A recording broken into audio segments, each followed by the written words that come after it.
Good Wednesday morning, everybody. John and Lance along with Dell here with you for the next 3 hours on ESPN 97.5 and 92.5. And the Rockets start the day against the Oklahoma City Thunder. It gets a little tougher here for our Rockets, and we'll find out what they're all about. We'll find out if this stretch, if Jalen is going to continue on the Jalen path that he's been on the last couple of weeks. He has been outstanding. When it's a 4x100 meter relay race, and you have an inside lane, and it looks like you're at the inside lane, so you're basically, you have the outside lane, so you're way ahead of everyone else at the beginning. It looks like it down the track. Yeah. That's what it looks like when you start. That's what the Rockets had with this, with their schedule in about the last 2 weeks. Now we're starting to get to the straightaway where everyone's starting to make up their ground, and so that's, to me, that's what this is like. Like, okay, so you had your staggered start, but now you're going to face. This is where, if you really want to get into the play, you couldn't play the same schedule forever. Yeah, you couldn't play the same teams forever. Well, so now you got to. You could argue they were behind by all those games because they started inside and they just caught up now. They just caught up to Golden State. Yeah, maybe because of the soft schedule. Yeah, that soft schedule helped them catch up. Well, but they put themselves at a staggered disadvantage because they played like total dog turds. Well, they did do from that. The road. They did do that. From the road forever. But I'll say, I mean, if you want to get into the playoffs or even the play-ins, this is a great test. Yeah. Roosh wrote a dissertation on Twitter over his thoughts on Jalen Green and how critical he was of him early, and now how appreciative of him he is. The story came out by Shams that the Rockets wanted to trade Jalen to the Nets, and the Nets said no, and so it's working out really well. We've seen trades before, the Robert Horry trade. For Sean Elliott, that worked out well for the Rockets. That didn't happen. It was a trade that never happened because of medicals. But the Nets said no on the Bridges trade with the Rockets, and it's worked out really, really well for the Rockets right now. Listen, we weren't mistaken when we were saying Jalen wasn't playing well, and we're not mistaken now when we're saying Jalen is playing really well. Whether or not you think, well, I knew all along he was going to be you could see it. He's a great player. You just had to wait for him to get great. This is a stretch now. We got to find out whether or not, if this continues to happen against really good teams, and he can carry this organization without LP, and there's a chance LP comes back now. We'll see. But without LP, and Jalen can carry the organization, now you're starting to validate that what you thought Jalen possibly could be. But let's not take a 2-week sample size and go, well, you got to give him that long-term max deal now. We got to. There's a lot of stuff that has to happen. This is the lame stuff that goes on Twitter where people are saying you can't cheer for Jalen Green. I mean, that's actual dumb. Houston Rockets fans are saying, no, you stay on that side. You stay on team. It's considered Team Alpern versus Team Jalen for a lot of people. And I know which one Dell is on. I mean, it's an absolute disgrace that fans have to gatekeep against other fans, saying you can't have an opinion about how a player's playing.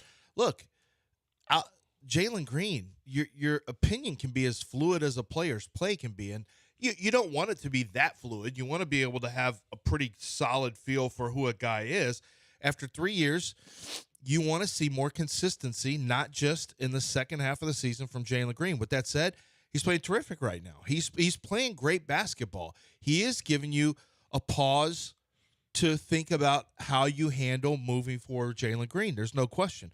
With that said, you still have to take into account the inconsistencies. You have to take into account, can he play at a high level when Alpern's on the court with him? Because Alpern is the guy. So you have to understand, can these two guys, can he be the same player without him? These are all real conversations you should be able to have. But, in this day and age, who's your favorite player? Who's your team pom-pom? We always knew he's explosive and had scoring potential since he was a rookie. All of us knew that. The guy averaged 30 points a game over his last 10 games or whatever. Big deal. We all knew that. You're not anyone special that you saw something special. Everyone saw that. But do you see it consistently? Do you see that level of play over the last 2 years? Okay. And you haven't. Okay, right now, in your mind, is Jalen a guy that is a cornerstone for a winning and a championship type organization? Are the two pieces LP and Jalen in your mind right now?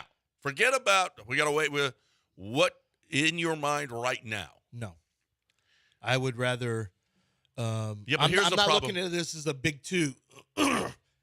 you got what you're saying is that a guy you max out? And I say no. Okay, so the problem is if not, then you got to get rid of and I don't even know what his value is right now. I think it's good. I think it is good too, but what? Because if he goes on to explode and be awesome, it will be one of the worst trades the Rockets ever made. Well, it depends on what they trade go for. Of him. It depends on what they trade for. Because listen, his individual play without Alperen Sengun is not indicative of what he's going to be with the Rockets when Alpi is there. So I can't worry about him playing well. That said, without Alpi, he's winning 9 games in a row. But it's so. not. I mean, now he's the argument could be, well, what do you mean? It's Jalen and not Alpi. And you know what? Look at this team right now. What he's got to conform to Alpi? Well, wait a minute. They weren't winning when Alpi was there. They weren't winning. This is a much better team right now. Against the worst competition. Yeah, well, we'll see. I mean, there's some bad teams they played. Yeah, there were some bad teams. There's been some really bad teams. But they also did it against Cleveland. I know. You always go to Cleveland. Yeah, that's your go-to well, team over the last 2 weeks. They're a good team. I can't go to one team at home. You can't just keep doing that. Like, tell me the other team other than Cleveland. But they have one on the road. Listen, earlier this year, they weren't beating anybody good or bad on the road. Now they're winning road You're games. asking about competing for a championship. I don't want to hear about beating San Antonio on the road. And I need to know about, and this is not a shot at Jalen. What I'm saying is to act like a 2-run. I'm saying the same thing you did. To act like a 2-week stretch. Yeah. Is everything you need to see? No, we're about to see some stuff now. We're going to see what happens. The next 5 games, and I'm not going to include the 6th game, which is Miami, who sucks. God, what a bunch of losers! You know what? Golden State played. You suck. Did you guys? The Rockets. When you were hold on, when you were hoping for help from Miami, did you take a look at who actually made it on the court last night? Who cares? Win a game. Who made it on the court? I don't care. It's next man up. Hold on. Well, who cares? That's what we do. Who cares if Miami helps you or not? You get to play Miami. If they're so terrible, you can beat them that's and right, take you advantage. You can do what Golden State did. But when you look at the roster and go, "Hey, that $48 million not playing," then your top. What about Duncan Robinson? He didn't play either. Your top 2 shooting guards didn't play. Jimmy Butler didn't play. Maybe don't count on that team to win a game. Why are y'all doing so much load managing? Yeah. Well, a couple guys have been out for.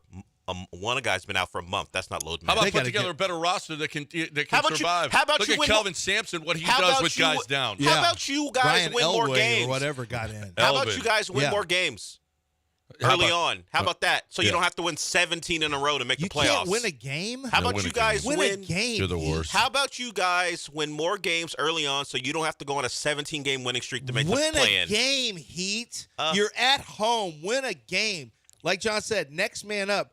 Ryan Elway got in. Ryan Elvin. That's not his name. He got Elway. in and made a free throw. Yeah. And he's a mascot. You didn't make any 90s. Boban got in like 3 games ago. I mean, it was a blowout. I would still. suggest terrible. Take care of your own business. Stop helping for help. How about that? Yeah. Well, you got at Oklahoma City tonight. That's a good basketball team. We'll find out if you can play on the road against a good basketball team. And what do you think the line is? I'm going to guess Rockets are 6-point dogs. I would think that's a back-to-back for Oklahoma City. They played last night on the road. Good. That's all right. What do you think it is? Just before I get there. I like that number. What the way that the Rockets they've been playing lately. hot, so maybe it's lower. Maybe it's 5. No, they don't have the number up yet. They don't have it up. Not yet. Let me check this other site. But yeah, it could be 5. What did I say? 6.5. Could be 5. It could be 5. But that's a pretty. 5 actually feels like a better number. But I'm going right now.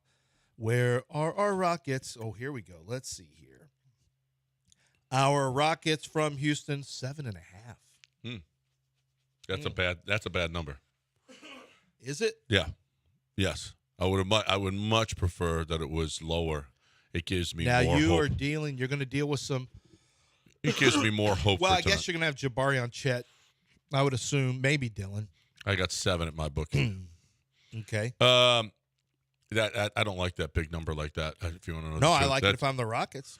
No, you don't. If it was, I don't want those points. You don't want that. No.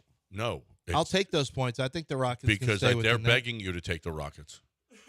A team that's won. Well, I think it's also respect for respect for Oklahoma City at home. And let's remember now, the Rockets have not been a good road team against good teams. Well, yeah, right. Yeah, no, they haven't been a good road team for most of the year. But this isn't. Listen, if you think that the organization hasn't had their questions about what they're going to do with, they're saying the same things in that organization. I would imagine that we're saying right now. That you know what, they weren't blind to how Jalen was playing earlier this year, or in his first 2 years. They knew that Jalen was. This is not what they envisioned with the number 2 overall pick. They envisioned a guy that was going to take over and be what he is right now. Now he's doing it. Now you got a bit of a conundrum because, man, what the hell do we do now? Is this the real Jalen? Or is the Jalen from the first half the real Jalen? But it's both. It's both is who he is because this is only his 3rd year in the league. So I think it's both of those Jalens. That's the problem is you can't fast track experience. The guy had almost no experience coming into the league. Yeah. Almost none. He had no college experience. When he had no coaching in his first 2 years either. Very limited G League. He had no coaching. I mean, not tough love like he needed. I had a great talk yesterday with a basketball person. And we were talking about the Rockets, and he said, Ime Udoka, he said, Lance, what you have to understand about Udoka is he compared this guy compared Ime to Kelvin Sampson, which I thought was interesting because I think we've done that. He said, Kelvin Sampson demands that you do things his way, but not in a way where he's, it's an expectation. It's not, the way that he said it was great, that he said, it's not a put on or it's not, okay, I'm going to have to turn on this, I'm going to get mad and I'm going to show you a tough side. He said, you go in, he said, when he's in the building, he has an expectation. He said, when he's at practice, there's just an expectation that follows him where it's not something where he has to yell and do this and that. You almost feel it. He said, Ime is a guy, and this guy's been around Ime before. He said, you feel that this is the expectation. He said, it's the same way with Pop. You know what the expectation is. And he said, as soon as you talk to him, when he talks to you, you get the feeling, okay, this is different. He said, when guys are authentically like that, you pick up on it very, very quickly. When guys are inauthentic, he said, players can sniff out who's trying to be a certain way. Remember when the famous, they're not getting over picks. We're not closing out. Like, we could all see through that. With Udoka, there's a seriousness to him that permeates his practice and everything. And so I think it takes a while to get used to that. And he's a badass. Yeah. And his whole staff is badass. I mean, that is a tough staff. And, there is a toughness about this team that we didn't see. And I know not just Dylan Brooks. Everybody is fighting. Everybody's they scrapped again the other day. Yeah, they just scrapped. You didn't have Jabari the last game because, he had to scrap too. This guy told me he goes, the Fred VanVleet pick, and I said, yeah, but that amount of money. He goes, you know what? It's not that far off. He said he was in the 30s. He was like he said his value was about $36 million. He goes, it's not that far off, and for what he brings, you pay the extra money to get a pro in there. He said Dylan Brooks is great. You needed to have a tough guy on that team because everyone in the league knew that the Rockets were not a tough team. His value was in the $36 million range? That's what he said, yeah. His valuation was in the $36 million range. Do we know who we're talking about here? Look, the Fred VanVleet thing, great. The Rockets need professionals. I'm gonna crush them. He was like the 4th best player. Champion? Fine. 4th best player on the team. Okay. That's great. I'm not going to crush him for that. You had to get professionals in here. But who's valuing Fred VanVleet at $36 million a year? Not me. Well, it wasn't 36. That wasn't his value. No, I'm saying what he said. It was 43. Saying what they had to pay extra to get him. The value is 43. No, the Rockets value. The Rockets value is 43. I don't know the rest of the league. What was the league value? If you pay $2 million for a house, the house is worth $2 million. It's for the Rockets. Well, no, it doesn't make the house worth $2 million. No, it just means what you that's what it was sold. It's what you paid for. But if you try to sell it again, again, we'll find out if it's worth $2 million. No, somebody else might. You know what? This went for $2 million. Yeah, it's worth $2 million for one person. That's right. Well, that's now you what try it was to sell worth. it again, it That's may not what be it was worth $2 million. Time for you. What is QC Kinetics Like if worth? you tried to trade Fred VanVleet, we'll see if he's worth that. If you get that amount back in trade value, well, $43 million worth of true value back. Well, you think you get that? Does somebody want him at $43 million? That's the question. That's what I'm not saying. true value back. Your house may not be what you thought you valued. Well, that's all right. He offers a value, and 43. the whole point was what he brings is not about 3 points. What is QC Kinetics? QC Kinetics brings. Well, what's the value of having your active life back? What's the value of waking up in the middle of the night or not waking up in the middle of the night with pain in your hips and your back and your shoulder, your knees? If you have consistent pain, which we call chronic pain, then you're dealing with inflammation. There's no way around it. That inflammation, in a lot of instances, if there has not been an injury, then what you're getting, the inflammation is because you have, you're having issues with lost or rather damaged or diminished tissue. And so what you need to do is regenerate and restore. That's the big difference. And that's what QC Kinetics does. It's a regenerative process where they take the body's healing power, they concentrate it, they put it back into the joint. What does that mean? It begins to restore lost tissue, begins to regenerate lost tissue, restore damaged tissue. And so the inflammation goes down, your mobility increases. And I think the best part of it is you just don't walk around with chronic pain. All of a sudden, you're doing the things you love to do. You want to get out and play tennis again, play basketball again, go out and running instead of just having to walk, or maybe you can't even walk anymore. Well, I'd love for you to get that back, just like my wife got back to a point where she could run a marathon. That can happen for you. It's 4 locations in Houston, and it's QC Kinetics. Go to QCkinetics.com to set up your consultation, QCkinetics.com.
You're back in the Veritex Community Bank Studios with John and Lance on ESPN 97.5 and 92.5. Welcome back on ESPN 97.5 and 92.5. 713-780-3776 is the number to get in here and hang out with us on the show. We've been talking Rockets basketball. I want to play this Jim Nance thing because we didn't play it. Right after the game, but we got to talk. We got to talk Cougs. Jim Nance knows his Cougar basketball now. Well, yeah. Yeah. No, I mean this year he's really followed it. Yeah, well, he hadn't. Yeah. You get the sense that he's like, well, he's all in. You can remember now, Jim Nantz came up with Phi Sigma Gamma. He was at University of Houston doing PA and doing some minor TV stuff, and like he was doing all this stuff during Phi Sigma Gamma. Listen, even when Jim Nantz was all about the Cougs, even when he was still doing the broadcast. So right now that he's not, he's got all kinds of time. That's what I mean. He's locked in on the Cougs. He's always been locked in on the Cougs. But this is a really, really, really good bite from Jim Nantz after the game. We haven't played it. I want to get this in here, Jim. Right after the game, talking about it's long. We shortened it up just a little bit. Here is Jim Nantz talking about this Cougs team. I tell you, if America didn't know who we were, and I've always, of course, it's just part of our nature being Cougars. We always kind of feel like we got a little bit of a chip. Tonight, there's a whole new legion of fans that saw that test. That was a gut test. When was the last time you watched a game with 4 starters foul out? And you got to go win a game in overtime to get to the Sweet 16? I only did 354 NCAA tournament broadcasts, 96 Final Fours. 96 Final Four games, 32 national championships. I've never seen a team have to band together like we did tonight. I mean, I've seen amazing things happen over the course of all those decades of games. I've never seen a team have to go that far down a bench and have everybody have their fingerprints on a win like what happened here tonight. God bless Kelvin again. I say it all the time, how he was able to keep everybody under control, put players in positions. I'm guarantee the last 5 we had on the floor probably have never had a practice rep together, ever. We're fighting for our tournament lives out there tonight. It's like he's on the bench. Yeah. He's a bench coach. Yeah. We're out there fighting for our lives.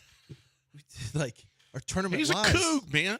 No offense, Jim, but you also have never seen a guy like Wade Taylor out there just throwing up garbage. That last shot that he, the last 2 shots were.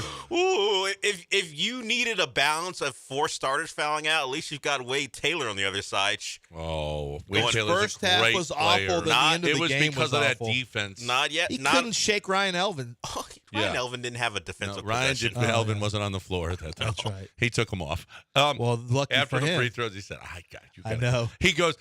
Actually, Kelvin in the post game says, "You know what? I would have kept him on the floor, but he's as athletic as I am. Yeah, we just couldn't have him on the floor on defense." Serious question.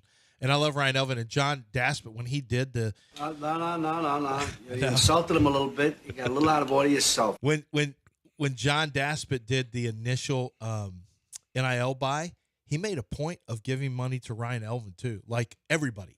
He goes, I want to give an NIL deal to every player on the team, even the walk-on. And so Ryan Elvin, that was last year. So this year he got a deal too. But he's been a walk-on this whole time. This is a serious question. And I remember when I was at Tulane, there was a guy, we were all winning, and Perry Clark, Tulane had just come back from a point shaving scandal. We all came in. There was going to be a big tryout. There was bunch of pizza there, and we were playing pickup games, and the coaches were going to watch everybody and look for and I played in a pretty good group of players. Like I had some pretty good players, but the best was a guy named Stan Funchess. And Stan was, he's about maybe 5'11". Devin's brother? No, not Devin Funchess. Okay. But he used to guard Chris Jackson in high school, and he was a real good player. And they said, and Todd Bozeman said, I think he played Bozeman. He said, if you can beat Todd Bozeman, then we'll give you a scholarship. Todd Bozeman was, you've heard of Todd. He used to be the coach, and he was the assistant coach.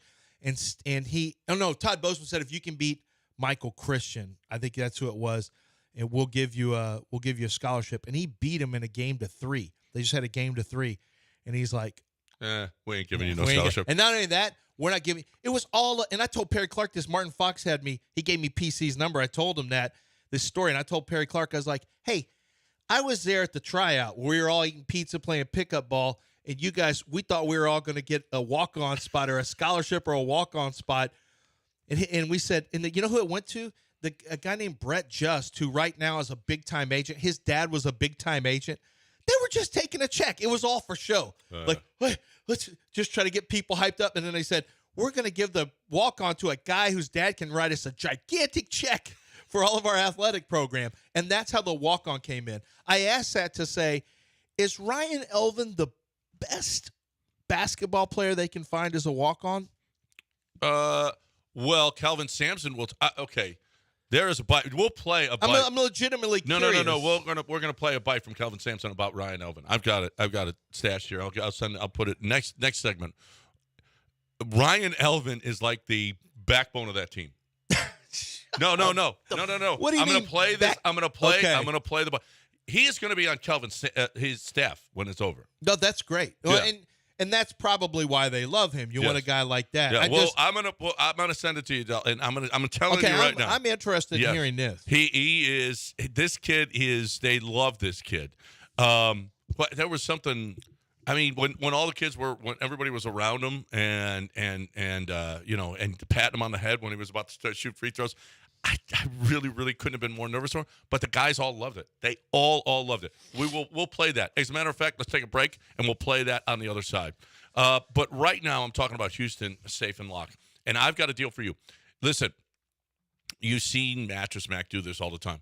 Well, Derek DeSola over at Houston Safe and Lock says, tell this, you buy a new safe from Houston Safe and Lock between now and tomorrow at 5 o'clock. And he is going, and you pick the winner of the big men's college basketball game on April 8th. You pick the winner of that game, and he's going to give you 50% back on that safe. Do you need a safe? If you need a safe right now, this is a great way to do it. Do you have any idea who you think is going to win the whole thing? If you're pretty certain about that, you pick that team, and you buy a new safe from Derek DeSola over at Houston Safe and Lock or King Safe and Lock. And he is going to, if you can pick that winner on April 8th, he is going to give you 50% back on your safe. Okay? So let's go. Get on over to Houston Safe and Lock or go to 975safe.com, West Harmer and the Beltway, or it's on Wirt and I-10. That's where King Safe and Lock is. You pick the game. You pick the safe, brand new safe. You pick the game, and the winner, you get 50% back right now. 975safe.com.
You are listening to Houston's longest-running sports radio morning show from the Veritex Community Bank Studios. Here's John and Lance. All right, welcome back here on ESPN 97.5 and 92.5. So we left with Ryan Elvin. Here is Kelvin Sampson. And you want to talk about a guy, he is sincere in his, I'm telling you, he loves that kid. Loves that kid. Here is Kelvin Sampson talking about Ryan Elvin. Oh, wait. We have a problem there. We seem to have a bit of a problem. We will work that out. We got new servers, so this wouldn't happen anymore, Dell. Or I would say, hey, I got it, and then we play it. Oh, okay. Oh, well. I mean.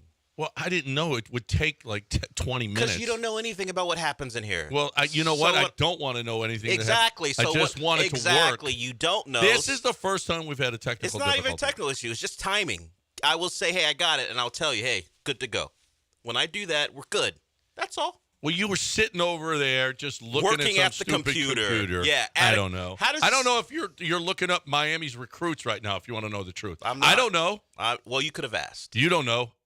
Okay? With your crappy Miami Heat team. Can't even win a game for the Rockets. Who's playing for the Rockets? No one's thinking about Draymond. This win one for the Rockets is what should have been said. Ready? 1, 2, 3, Rockets. Yeah, I'm sure the Gipper said that too, or however that goes. 1, 2, 3, Cancun is what Miami's saying. They have a better record than the Rockets. They don't even care about it. Stupid Heat. Can't even beat one team. A terrible Golden State team right now, too. Okay, then you beat them at home. Yeah. You got a chance. Well, we will. Don't worry about it. First, we're going to take care of Oklahoma City tonight. +7. Anyway, the Cougs playing the late game on Friday. Going to play the late game on Sunday, I would imagine, too. Did you see the ratings for the NCAA tournament? Through the roof. Yeah, I did see. I didn't see Cougs specifically, though. So there was a lot of talk about adding teams, more teams, getting up to 76. What are we doing? Come on, guys. Well, you know what? The more they feel like the more teams that are involved, the more people will be interested in it. All of those schools, eight more schools with all of those students. It's all just and playing. There's going to be 8. Do what Willis Wilson wanted. 8 playing games, 4 on Tuesday, 4 on Wednesday. This is so lame. Well, you're taking teams that aren't good and you're putting them in tournaments. I mean, come on. Well, what are we doing? I don't know. There games. Was did you watch? Did you watch Indiana State last night? Yeah. Kareem Abdul-Jabbar. But this isn't new. This is teams were bubble teams. You complain that they didn't get in, and that's part of the fun is who didn't get in and what's the bubble teams and who got screwed. Like that's part of the history of the tournament also. You just hate anything that's new, so it doesn't matter. No, I don't. Why? The kickoff, I hate the kickoff. I hate NIL. You guys want a participation trophy you're winning every day. I hate Let's the new do 14 players in basketball. You know what? This. The old you don't have to tire earn your way thing in. Is attached. Oh, look, I've got an argument. Let's just attach a participation trophy to it because that's supposed to validate what I'm saying. Right. Yeah. No. It is. We have Ryan Elvin if we're ready to hear from Kelvin Sampson on him. No. I'm not going to let y'all just take shots. We got 68 teams, and now you want to go to 76 and then 84, and then why don't we have 120? This isn't right for the other 40. Like, dude, how about you win a tournament or play well in your season? Well, those teams there's no validation for the regular season playing well. Yeah, there is. No, there's not. Indiana State should have been in this thing. They should. But they didn't win their tournament. Yeah. And you know what? The selection committee, frankly, I think got it wrong. Well, but that's part of it. Well, what they should do and change that, what they should do is the regular season champ, because that's a lot harder than winning a tournament. Yeah, that's something they could talk about. Sure. All right, let's do that instead, and then we'll add 18, and we'll get rid of conference tournaments. Is there a way we can turn it to a invitational the regular season just to get the seedings right so all D1 teams can play? That's what I'm looking for. That's literally what Willis Wilson wanted when he was at Rice. He thought that everybody team should be in. Let's start the tournament in late February. That it wasn't fair that every team didn't get in. You know, in Illinois and Indiana, I think too, everybody gets in. And you keep on playing. If you go undefeated throughout the entire deal, eliminate half the teams the first night. Nobody cares about. You eliminate half the teams the first night. No one cares regular season anyway. Why don't we just start college basketball on? Well, you get seeded because of your regular season. You get seeded that way. All right, let's here's like they do at the tournament. Here, right, with now 76 teams, which will be great. You're a little low. Let's make it even 100. An even 100, whatever. There's 340 teams now. Yeah, well, then 120. 200 teams get kept out. Yeah. We're 128. We're still selective. You got to be in the top third to get in. 128. Let's go. Let's hear from Kelvin Sampson. You know, he was a preferred walk-on. I didn't know what that was until about 2 years ago. We recruited him. We asked him to walk on. I found out later that was a preferred walk-on. But the second summer he was here, the guy that was his biggest fan was his dad. And his dad passed away. And that was a big loss to our program. Ryan's also a great cook. He goes to the grocery store and buys groceries and cooks in his apartment and invites the team over. He's just one of those guys, you know. Somebody needs a ride, Ryan's always taking care of him. He's the guy on the team that when they need advice, they go to Ryan. You know, guys come and go. You know, we've had some sustained success here. You know, it seems like every year we lose 3 or 4 starters, right? But Ryan's been here for 4 years. Jamal's 4 years. Jaywan's 5 years. We've got our guys, but Ryan is kind of behind-the-scenes link. I'm so glad you guys are asking a question about him because I could bring him up and he wouldn't mean anything. But when he stepped up there and missed the first one, I said, okay, he got that one out of the way because he never misses.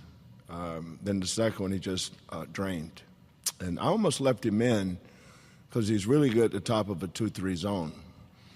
But as much as I love Ryan, he's got my athleticism, which is not very much. There is. So I put the kid that I thought. That's Kelvin talking about that young man who. I'm watching. I'm telling you. I just Googled his name, and the first thing that came up was he's making a beef tenderloin, like in the Cougar, the Daily Cougar did. He's got a crawfish boil here going. He's got a beef tenderloin. Kelvin just told you he cooks I know. for the team. He's got some. What is that? Eggs?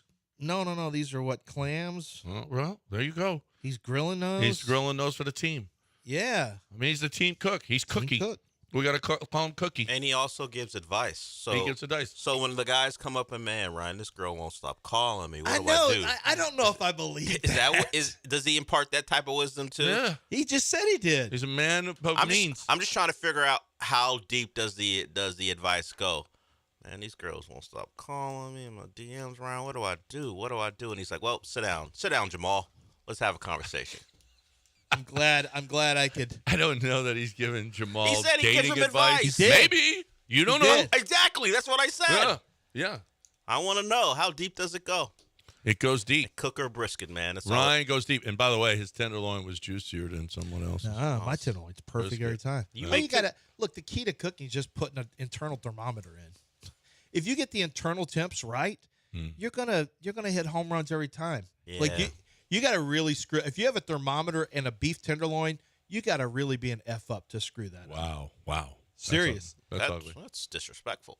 Yeah, that is a little disrespect to drop an F-bomb. Chris wants to talk to Lance about the NIL. Hey, Chris. Hey, what's up, guys? Love the show. It sounds like Ryan should also be a personal advisor to Jalen Green, but I'll digress. Question, Lance, on the NIL, like here in Houston, we've got guys like DJ Lagway, 5-star out of Willis. We've got a ton of great baseball, basketball, and football players. Would you explain maybe, and I've never asked this question nor have I ever heard, like, how does NIL work? Let's say U of H is going after Lagway and A&M. Does he, like, actually interview almost like a free agent would do? Let's say he's interested in both and say, hey, you know what, A&M, you're offering me $200,000. Daspit, U of H, you're offering me, $250,000. Then he goes back to A&M. Does that kind of first of all, go back and forth? Yes, that's actually a good question. You're very low on the numbers for DJ Lagway, what he's going for. Basically, here's one thing I learned. Schools have NIL budgets. It's not public. It's not supposed to be that way. It's not legal, but they have NIL budgets. And so they work in conjunction. I'm going to tell you how it really works, okay? This is how it actually works. This is not legal. Yes, players are now being paid to go take official visits to certain teams. That's not supposed to be legal, but universities need to get players on their campus to give them a chance to recruit them. So they are now paying certain players, not all players, but they're paying certain players to take official visits. So now players are being paid to take a visit. Players are also now they're through their agents. They are allowed to have agents now. They are basically some players, and this once again, not all, are pitting universities against each other, especially quarterbacks. And a lot of it is how much can you give me? Not how good is the program, what can you give me? And so, yes, it is free agency coming out of high school. Now, what I found out that is completely works contrary to the way NIL is supposed to work, and it's also illegal, is universities basically know they have a budget.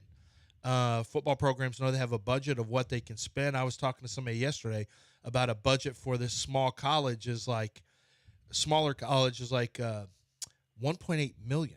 And I'm thinking, how in the world can this program, handle $1.8 million? And basically it's like, I don't want to say it's like laundering money, but they take the money and then they have to shuttle it through a particular, NIL. It has to come basically through a form of a post. You have to make a post for one of the donors or whatever, his business, and that's how you're doing it. So it's unfortunate that it has nothing to do with the player's name, image, or likeness. And frankly, I think that if schools unionize, if more teams unionize like they're doing in the Ivy League potentially now after Dartmouth basketball, a lot of that money is going to go away, and they're going to start getting paid like employees, and it's not going to be the same money. It's going to be a lot less. So I think the big name people are not going to be happy. They're not going to. A lot of the schools are going to say absolutely no to unions because the players are going to say, this does not benefit us. But Lagway went for, I want to say it was like $3 million, is what I've heard in the circles, that he went for something like that. Boy, it's good to be a high school player. I guess so. Really great high school player right now. Why do you feel like you have to? You better be a good kid, because if you're somebody who's got so much ego, and you're getting paid $50,000 to go on a visit, just to go take a vacation trip somewhere. I mean, why do you think you're going to listen to the coach if you're getting paid $3 million? If you want to get rid of him, you can get rid of him. If you don't like how things are going, you just transfer somewhere else. So it's got to be, and I know that's one of the concerns, is that coaches feel like they can't coach certain players anymore because they'll just leave to the portal. Like, you can't coach them hard. You can't. There's more pressure than ever before not to sit a player because he'll transfer. But yeah, Chris, the the NIL, a lot of it is negotiated, but not a lot of that's going to be for the highest prospects, the top prospects. Right. It's not going to be for everyone. No. And, but the money's way more than you think it is. And even before NIL, I heard what the money was to keep Panay Sewell in. Like, the money that they were, he didn't stay in, but the money that was offered. The money that was offered to Jamie, what was the quarterback's name? Jamie Newman. The money offered to Jamie Newman, I couldn't believe what I'm like, Jamie Newman is going to get this? Well, Cam Ward got over $1 million. That's okay. What he said, and what's happening out there is not okay. You're not supposed to offer the kids money to come to the school. Oh, no, you're not supposed to, but that's it's over. happening everywhere. That's over. Yeah, like I said, there's a budget. I heard a basketball budget yesterday, $1 million. $1 million for a team that was in the tournament, and they were not inside the top 8 seeds. They were not a Power 5 team, and their budget was $1 million. They have to raise money. They have to go to their donors, raise as much money as they can, and then they have to allocate. And so what these schools, apparently what's big now in basketball, and they're trying to do it in football, is creating, quantifying how much a player is worth, because you have to buy the player. So how much are you going to, how much of your budget is to keep your players from transferring? Like, how much are you going to spend on your own free agents? And then how much are you going to spend out? It's really not. We just need to call them free agents. So how much are you going to spend on your own players to keep them? And how much are you going to try to spend on players to get them from the portal? And then how much are you going to spend on recruits? And this small school had $1 million. I was like, wow, I can't believe it. Mm-hmm. Yep, it's out there. That money is out there. Kids, practice. Kids. Yeah. Hey, listen, go get that goal for your kids. There's money in them there hills for them. Please tell me it's. Yeah. Go get that hoop. Is it hoops? It's not. It's Chastang Ford. But you can buy them a car, okay? They can buy their own car. To drive to the gym? They can buy their own car when they get that NIL money. And they can go to Chastang Ford. Get that Bronco Sport 2023 right now for 0% financing. It's what they can do right now because they're on the lot. They got to get the 2023s off. They are making deals. They are dealing. They're up to $12,000 off on all Ford 2023 trucks on the lot. They still got them on the lot, and they need to get rid of them. They can't have the 2023s anymore because the 2024s got to come in. And before you can get the 2024s, you got to get rid of those 2023s. Ford wants those off the lot. So here's the deal. You're looking for that Ford car truck, 2023, brand new. You got it at Chastang Ford. 1.9% financing on F-150s, up to $12,000 off on the 2023s. Bronco Sports, 0% financing. They want to get them off the lot, and they want you to have them. No add-ons, no markups. It's the way to go. The only place to buy your Ford right now, 2023, brand new truck or Bronco Sport or whatever, ChastangFord.com on 610 Homestead, not Hempstead, 5 minutes from downtown, Chastang Ford.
You're listening to Houston's longest-running sports radio morning show. From the Veritex Community Bank Studios, here's John and Lance.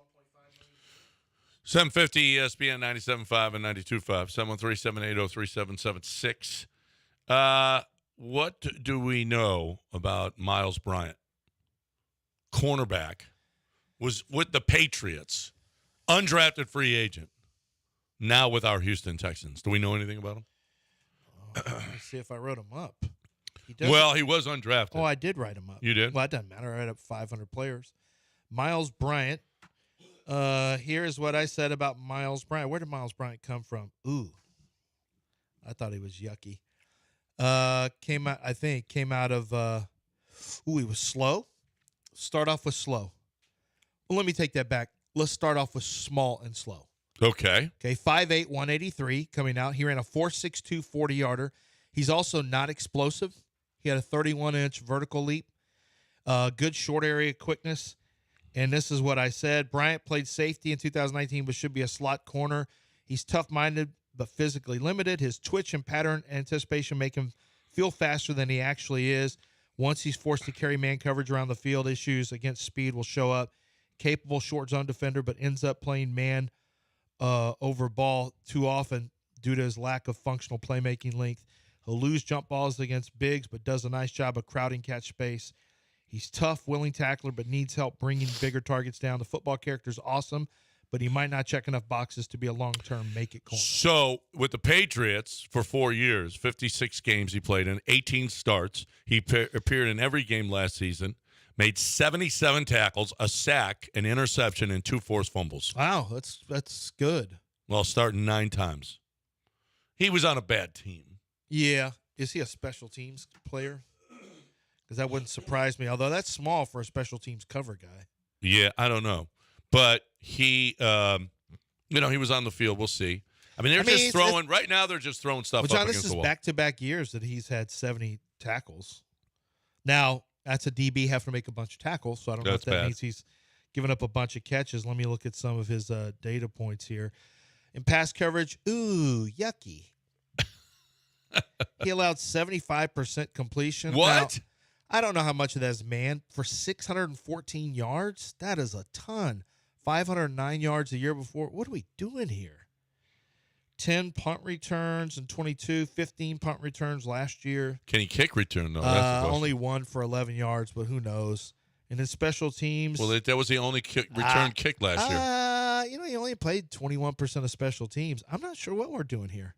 We're just throwing stuff against the wall. Yeah. This is like the Christian Kirksey. Now, that cornerback spot is the linebacker spot from – let's throw Denzel Perriman. Let's throw Christian Kirksey. Let's throw Neville Hewitt. Let's throw as much crap against the wall and see if anything sticks. Guess who signed him as a free agent?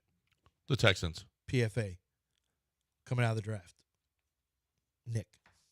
Yeah. Nick knows him. Doesn't that guy. Yeah. So he's like, hey, let's add him. And I guarantee you this is probably not a make-it guy. No, But what is that corner? What is that other corner spot? Do we know? Jeff Okudah?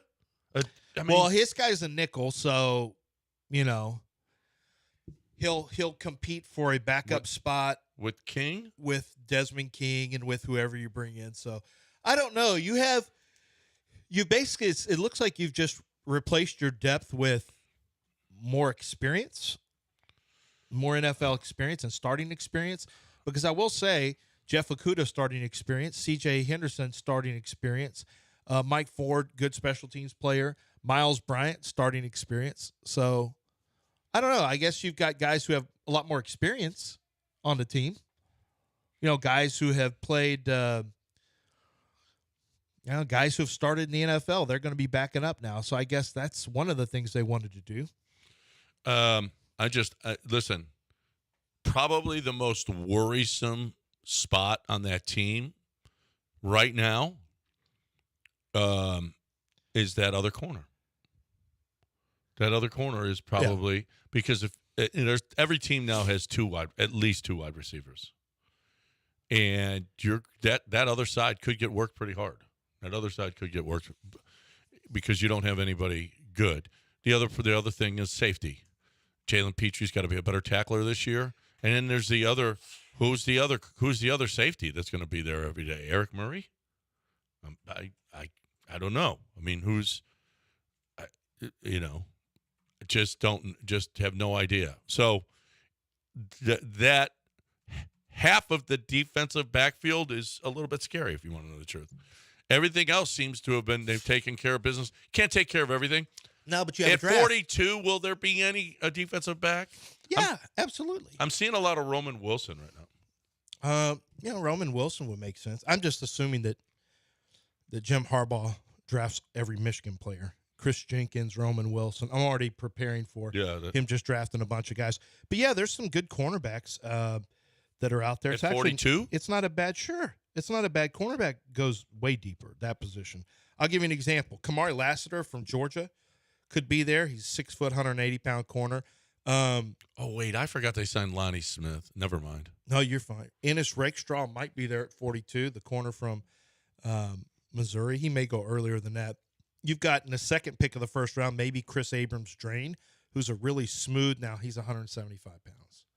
So we'll put him at guard. I really no. You remember Kevin Johnson? Put him at nose tackle.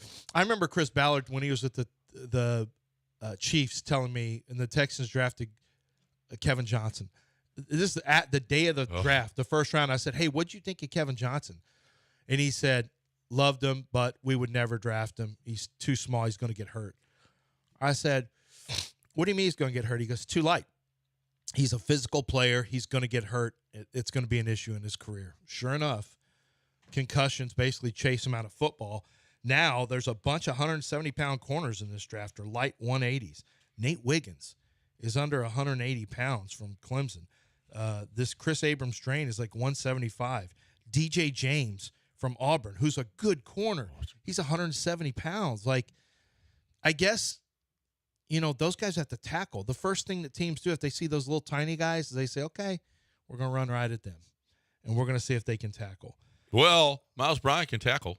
Mike Sanistrill, who is a corner from Michigan, Andrew Phillips. These are two, those are nickel corners. If you want guys outside, a guy who fits is TJ Tampa from Iowa State.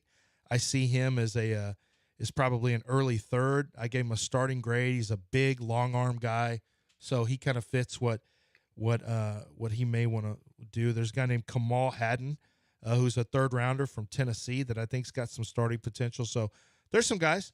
There's definitely some guys. Kalen Carson from Wake Forest. You just haven't heard about a lot of them, but there's definitely some players that could play. Cam Hart, actually from Notre Dame, who had some really good reps against Marvin Harrison Jr. Everyone talks about what Renardo Green from Florida State did against Malik Neighbors. They like to use that to disavow any potential of Neighbors over Marvin Harrison Jr. I just tell them to go to the Cam Hart tape against Marvin Harrison Jr. because he played really well from Notre Dame. He's 6, almost 3, and close to 200 pounds. But he's a little up and down, though. But he's a guy that's going to get drafted high. There's a guy I love named Miles Harden, who I think would be a great safety, a potential safety transition from corner to safety. So there's some Kyrie Jackson. I don't love him, but he's 6'2.5", 188 pounds. He could be there's guys. But I would look for tall guys. C.J. Henderson's over 6 feet. Would that be, if you had your druthers, would that be what you would do with 42? Let's just say they stay there. What position do you want? So there's a chance Kool-Aid McKinstry could make it there. I don't think so. Or Ennis Rakestraw. It just depends on who's on the board. But, yeah, I would consider.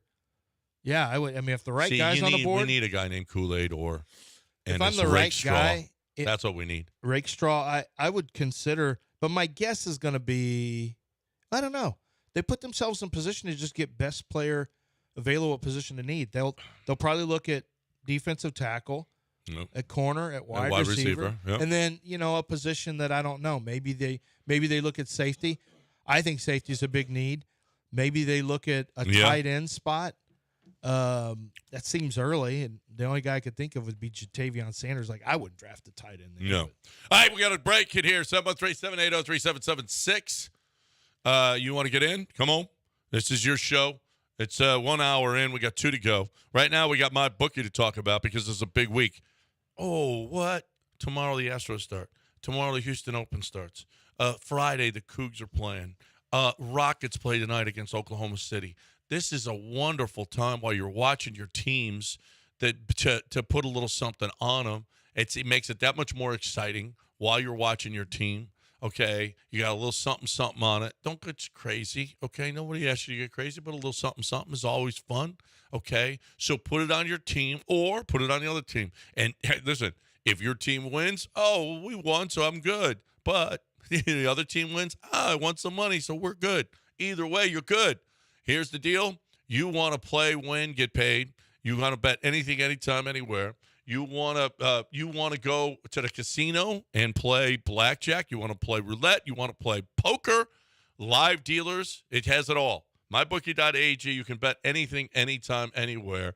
It is awesome. It's a great place to play, win, and get paid. I love it. You'll love it. Easy to navigate. It is fun. You're looking for that bookie, mybookie.ag. Put in promo code BET975 to get your bonus right now. Mybookie.ag, promo code BET975.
John Daspit's here to take care of anything that you have going on with a personal injury. His law firm, they're about 70 deep across the state in 10 different offices. So no matter where you are or a friend of yours, a family member, he is going to make sure that you get the support that you need when it comes to making sure that your medical bills are paid, your physical therapy your surgery's paid, time missed from work. All of that is going to be paid by the insurance company. He goes to battle for you. All of your pain and suffering needs to be compensated. Sometimes he has to deal, unfortunately, with loss of life. Do that for families. He has to deal with severe injuries that are going to have an impact on your overall well-being for the rest of your life. Who is it that's going to fight for you? Because the insurance company is fighting for their client so that they don't have to make the big payout. They're trying to squeeze the payout as tight as they can. And John Daspit says, no, you better loosen up, because I'm telling you right now, if we go to court, you're not going to like it. He has a great winning percentage in court, and he's not one of these guys who does the clown TV commercials. I mean, John Daspit is out there saying, look, I want to support people with the NIL stuff, but I want to support these communities by fighting hard for them, and we're not going to do these goofy commercials. I'm just going to spend time working to win for you, and that's what he does. 713-CALL-NOW. That's 713-CALL-NOW, or go to daspitlaw.com.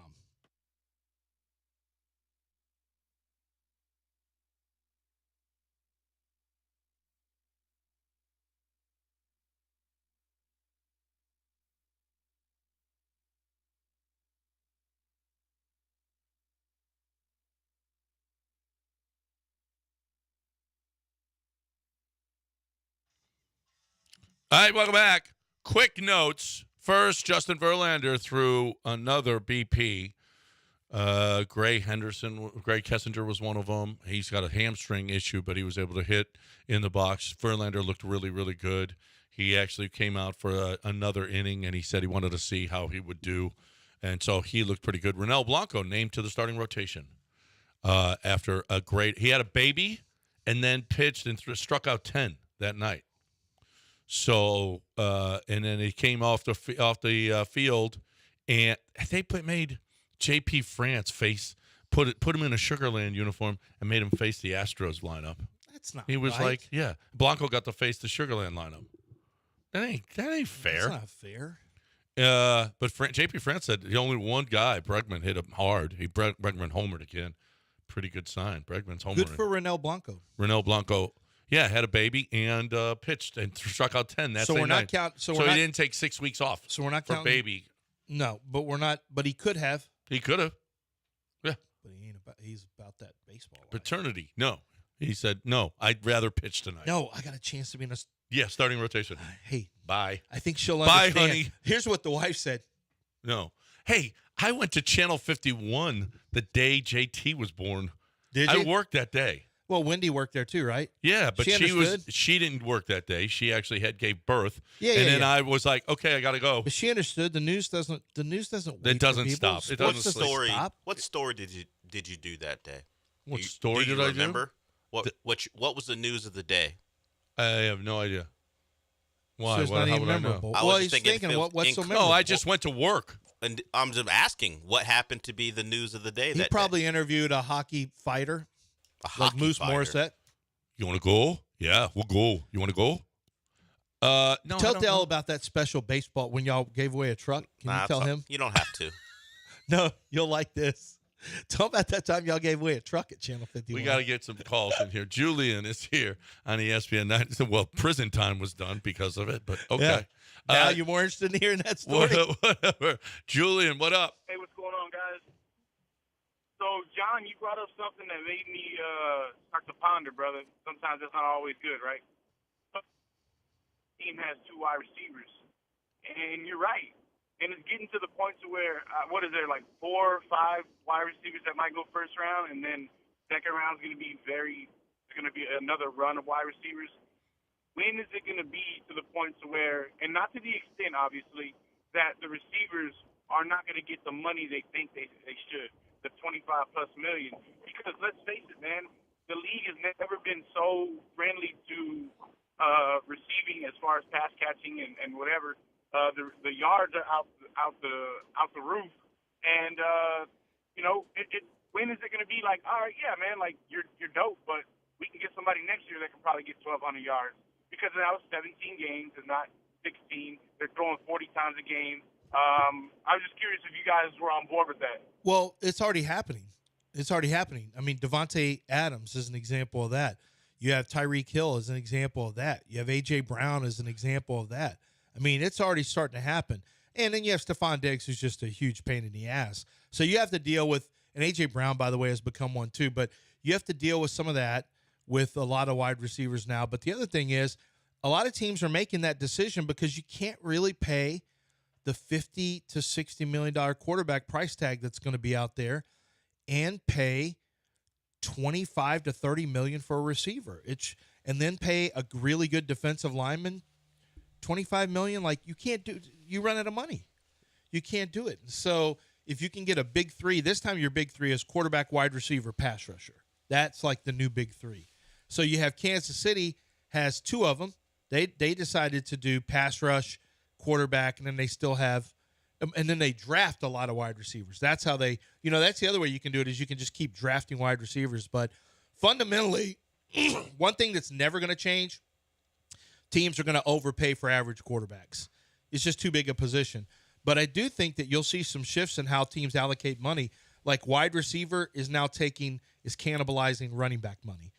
And people upset about the running back market for some reason, whatever, people you're not related to them, but fans who get upset that running backs don't get paid more, even though it's not your family member.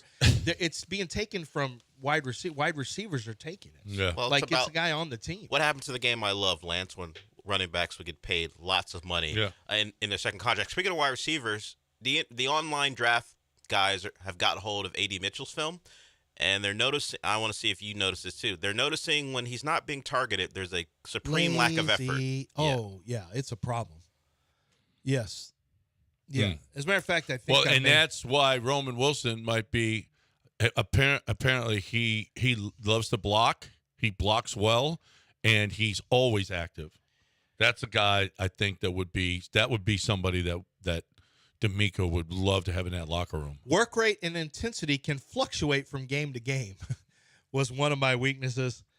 Needs to keep routes on time with better efficiency and finish routes.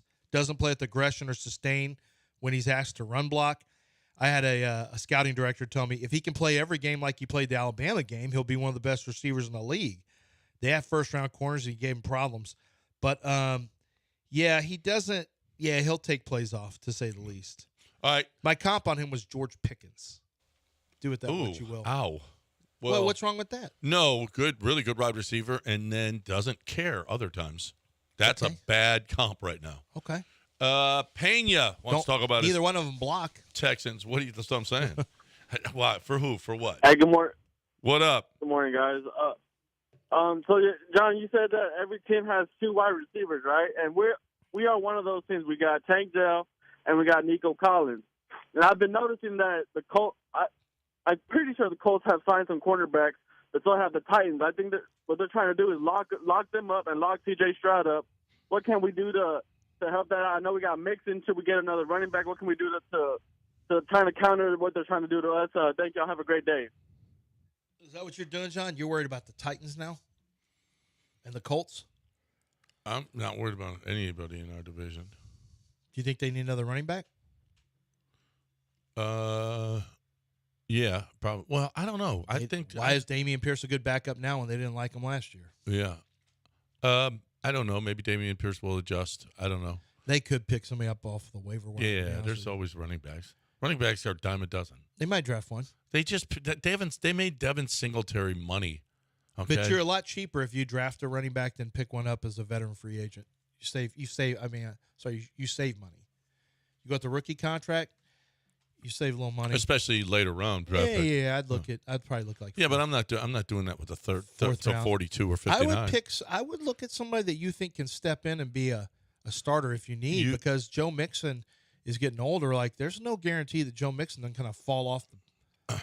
Well, you just extended him 3 years. I know, but you still have to be ready. That doesn't mean you're all in and all your eggs are in the Joe Mixon basket. You can still have backup plans. No, yeah. Well, I mean, you got a guy who you thought was going to be your back for years and years to come. Move on. And they don't now. This group doesn't. Well, apparently not. This group doesn't. Unless they change some things about Dameon Pierce this offseason. And you know what?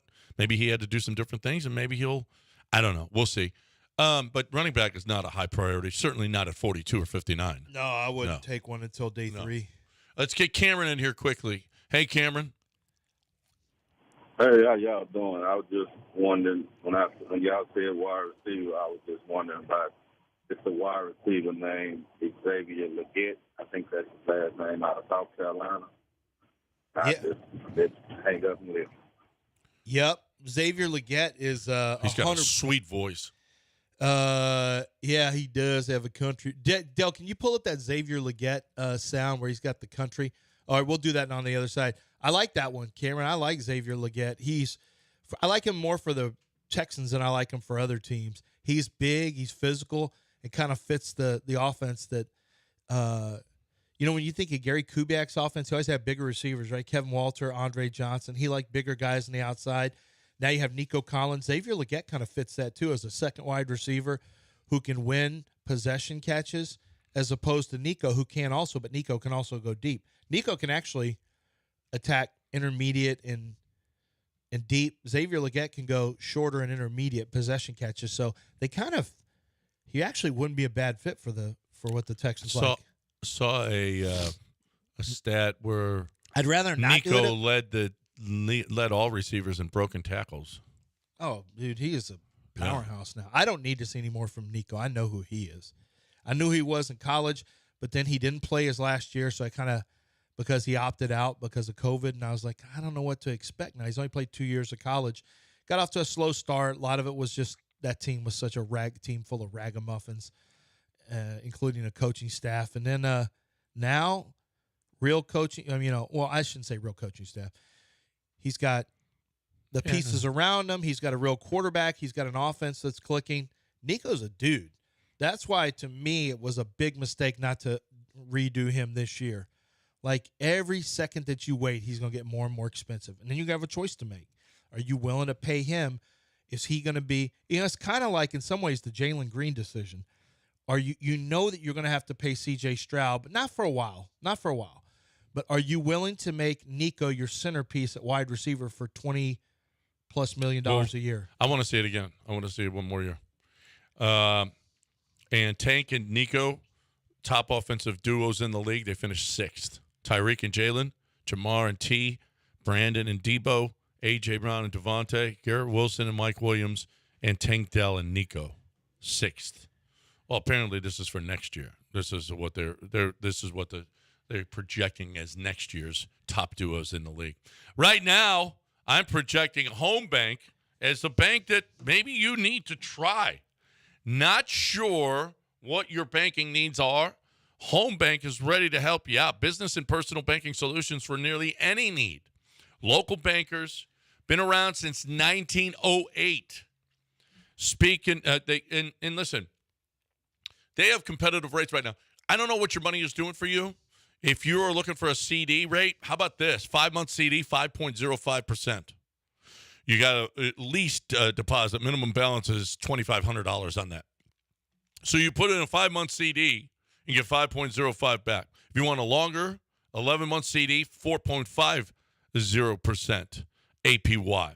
Again, minimum balance, only $2,500. You probably want to put more money in than that.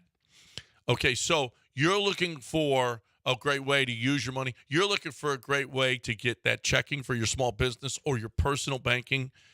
River Oaks, Sugarland, Gulf Freeway, Friendswood, and a new location in the Baybrook area. Visit home24bank.com for more information. Home Bank, member FDIC.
You're back in the Veritex Community Bank Studios with John and Lance. On ESPN 97.5 and 92.5. All right, welcome back here on ESPN 97.5 and 92.5. So who's running faster? The Atascocita relay team or Diddy from the Feds? I think Diddy ran him, right? He had a jet, private jet. Got to that. He went to some place that doesn't have extradition. That's odd. Yeah. Yes, it's well. That's where They believed his plane was flying. He's also had to sell off. They're no longer Sean John products are not being offered now. And yeah, everybody's taking them off. Yeah, everyone's. Looks like this is an official thing. He'll have to live abroad for the rest of his life, or can't come back. Yeah. Can't come back. I mean, the FBI was raiding 2 of your homes, so. Yeah, Ciroc is off the shelves now. Yep. Or no. I think he had to sell his shares. He had to get rid of it. Yeah. And it's something else too. And did he have a clothing line too or something? It's gossipy. Oh, yeah, well, it's Sean not gossipy. It's like this is something going on, but now everyone's gossiping about the people who have been at his parties. What came out? Who put him on blast about having his gay sex parties or whatever? Well, I don't know about that's been a rumor from multiple people suggested he's involved in certain things, but the big stuff was his former partner Cassie sued him for what it settled really quickly once we started to hear about what was in the lawsuit. She accused him of assault and all the things that might go bad in a relationship, and apparently she had information and he wanted her to keep that quiet, so he paid her really quickly to shut it down. Did she get the money before he left? Oh yeah, I don't know how those payments work, but it was settled before he left. And he was seen. He was at a Miami airport on Monday, and he was apparently talking to federal agents. So it wasn't as if they didn't know where he was. The report is they intercepted his plane at a Miami airport on Monday. I'm not sure if he's in custody. Probably not, because we would know that right now if he's in custody. But apparently they know where he was, and they maybe talked to him. Yeah, there was a video of him pacing outside of the airport. Yeah. Yeah. So I'm not sure if he's in Barbuda yet. Get the hell out of here. Yeah. That's what he was saying. Was it Barbuda that he was going to? I thought it was something else. Yeah, I thought it was something else. I saw Barbuda. I don't know where he is. I don't really care. Do you care about the Caleb Williams Zesty video? No, I don't care. Do what? Zesty's a phrase that's used for Caleb's video where he's got a pink phone case. This is really bothering a lot of fans online. He had a pink phone case. They think his nails are painted pink, which I don't think so. And everyone believes, which I don't think this is, that he had lipstick on as well. You've seen the video, right? Yeah, I saw. They said he has pink lipstick on, pink nails, and a pink phone, and a little handbag, a small little clutch. Did they see? No one saw a handbag. I didn't. No, that's what everyone's saying. That he's holding it with his phone. Go look at it. Oh, because I didn't see it either. But they claim that there's a clutch that he's holding also, which is, I guess, a small purse or something. What should that mean to the Bears? Well, I can't say what Twitter thought for the go Bears. ahead. Well, they said that they believe he will be a bust because Twitter now has already called him a bust. Wait a minute. If you paint your nails, you're fine now. Okay. If you have they also said he has lipstick on, which I don't think he has lipstick, and he has a pink phone case. I mean, I don't really care about. I don't know why pink can't be a color that you know why the guys. Well, I know why, and I know what people are saying about him, but why? Like, I also know that there are men that wear pink all the time, and maybe he's wearing it because we're coming up on Easter. Maybe that's why he has a pink phone case, is because he wants the pastel colors of Easter. I don't know, but I can tell you that segments of Twitter were not thrilled with him. Football Twitter was not a big fan. Oh, just in general Twitter. A lot of Bears Twitter. Well, Bears fans have already wrapped their head around the fact that they're going to have. Well, Justin Fields fans were having a heyday. Well, because Justin would never have a pink phone case. Justin would never have a pink phone case. Yeah. No. Did you see the video, John?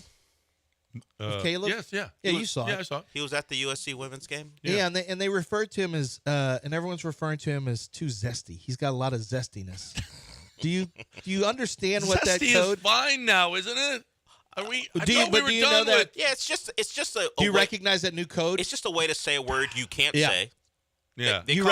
John got it tightened up. John got his hair cut. Yeah. Oh, you told us yesterday you were going to get cut. Yeah. They're just calling him zesty because they want to use a different word, but they know they can't say it. But they can say, well, we just make up words. Zesty. A lot of people on Twitter actually do say, well, they're saying gay. That's not a bad word. Well, they're saying other things. But now, zesty is now a phrase for gay. He's zesty. Yes. Ooh, that's a zesty-ass phone case you got, like stuff like that. By the way, apparently, I just want to throw a new word out.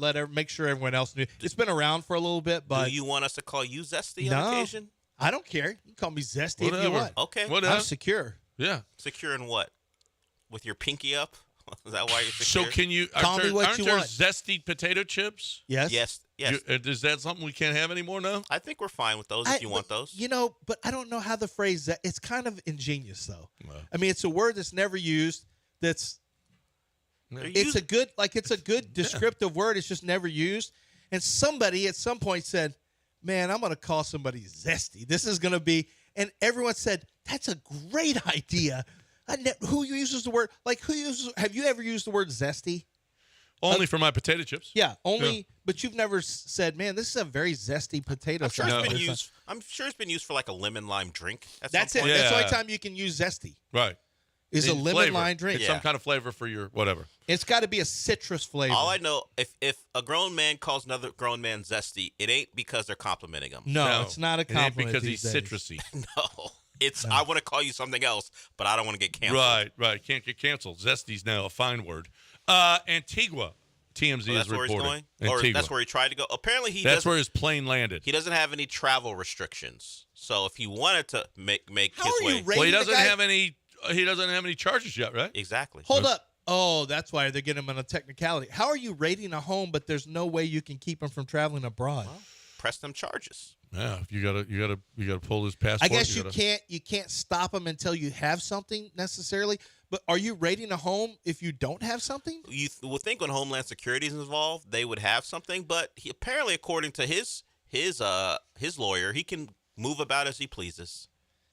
So if he wants to go to a country where they can't grab him, he can do that right now, allegedly.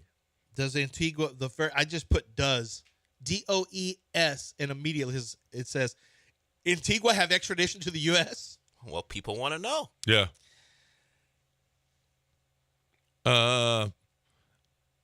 Antigua and Barbuda has an extradition treaty with the U.S. That means they can be. Well, then no, there was some other island. Yeah, there was another island I heard of.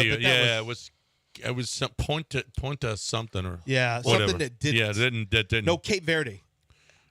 Cape Verde was the one that I first saw. Oh yeah, but that was somebody too. saying, "Oh, the flight appears to be headed there." Yes, but it doesn't look like that's it. No. And if they have an extradition treaty, that isn't means Raheel a big Diddy fan? No, he's a big Kanye fan. Same thing. No, they're different people. There is a sports tie into this. Do you know who Brendan Paul is? Is he Jake's RuPaul's brother? No. Jake's little brother? Who is that? No, he was arrested on drug charges. Apparently, he's being accused of being Diddy's drug mule, and he played for Syracuse basketball. Well, I mean, played is a relative term, but he was on the roster a couple years ago. He's 25 years old. If you just type in Brendan Paul, you'll see his Syracuse roster photo. He was on those Jim Boeheim teams, probably not getting very many minutes, but he is, I guess, the first arrest attached to Diddy. He looks like He's going to catch it, and Diddy's going to get away. Okay. Well, the Homeland Security is just like the NCAA. Don't what you say he looks like Ryan Elvin. I didn't say that. You didn't say that. You said that. I didn't say that. I said don't say it. Well, you I'm brought not it going up. to. You know what he looks like? A back of the bench guy. Well, of course, that's what he Somebody is. who Diddy said, "I'm gonna look at this." He goes, "Man, look at this corn eating kid. There's no way they're gonna stop him. No, he'll get away with everything. This corn eater can." By the way, somebody thought that Caleb Williams was holding something for a female. Well, that's nice of him. If he's got a girl at the game. Yeah. There's videos out of guys holding purses for their wives care. or whatever. Honestly, he doesn't care. Honestly, and how uncomfortable guys are. He looks pretty comfortable holding that for the girl. Whatever. No, he looks very comfortable. Yes. Look at you guys on the verge of calling that man zesty. No, I don't care if he's zesty or not. All I care about is can you stay on schedule with your throws? Are you willing to check down on a 3rd and 4 and let that man go for, try to gain the extra yards? Are you willing to punt instead of play hero ball? I don't care how zesty he is. Right. He can be as zesty as he wants to be. But please stay on schedule. Is his pocketbook matching his shoes? That's a question. Okay. I'm not reading Childish Altuve, what he says. Okay. He might have. Is that a question? Question for who? Let's Pink, no, well, pink. Gen Z loves pink. Like that's a fire color. It is. I'm not expecting the animals to wear pink, but from Chicago. But I'm telling you, Gen Z likes pink. Right. It's What Are the Odds Wednesday, Lou. We'll get to you on the other side. But right now, we got HR&P. That's what I'm talking about. I'm talking about your business. I'm talking about you doing it as efficiently as you possibly can. I'm talking about you not worrying about stuff that you shouldn't be worried about. You need to worry about selling your widgets. I don't know what it is. Is it if you've got a team of 15, 20, 25, you're starting to grow. You want to grow your business more. Are you going to worry about payroll? I mean, that's taking time out of your day when you could be concentrating on whatever you need to sell, on whatever your service is. Okay, so you have a bunch of people. Why are you worrying about payroll? Why are you right now you're worrying about taxes? You don't know anything about taxes. You don't know how to do this. HR&P knows how to do it all. Okay, they're experts in the Affordable Care Act. They're experts in the payroll game. They're experts in the HR game. You're not. You don't know. Okay, so stop already. How much time are you putting into it? How much manpower are you putting into it? How much money are you putting into your payroll? Is your payroll department growing? That's a bad thing. Okay, because you don't need a payroll department. You got HR&P, hrp.net. They're great. We love them. You'll love them too. Let them give you an estimate of how much it's going to cost you, and you will save money as opposed to what you're doing. hrp.net, 281-880-6525 or hrp.net.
You're back in the Veritex Community Bank Studios with John and Lance. On ESPN 97.5 and 92.5.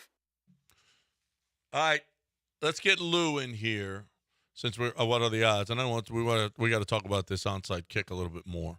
Let's Lou, what's up? Good morning, gentlemen. RIP to the Falcon.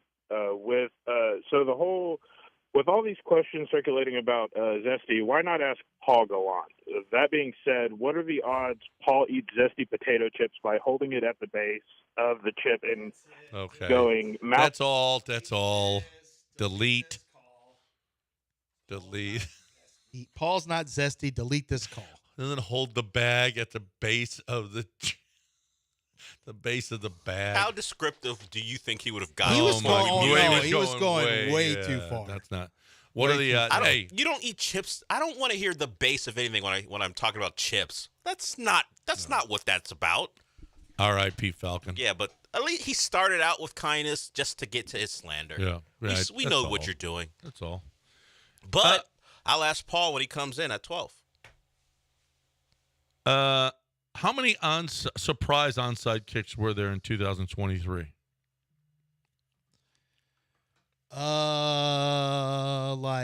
Didn't you tell me? No. Didn't you tell me 2 yesterday? 2. Yeah. How many in the last 5 years? Probably 10. 4. 4 total? 4 total. I don't know why people don't take. And they're 2. Well, the fear is you basically, if you don't get it, they're in field goal range. Yeah. I mean, you're literally giving points away. When it's done, probably a lot more in college, because now that I think about it, I see a lot in college. Not a lot, but I see it a lot more, and it's usually successful. Do you know you can't even do the little drop kick? You know, the kick where you pooch it over and it turns into a scramble to go get it? Now you get the ball at the 40, so that's not even legal. I am curious, to get the ball back, how do you why doesn't the NFL make it easier to get an onside? Wouldn't it be better for the league? I think it actually would be a lot better for the league. Yes, if it was easier. If it was easier to get an onside kick. Now, I get that they took it makes the game more exciting. It makes it way more exciting. Yeah. The game's over once you have to get an onside kick. You already know they're not going to get it. Right. The percentage was, I think it was less than 1%. Or 2%. It's incredibly low. Even surprise onside kicks, they're only 2 of their last 15 in the NFL. Have been recovered? Yeah. That's surprising. By the kicking team. 2 even surprise onside kicks don't work. That's really surprising to me. Yeah. So listen, onsides just don't You exist. can onside kick still in the NFL, but you can only do it in the fourth quarter, and you only get 2. And you have to tell them. Well, yeah, because otherwise you have to line up for a regular kick, right? Which is on the 30. They should still allow you to line. have a surprise onside. Well, you can't have a surprise onside because the kickoff you line up on the 35 and the 30. Oh, that's right. I forgot you're not kicking from stand. No. Yeah, because of where they're. Yeah, you can't do it. You can't do it. You have to declare it, which was the same when it was created in the better league, the XFL. That was the same. I thought they went for fourth down type stuff. They actually had onside kicks. I thought they. Yeah, you could. Yeah, you had to declare it. Oh, I thought you got the opportunity to go for 4th and 15 from your 20 or whatever. I don't know. It never happened. I never saw it happen. It was just proposed. I think so. I think you could onside kick in the XFL.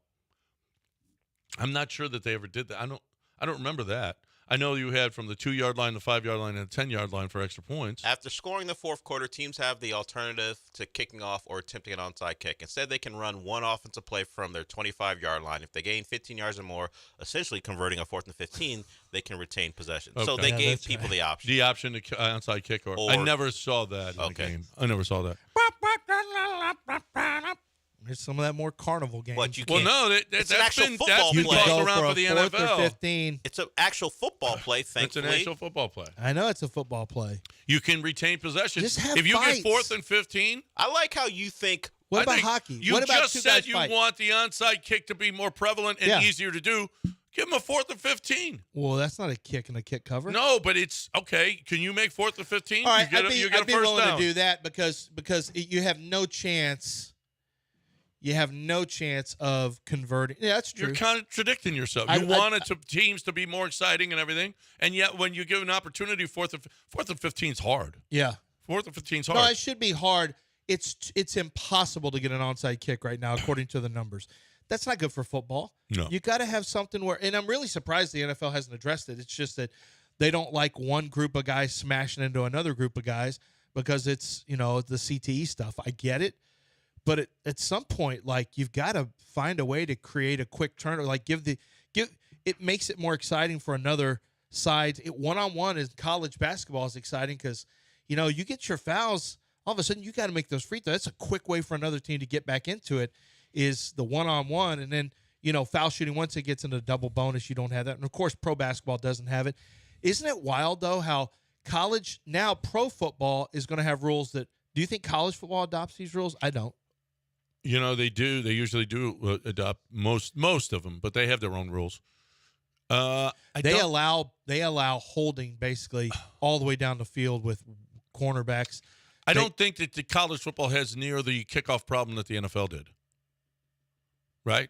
No, it's pretty substantial. It's more prevalent. Yeah. The kick return is more well, prevalent in it college depends. football. On Power 5 schools, their guys kick it out all the time. Well, at least the guys that I look at for the draft, it used to be you wanted 50% or more for your touchback. Now it's really more like 68%. And a lot of the teams are basically doing pop-up kickoffs. They're trying to dare you to recover it. They're daring you to run. They want you to have but I don't think they're going to. College basketball still has 20-minute halves. It's the most unusual thing that I can ever think of. Pro women's basketball don't have it. Men's and women's high school basketball doesn't have it. The G League doesn't have it. Like, nobody has this except men's basketball. Yeah. They have what amounts to a soccer. It amounts to a soccer, and it's like nobody talks about it. No one even thinks about it. And yet, it's the outlier of all outliers in basketball. Nobody does that way. As far as the touchback stuff, Jake Moody, who was drafted by the 49ers, in 2022, he had 102 kickoffs, 66 were touchbacks. That percentage is lower than what we see in the NFL. Yeah, much lower. Yeah. Much lower. Join Gallant George and the Killer Bees at Decoy tomorrow as the Astros season begins. While the Astros season gets underway, you get $10 Shiner Bock, 100-ounce towers, and $2 Mexican candy shots. Go watch the Astros, hang out with Gallant George and the Killer Bees tomorrow at the Decoy. That's in Spring Branch, right? Yeah, Spring Branch. Is that the Decoy? Yeah. Boy, what a good-looking place. Yeah, really nice. Good-looking place. I pulled this up, and it's that's pretty cool. Wait a minute. Hold on a second. Is this where I think it is? There's no way this is. I don't want to say. It's in Spring Branch. Whatever. Man, it looks cool. Holy crap. All right. 713-780-3776. If you would like to get in here, 713-780-3776. We got to talk some Astros get underway tomorrow. We got Astros baseball. It's back. Let's go. And the Rockets play tonight against Oklahoma City. What a great time. What a great time to be alive in the city of Houston. So we're going to talk about the Cougs in the Sweet 16. You got the Astros starting. You got the Rockets. You got the NFL draft with the Texans dominating as always. No first-round pick, which means I don't have to come in to do the show after the draft. Because Texans, you do. Yeah, that's the rule. We don't have a first-round pick. There's no rule. No, there's no. You're just making stuff You don't have up. to do the NFL. Because the Texans don't have a pick. Nobody cares about it. They care about – I got news for you. They care more about Texans than they used to. Yeah. We're still on the lower level of care factor. No. Although we're kind of we're the cool team because we have under CJ over Stroud. on number of primetime games for the Texans this year. Bang. 3. That's high. I'm going higher. Christmas. What are your thoughts on Christmas games? Thanksgiving? 2 games on Wednesday. They're going to play the Cowboys on Thanksgiving. Ooh. That's going to happen. I like it. They're going to get at least one Monday night. They're going to get at least one Thursday night. And they're going to get a Sunday night They're game. not getting 4 national games. Four national. Does anyone get that other than the Chiefs? And the Cowboys? Oh, the Proud Boys? I mean, the Stroud Boys? Yes. The Stroud Boys are getting it. Hold on. What do y'all think about the Wednesday? For those who didn't hear, NFL came out and said, we're doing games on a Wednesday. I know. And a Thursday. They care so much Which about means those teams have to play on Saturday, right? It's late in the season where Saturday games are a thing. Those teams have to play on a Saturday. Yeah. They care so much about the players. Which is the same as Sunday to Thursday. Well, then basketball doesn't care about the players either. They make 4 or 5 different – they have 5 different games on Christmas now. What? And they play at like basically 7 in the morning until about midnight. What? Basketball hates players. We love players. My God. Time to talk about Chastang. I love Chastang. I love Chastang Ford. I love what they do for me. I love what they're going to do for you. You're going to join the Chastang family. The Chastang family has been around doing it for over 80 years in this city. And, and it just passes down. You don't do that unless you do it right. You don't stay in business that long. You don't stay in one industry that long unless you do it the right way. It's been passed down generation to generation. Patrick and his sister are now They're awesome. They are fantastic at getting you that deal that you want at the deal that you got to have. Right now, it's all about the trucks that they got to get off the lot, the 2023s, 1.9% financing, up to $12,000 off. The 2023 Bronco Sports, 0% financing. It's all about that, right? But it's all about the service as well. It's all about no add-ons. It's all about no markups. Even during the toughest times of COVID, when you couldn't even get vehicles, they weren't marking them up. They weren't going to do that to you. That's not what they do. They weren't adding on ever. They're never going to do that. Chastang Ford, it's got integrity. Chastang Ford is here for you at ChastangFord.com. On 610 at Homestead, not Hempstead. It's just 5 minutes from downtown. You're getting that Ford car truck right now. The only place to do it is Chastang Ford.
You are listening to Houston's longest-running sports radio morning show. From the Veritex Community Bank Studios, here's John and Lance.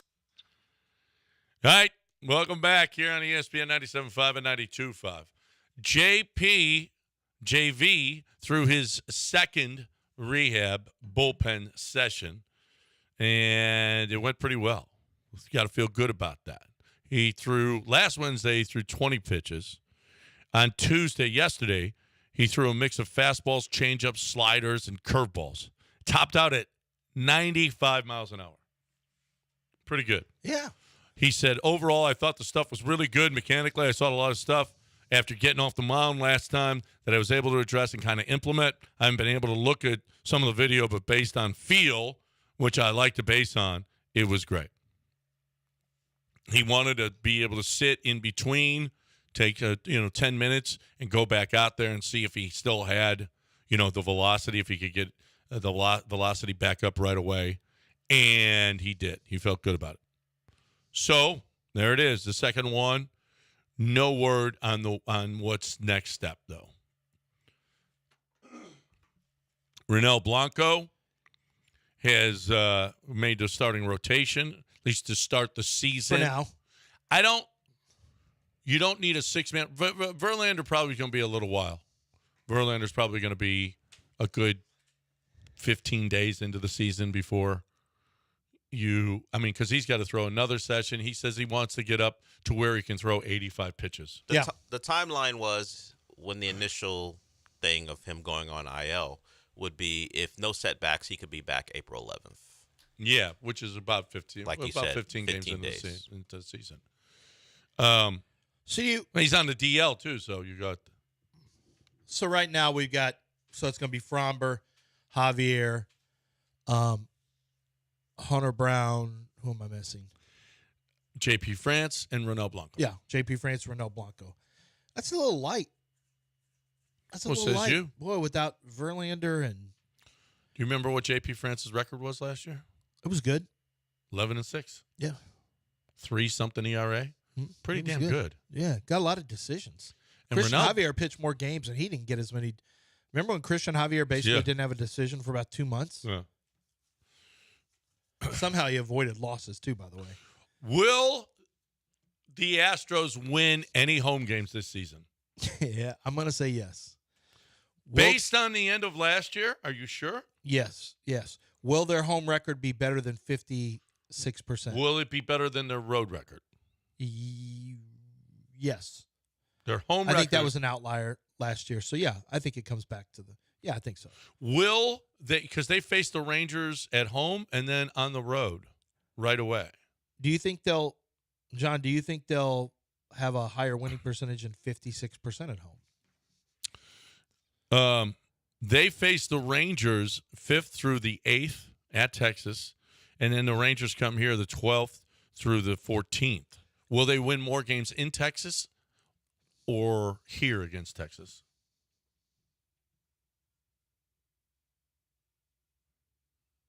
In Texas. They love that part. I can't stop they love thinking that about part. 1 year does not mean that this is what it's going to be. Nobody consistently wins more on the road than at home. That's just not a thing. But, man, it's hard to remember anything but them winning on the road and losing at home. It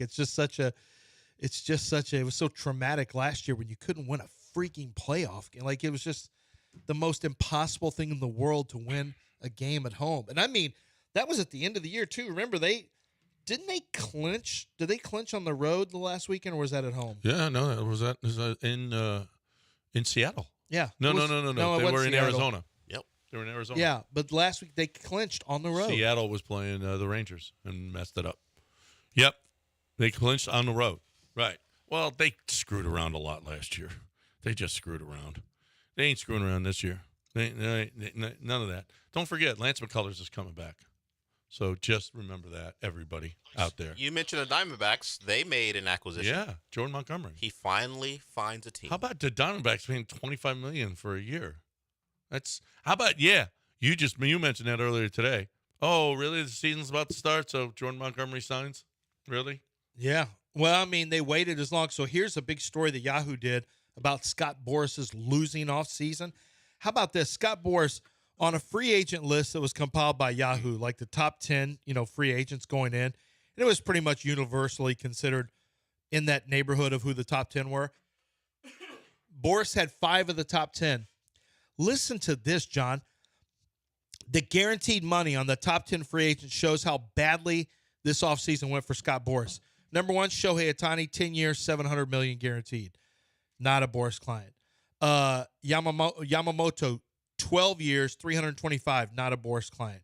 Aaron Nola, 7 years, $172, not a Boras client. So the top 3 got $700, $325, and $172. The next 3 are Boras clients. Blake Snell, 2 years, $62. Cody Bellinger, 3 years, $80. Jordan Montgomery, 1 year, $25. Then comes Sonny Gray, 3 years, $75. Matt Chapman is a Boras guy, 3 years, $54. Josh Hader, not a Boris guy, 5-year, 95. And then Jung-Hoo Lee got 6 years, $113 million for Boris, which was considered a good deal for him. Boris basically didn't take the early money, and maybe major league teams are fighting back a little bit and saying, you know what, there's only certain guys that really are truly this value. Like the argument about, I remember I got into a little bit of an argument with somebody on Randy Wilkins online, who's a big Yankee fan. We've had him on the show before. He directed the Derek Jeter documentary on 30 for 30. But his whole thing is Blake Snell, why is he not getting paid more money? It's like, because the owners, first of all, if you look at Blake Snell's contract, he's 31 now, but if you look at his play, he hasn't been, I know that he's won a Cy Young twice, but there was like a 5-year gap in between. And if you look at the consistency, he's not a consistent pitcher. He had the most, his walks per strikeout were not good last year. It was a little bit better than 2.5 to 1. He had a ton of walks. He led the league, I think, in walks. So I think what that tells me, though, is that he's good under with men on base. Yeah, but it's still, you don't want to do, because all it takes is you to make bad pitches and those are turned into 3-run homers. Fromber has been one of those guys, good with men on base. But you don't want him to have to be good with men on base. You want him not to let men on base. Yeah. You always want the walk totals to be lower. So Blake Snell, I think major league owners just figured out, we're not doing these. We're not going to do a 6-year, $180 million deal. Now, I will say Aaron Nola got 7 at 172. Didn't he re-sign, or where did he go? Aaron Nola, is it? Yeah. He just re-signed. Yeah. So, I mean, he got to deal with his own people. But free agents moving elsewhere, maybe it's just not going to be there for you. Well, like it used to. Well, it definitely was. And when Cody Bellinger's sitting there for all that time, with Jordan Montgomery sitting there, Blake Snell sitting there all that time, the owners are saying something. We ain't doing it. We ain't just biting like we used to. Okay, I don't know that it starts much tougher for anybody in the American League. 4 against the Yankees, and then 3 against Toronto. At Texas for 4, at Kansas City for 3, who's considered one of the favorites in the Central. Texas for 3, Atlanta for 3 here. I mean, now the sky is going to be falling for me when the Astros, if they come out of that, that's 7-14. That's the first 20 games of the season. Atlanta, Texas, Kansas City, Texas, Toronto, New York, Yankees. First 20 games of the season. What's the record going to be? Oh man, I'd love for it to be 13-7. If it's 10-10, I'm happy. I know. Legitimately, I think there's a better chance it's more like, well, especially with Verlander not going to be there for 8-12, most of those, if any of them. I'd say more like 8-12. Bregman's probably going to start slow because that's what he does. I don't care what he does in preseason. Until he once in his career, since 2016, name the fast start. Name no number of years that he's in a contract year for the Astros. So he can only 0. play good when he's in a contract year? That's right. He's going to start. You don't think he tries hard? I think he is going to start think it matters. Fire. I don't. I'll go with the other 7 years in a row. He's going to start on fire. Okay? And they're going to be 10-10.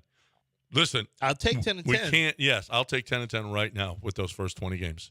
Let's do 10. I prefer 15-5. The best Astros team ever is going to start 10-10 to start the season. Oh, they started worse than that. He's not going to let you forget. They started worse than that. He's not going to let you forget that you said that. Yeah, right? This is going to be the best Astros team ever. Ever. Ever. 10-10 in their first 20. Yeah, like probably the toughest schedule you could. Braves, Blue Jays, Rangers, the champs, the Yankees. If you're the best team, you're better than them. I know, but you so got beat the their roughest asses. start of anybody. Beat their asses if you're the best team in Astros 10-10's fine. We start slow. I don't know if you heard. We start slow, and then boom. Okay, boom. We'll see. It's like home bank. Oh, been around since 1908. Yeah, okay, but boom. Here in the Houston area now, what? Home bank River Oaks. Home bank doesn't start slow, John. Sugar Land, Gulf Freeway, Friendswood, and a new location in the Baybrook Mall, in the Baybrook area, excuse me. So, River Oaks, Sugar Land, Gulf Freeway, Friendswood, Baybrook area. You're looking for a bank that has got competitive rates. How about competitive rates? 5-month CD, 5.05% APY, annual percentage yield. 5.05% on a 5-month CD. Minimum balance is $2,500. A longer term, 4.5% APY on an 11-month CD. Again, minimum balance, $2,500. Don't miss. Stack up more returns on your money. Don't let your money just sit there in savings when you could be using it for good and not evil. All you need to do is go to home24bank.com for more information. Home24bank.com. Home Bank, member FDIC.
No, hate the Lakers. Dell and I were just talking. Austin Reeves. Oh, he hit a wide open three to win the game. Who cares? It's the Lakers. You Who would cares? love Austin Reeves on the Rockets because he's a shooter. You're always complaining about we lack do need of a shooting. shooter. Yeah. 29, 14, and 10 for Austin Reeves as the Lakers without LeBron go into Milwaukee and win. So not that the Rockets were catching them. They're chasing the Warriors who got a win last night as well. But that could be your matchup. Listen, I need the Lakers to lose too, right? Because it could be the Warriors, it could be the Lakers. We take their place. We want them both to lose. Yeah, but the Lakers are going to be much more difficult to catch. Milwaukee's such a bunch of tricks. I saw that layup that Anthony. How about Anthony Davis played 53 minutes? Do we have proof of life on him this morning? He might be. He may have had a wheelchair getting out of there. He had a monster game. 34 and 22, played 53 minutes. But man, they lost a game. Like the Heat can't handle their business. The Bucks can't handle their business. And you're right. I want as many teams to lose as possible. Lakers are going to be tough to catch, but you want to at least have two different opportunities. So we'll see. Anthony Davis has played 68 games this year. How about that? With 10 to go? That is not usual.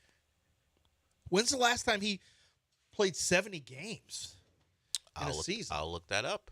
He hasn't played 70 games since 2017. He played 75, and he's hovered around 60. Actually, let me look again. Yeah. He's never played more than 62 games as a Laker. He's already at 68. He played 56 last year, so he's gonna get to 70 plus. And when's the last time he did that?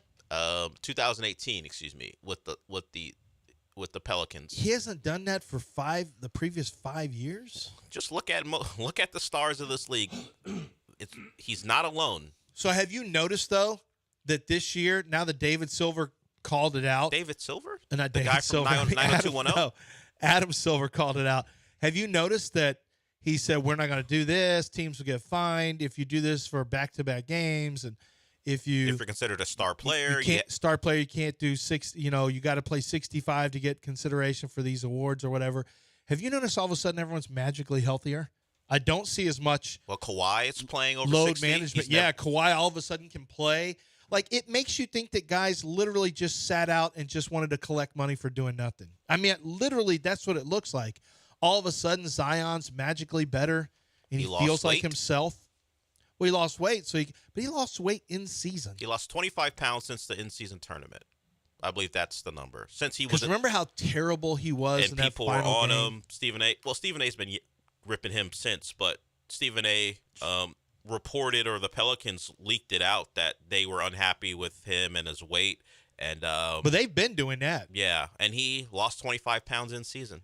Yeah, and he's playing really well, and it's amazing what happens when guys try, they actually play, the league's in better shape. It's almost like exactly everything we thought was true. Guys were just not playing. Just collecting money because they wanted free money and not to play. Now all of a sudden the health has never been better. Just guys are healthy. I think it's 20. I think I saw 23 to 26% fewer time games missed due to injury. So the health magically is better this year. Joel Embiid will say, "Not so fast. I will still miss games." Well, yeah, Joel Embiid is that's his, but that's been his brand since he's been injured since league. College. He's missed time. But his are real.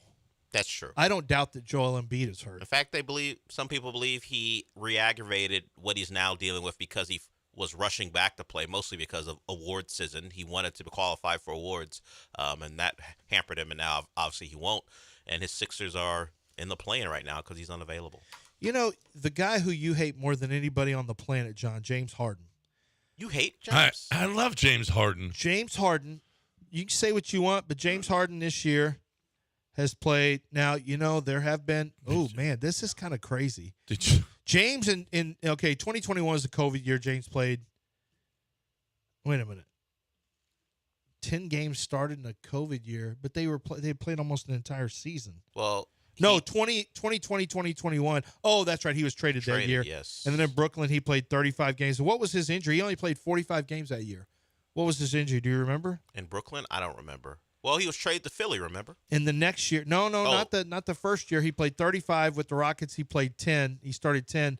So he played a grand total of I don't remember what happened to him. 45. Then the next year, he was traded, but he had played 65, which was low for him. Last year, he only played 58. This year, he's played 64. So actually,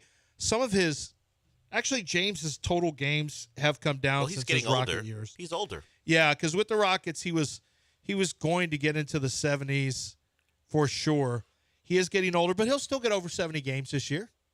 Yeah. He's at 64 right now, but, he's playing 34-7 minutes a game, 36 last year, 37. Like, James is a freaking horse. Did you see his act against the Clippers act against the Pacers? Remember? Wow. Remember when the Clippers were rolling and everything was great? That has changed. Do you know that James they are not that team? Do you know James has the highest 3-point percentage this year of his entire career?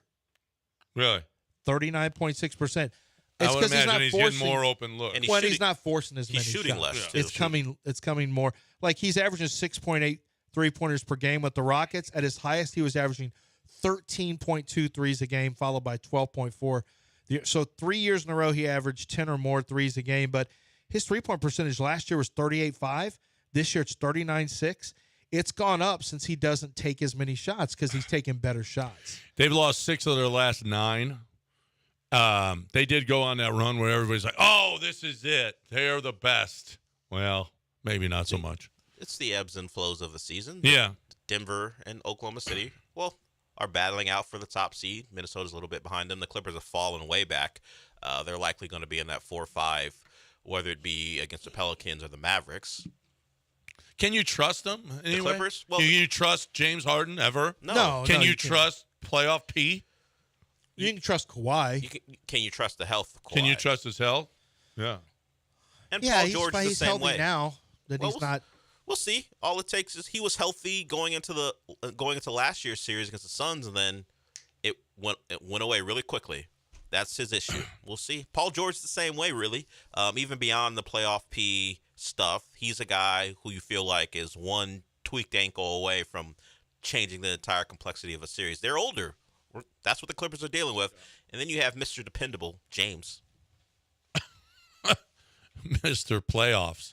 Mr. Clutch. Mr. Well, we know why he's in LA, because he doesn't want all that on his shoulders. He went there because he's the third wheel. No, remember before the season started, I want to get back to James. I want the ball in my hands. I want to run the show. And so he goes to the Clippers where he's got Leonard, Kawhi, and Paul George. Can y'all be honest about this? Like, I'd like for you not to try to play games and think you're funny, or I want you to be honest, okay? Be honest. Do you want James to fail in the playoffs? Yes. I don't want him to fail. I expect it, but I don't root I against wanted him. to. It's kind of fun. Like, I hate to be a hater, and it's a hater thing to say you want him to be bad in the playoffs, but at this point, it kind of validates, like, I just think he needs to cap his career with always being terrible. Wait a minute. After all the times that he failed elimination games, we're going to root for him? It's not a hater. Well, number one, it's not my team. He didn't do it here. Why would we want him to do it with the Clippers? Well, you're rooting against him. Yeah, because you're actively rooting against the player. We rooted for him to do it here, and he didn't. You're actively rooting. He's not on your team. Fatted his way out of here. He's not on your team. That makes you a hater. I'm telling you, I'm a hater. I mean, out of I'm Brooklyn. a hater. I'm admitting it. You're not admitting out of you're Philadelphia, a hater? out of here. Yeah. I mean, why would you root for him? Why? Well, because maybe you like James. You said you liked him. No, I rooted for him. Do you like him? No. That's what I said. You tried to counter me. I don't like. You hate him. I don't dislike. No, I don't hate him. I said I don't like him. I don't like or dislike him. I'm not going to root against him. I expect him to fail because that's what he does. I do too, but I am just going to tell you. Yes, you can mark me down as a hater. That's fine. You ain't I got realize no haters, this is you ain't hater popping. activity.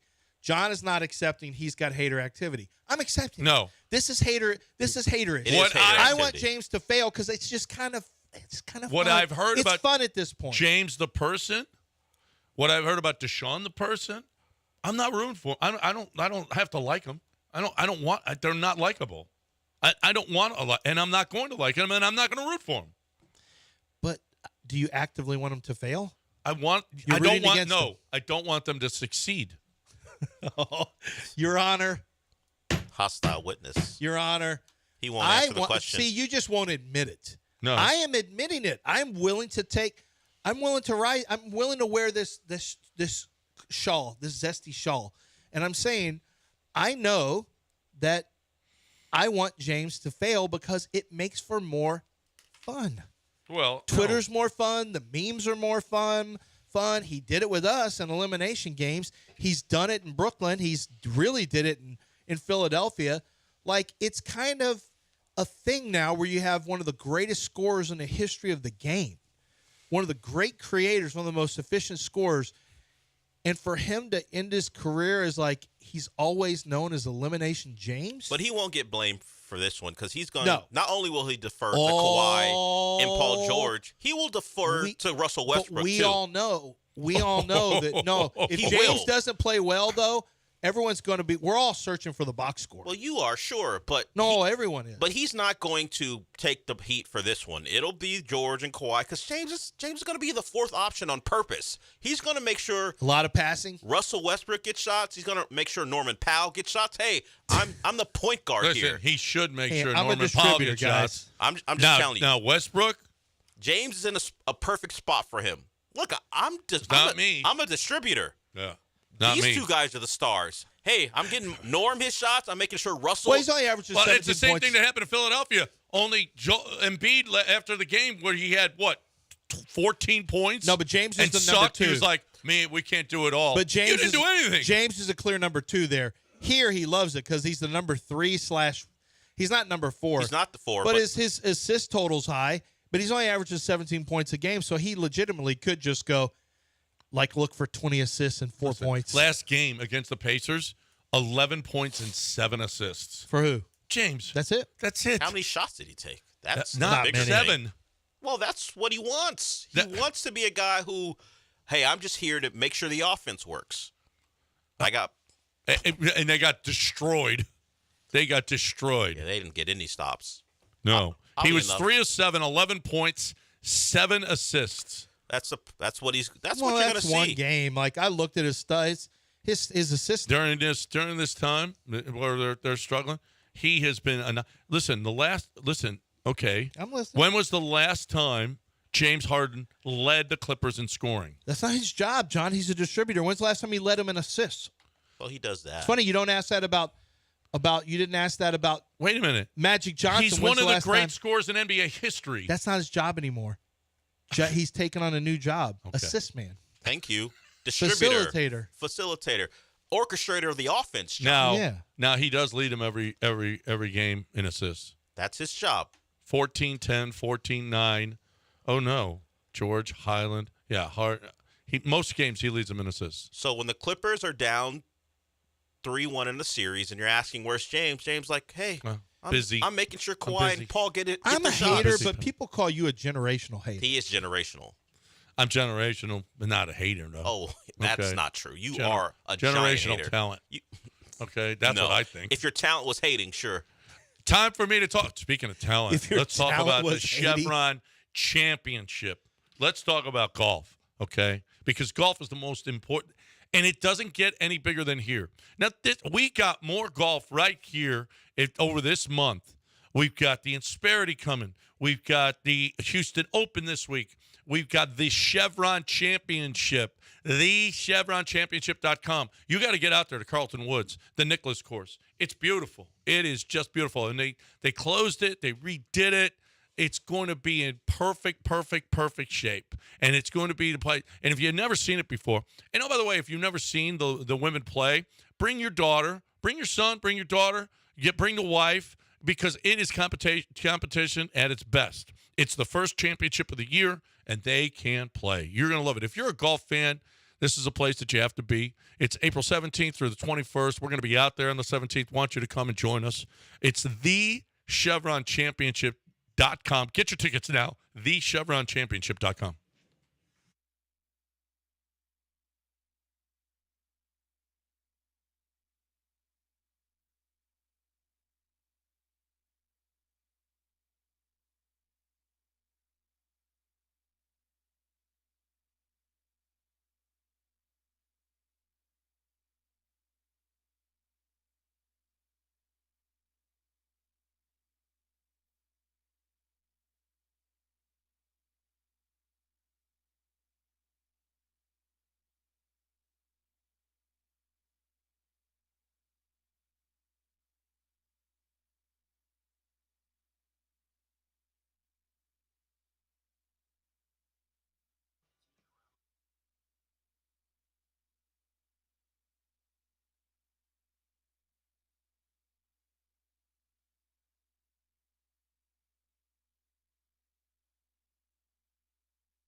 Listen, there's a chance your bracket got busted.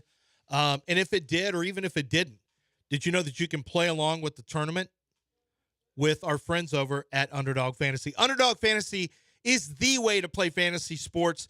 They've got pro football, college football, but what we're focusing on right now is basketball. And let's talk about the tournament.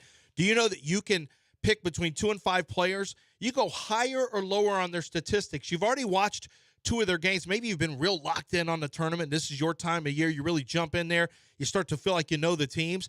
Hey, if you know the teams, you know the matchups, start taking a look at the matchups and decide whether or not a player on their statistic is going to go higher or lower. Sometimes they have first half points. They'll have assists, rebounds, points. They'll have a combination of them. There's so many. They'll have three-pointers. There's so many things to choose from. You'll be able to find soft spots with your highs and lows, with those statistics, and you pick between 2 and 5 players. You can win up to 100 times your money in a single night. That's pretty incredible, and it's completely legal right here in the state of Texas, and we're talking about real money. It's endless fun and endless projections to go through and see, what will I win? What will I win? You can put them up there, change your players, and see what the payout is going to be. It's legal in Texas. It's a ton of fun, and all you have to do is download the app and use promo code Lance on your first deposit. They'll match your first deposit up to $100. Don't miss out right now. And but you must be 18 or older and present in a state where Underdog Fantasy operates. Terms and conditions apply. If you feel like you have a gambling problem, call 1-800-GAMBLER or go to ncpgambling.org.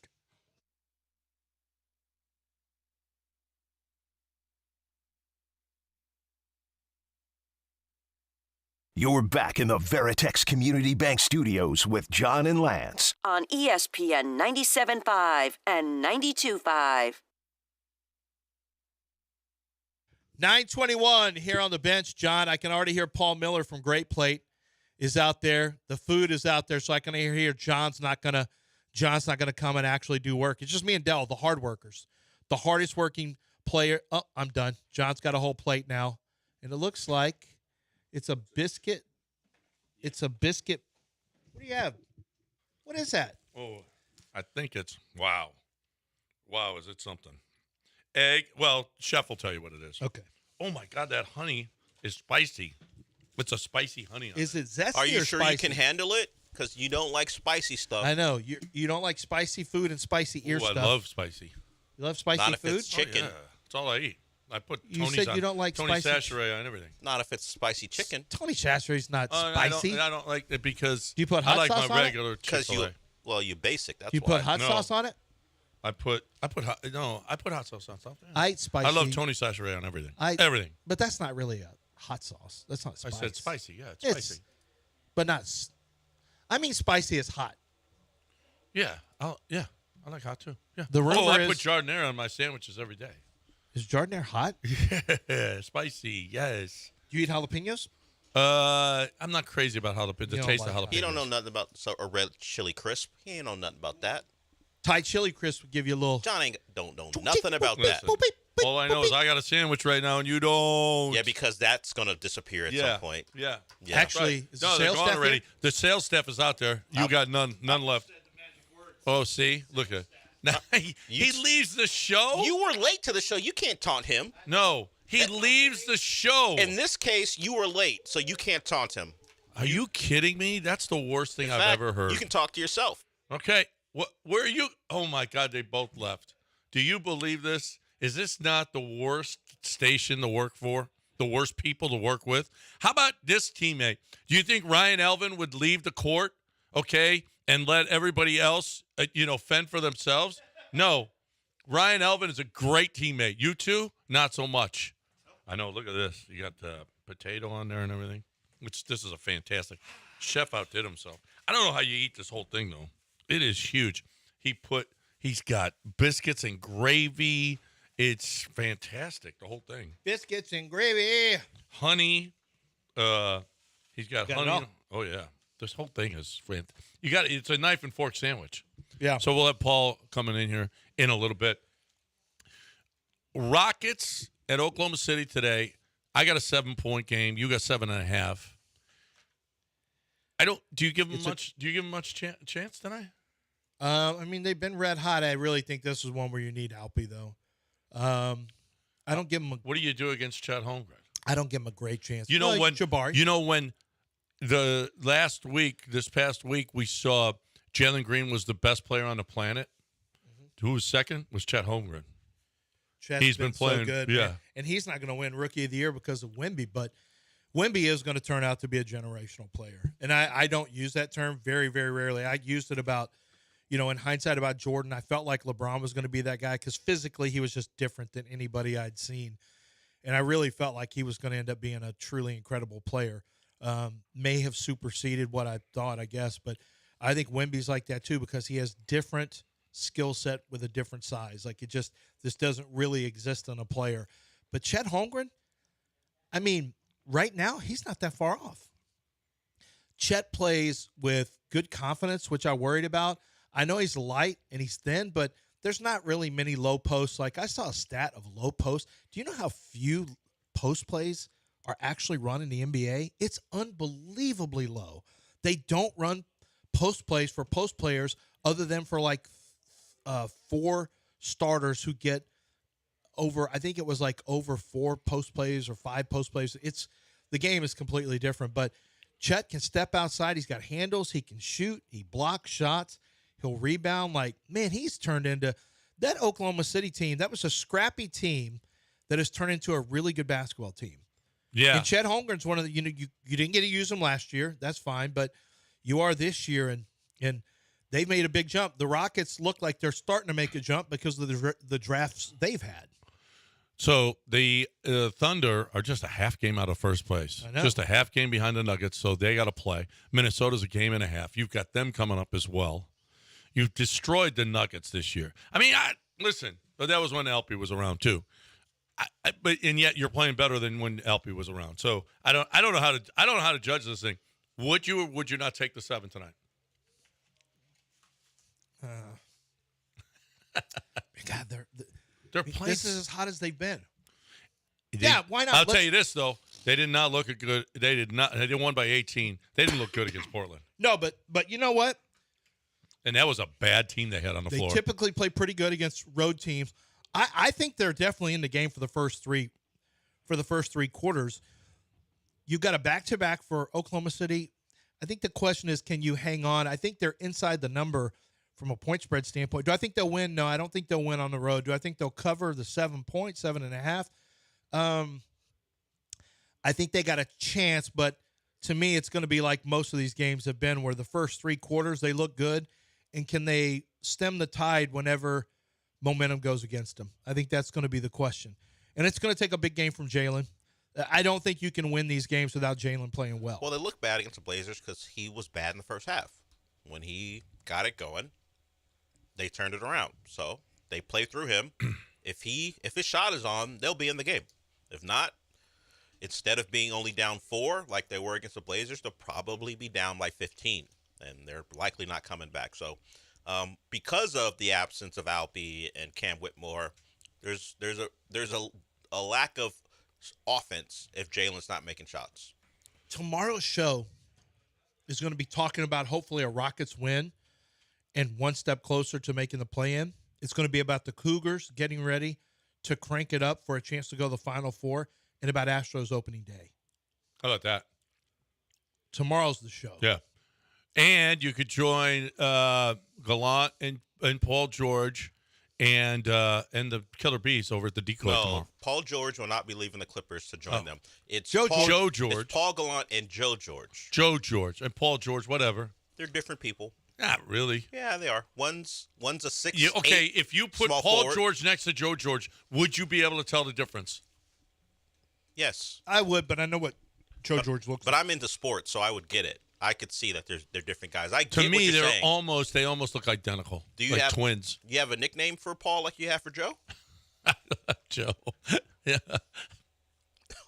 What? Time to take Lance. My friend. Soft ass Lance. I mean, soft ass John. Time to talk about Champion Energy. Look, if you're looking for the best way to get your electricity, all you need to do, my friends, is go to champion.energy/1560. Champion.energy/1560. It is the place to get your electricity on. It's the best. It is the best. I've been doing it forever, and right now you can get it. It's fantastic because when your contract is up with Champion, they're going to tell you, and they're going to say, we got a better rate for you. All you need to do right now is go to champion.energy/1560. Save money. Stop with whatever electricity company you're with, and let's go. Champion.energy/1560.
You're back in the Veritex Community Bank Studios with John and Lance. On ESPN 97.5 and 92.5.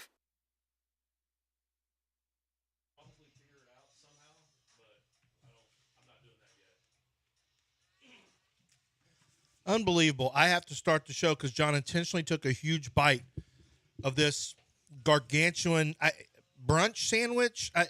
It's spicy. It's sweet. It's salty. We've got all of the. It's got it all. It's got it all. Delicious. A spicy chicken. Egg. Biscuits and gravy. You got a hot honey. You got a chicken in there. Bacon. Potatoes. Yeah. What did Chef not put in here? Yeah. I mean, Chef just said, he started pouring it all on. I'm like, whoa, Chef. You're crazy. You're a crazy man. But now you're putting it all back together. This is great. Where do you get this?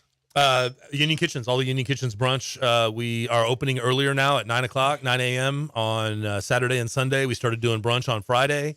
You can get this Friday, Saturday, Sunday. We're doing Friday brunch? Yep. Wow. Friday, it's because so many people are working from home. You know, You're working from home. They've got these shift schedules, so people are off on Friday. What time are you open Friday? 11 o'clock. We open at 11, but we serve brunch all the way to 2 o'clock. I got you. And we have our regular menu also. So we can get there. Oh, wait, I'm when the trying to door's make open. 10 the new lunchtime. John and I get off early, so we want 10 to be like, I know all the restaurants around here that open at 10, and so you ought to have at least one, but you don't have what's the closest union here? Probably Memorial area. Ella, maybe you're right here off of 610. Oh, yeah, 610. So it might be the Ella location over there in Garden Oaks. Yeah, absolutely. How's the wine bar going? Great. Yeah. Great. Vine Memorial, we opened about a month ago. We've been doing tastings every Tuesday and every Thursday. We've got the wine club fired up. We do retail, which is absolutely fantastic. We're beating people's prices all over town. This is what I did. I didn't realize that your prices are lower than specs on a lot of the stuff. They are. I don't know that if listeners recognize if they're big wine buyers, but they can actually get better prices from you on a lot of these bottles and specs. Right, but and not a lot of bars that you can go into and walk out with bottles. That's different. That's what we're trying to educate our customer on. Our guest is you can come in, you can get a glass of wine, you can walk around and go shopping with a glass of wine. You know, fill up a 6-pack, fill up a case. We'll take it out to the car for you. I mean, we're trying to be that old school wine shop, type location. And yet, it's a great atmosphere to go and have your wine after work. Well, you can have a glass and decide if you like it. And then, if you want, you don't have to. You can buy a bottle or you can buy a case, or you can sit there all night and drink. Yeah, one of the two. Yeah, absolutely. Please come do that. You can do both. Thursday night is steak night. We're doing live music. We've just got a lot of really positive things going on over there. Ian Devereaux owns a winery in Napa Valley. He's coming in on the 25th of April, and we're going to do a 6-course wine pairing with him. Oh, that's great. On location. So we're excited. So you talked about Camus, which is one of my favorite reds. You've got Camus prices that are $80, man. $80 for the liter, not for the $750. $80 for a liter. I mean, and it's a really quality one. It's a very good wine. And we just got the new California appellation, which is a really good wine. Also, we've got a bunch of the sister wines that the family makes. We've got a good selection of just about everything. So it's a full restaurant on top of being a wine bar. Yeah, absolutely. We do charcuterie boards if you want to come in and just kind of snack. We do steaks. We do salads. We've got a great steaks salmon on a regular salad. Basis? Yeah, absolutely. Oh, we do really? We do steak night on Thursday. I knew steak night, but so we discount it. But you can get a steak anytime you come in there. Anytime. You can get queso with sliced ribeye on top of it. It's fantastic. Yeah. So you've taken that. How much do you have crossover between your restaurants where your wine and then your food? How much is that crossing over in terms of what you offer at let's say Union or Passarella's or Jack's or anything like that? Is any of that crossover into or do you have a completely different menu? We try to do a completely different menu. We try to do completely different products so that when you go to, say, Passarella and you have the Wagyu meatball, it's completely different than what we're doing over at, the mac and cheese, for instance. The lobster mac and cheese at Passarella is completely different than the truffle mac and cheese that we do over at Union.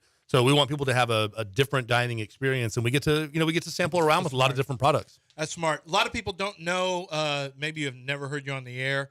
your former defensive lineman at Purdue. Purdue University, yes, sir. Boiler up. Yeah, what do you think about your shot?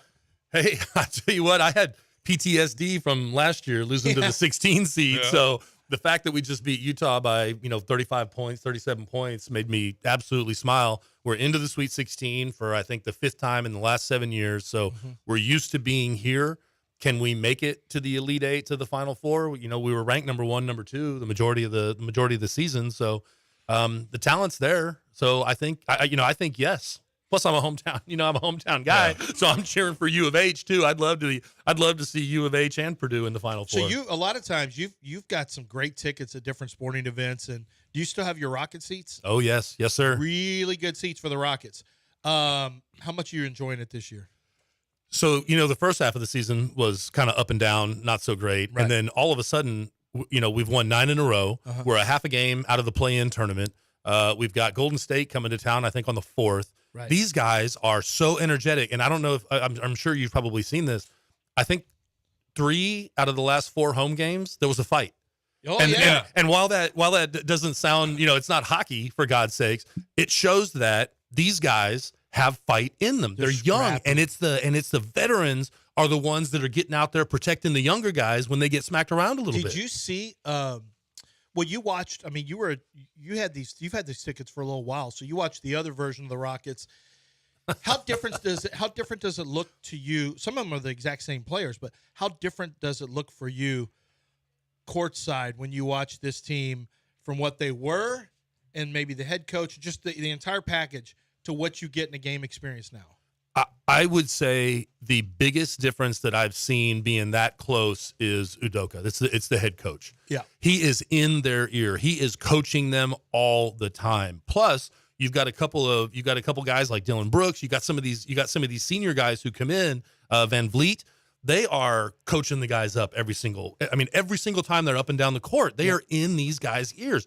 And the young guys 2 years ago. You don't really see that on TV, by the way.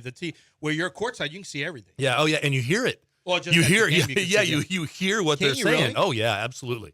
And they are coaching them up, and they are not being sweethearts to each other. They are literally getting up in their business, telling them, you should be doing this. I cannot believe you let that guy go over the top of you. I can't, you screwed this up. This is the wheel offense. You should have been in the corner to get ready to take the 3. Like, they are all up in them, but they love it. 2 years ago, they'd turn around and walk away from each other. Yeah. The head coach they'd go over and sit down on the bench, and he'd barely even tap him on the knee.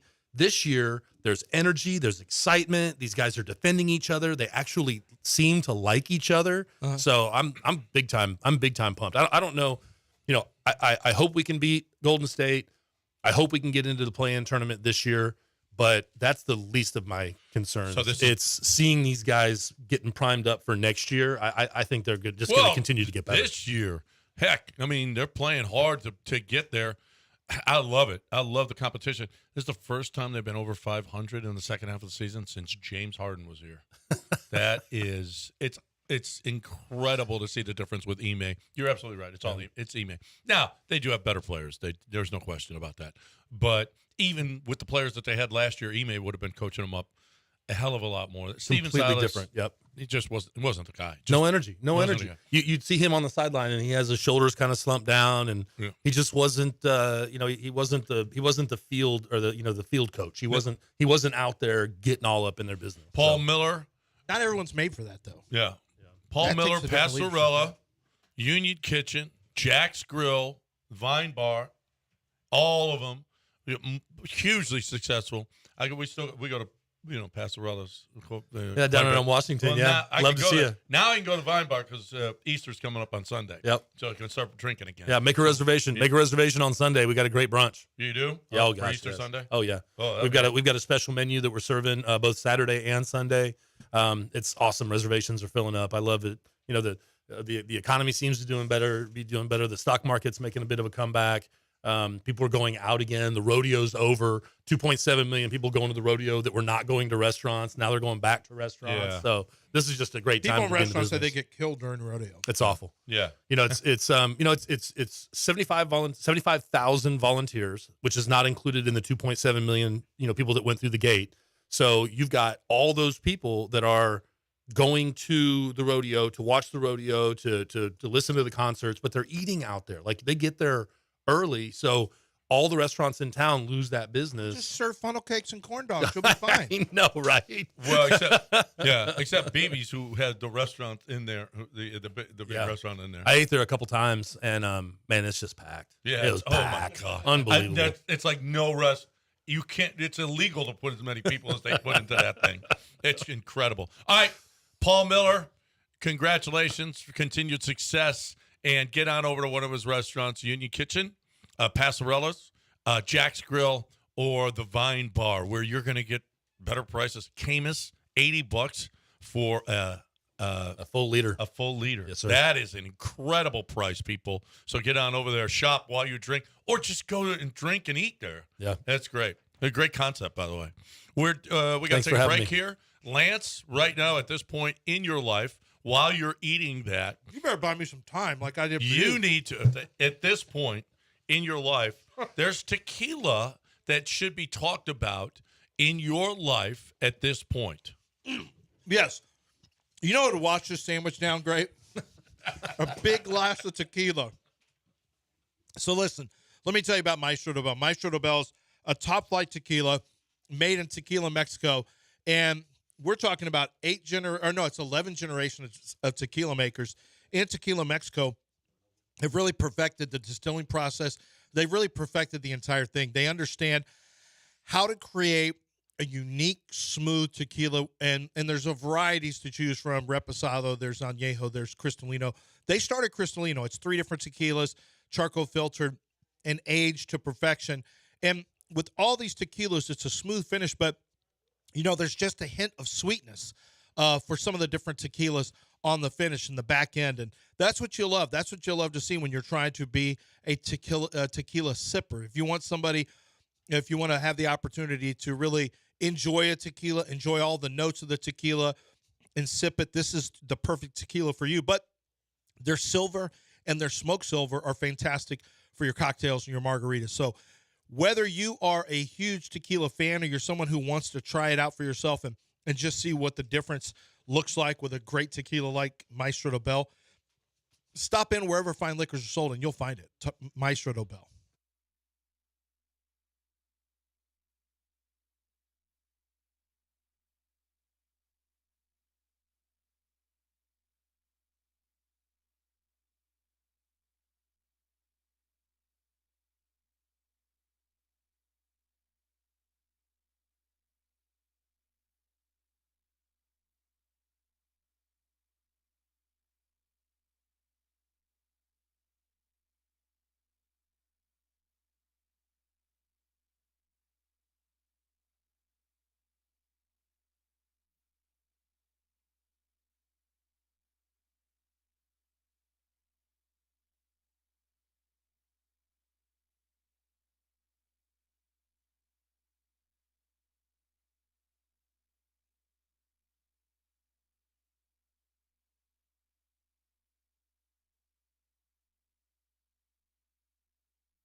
Shrinkflation has hit us all, right? Charging the same amount for a bag of chips when you have like 4 chips in it now, right?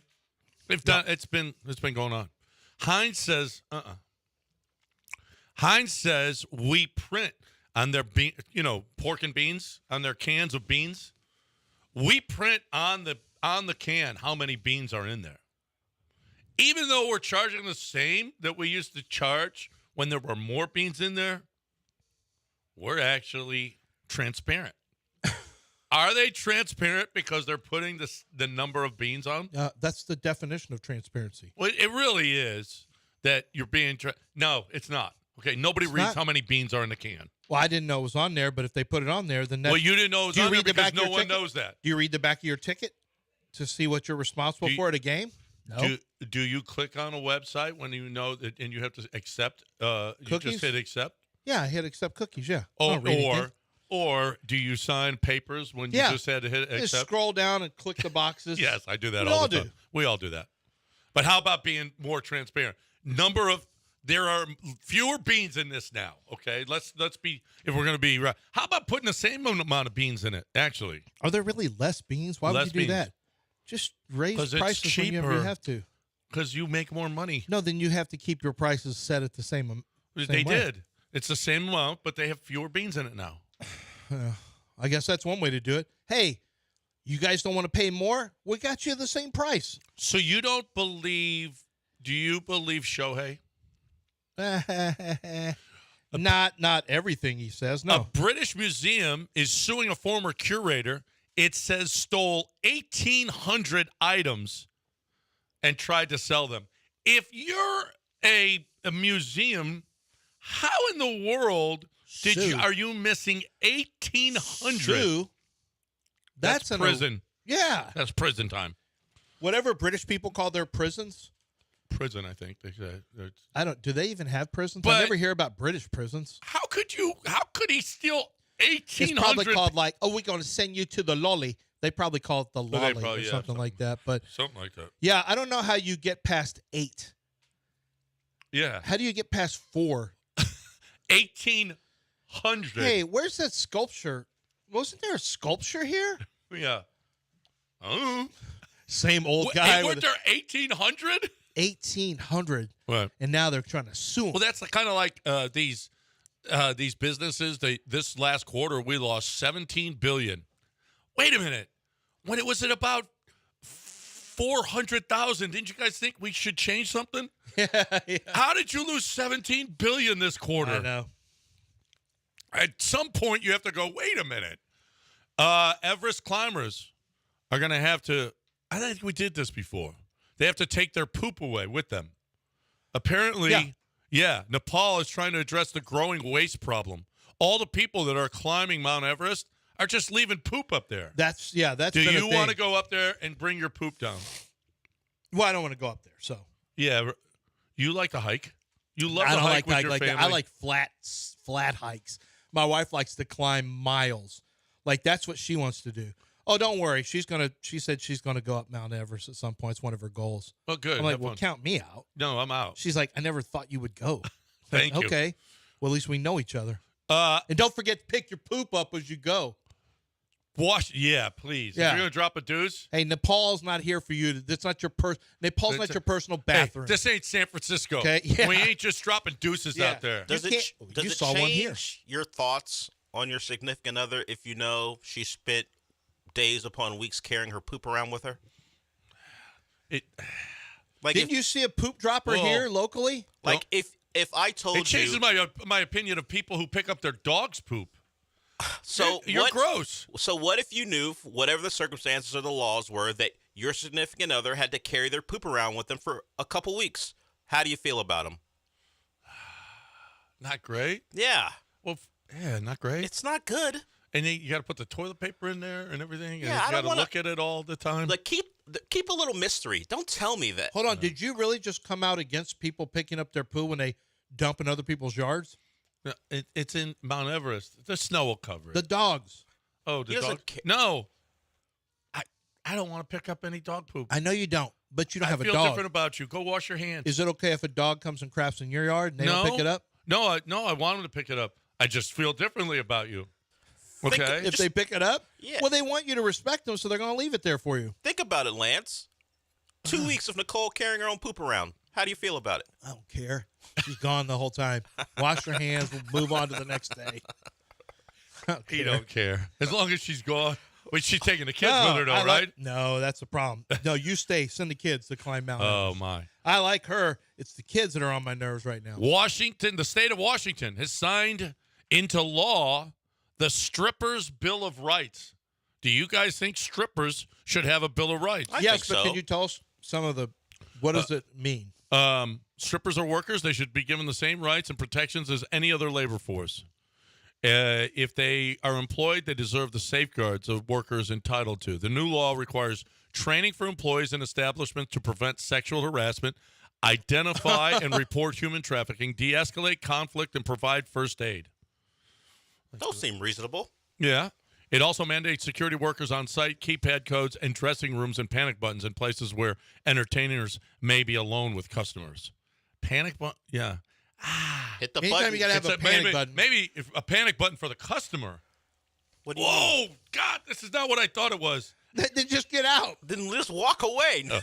By the way, I've seen on some of my, on some of those sites that John has had me watching, I've seen some of those where, like, stripper fights, woo, where it's in the dressing room themselves.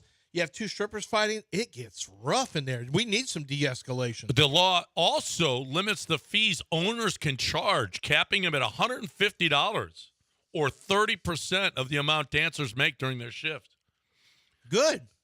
Yeah, no more pimping. I mean, the workers got to make more than the owner. Well, there's actually they only get 30%. You of the do know there's dancers' pimps money. who send their girls into work and they have to come back and pay a certain. That's amount. right. But yeah, there's a payout you have to reach before you make money. Well, pimps get if not all of the money from the from the prostitutes, but they can only take 30%. But now. the owner can the payout can only reach a certain amount. Yeah, because this is $150 or 30%. This sounds more like unionizing than a Bill of Rights. Yeah, it's a Bill of Rights. This is a union. This is a union. Has this been collectively bargained with strip club owners I yet? don't think so. No, I think that I think they're going to say, they just, beat it. We're not unionizing the strip club. It's not unionized. It's a law. So they got no choice. They didn't ask them what they wanted. They didn't ask the owners what they wanted. They just made it into the law. Has it passed? Tennessee, yeah, it's a law now. Tennessee man suffers from rare demonic face syndrome that distorts people's faces. I think I got this. I think a lot of people look really, really bad. Look at this. This is what people look like to this guy. A regular person, they look like they have demonic faces. Do you feel like... Wait. So it's not where somebody else's face is. You see them that way. Yes. Oh, wow. Wow. That is scary. Yeah. If somebody sees you that way, that's where people start to do wild attacks. Yeah. I mean, Dal, you probably saw that when you were working as a carny. No. You didn't? When I look at you. That's what you see? Yeah. The devil? I don't even know what picture you're showing to Lance. but when I look at you, I think evil, bad person. A new study says a dark mirror parallel universe may exist right alongside ours. Really? Is it called Dark Mirror? You mean the Upside Down? That's basically straight out of Stranger Things. It absolutely could be. You don't think that there's a parallel universe where you're a good person with no children? No, I can't imagine that. Okay. I've had kids since I was... Well, that's a parallel universe. No. Where's this parallel universe? And how do I get there? Boxing superstar Ryan Garcia is offering women free boob jobs and Brazilian butt lifts. Absolutely free. For what? He's running for president. Is this a way you could run for president? Well, you're not going to get... He says, I'm giving out free BBLs and boob jobs. Hit me up. No weird stuff, just out here supporting. No disrespect. I respect all women. I love and support all women in the world. I'm just getting a lot of requests in my DMs, so I decided to go full support mode. Who's with me? RG for president. Is this a way you could win the presidency? No. I think men and women would vote for you. You are not going to. You'll get the vote from thoughts, but you're not going to get... No, you're not going to... Men will love that you did that. Men aren't voting for somebody who just does that. No, oh, yeah. No, you'll get your vote. Well, most guys will go, Thank you for paying for that for me. I appreciate it. I'll vote for you. Most guys aren't married to that or dating that. Well, they want to be. Just say, can you just tell us I'm voting for Ryan Garcia and just keep it there? I'm voting for him for president. Okay. He's better than the other candidates anyway. All right. We are done, but you first need to talk about Craig DeSurf. Good. Craig DeSurf is Gulf Coast Chevy Buick GMC. I shouldn't say that because he doesn't consider that the case. I mean, I consider it the case. I'll give you an example. Yesterday, I had something done for my vehicle. I had a loaner vehicle. I didn't have time to go in. They had to come out. They brought my car out to me. We switched out that way. That's pretty much their standard customer service if need be.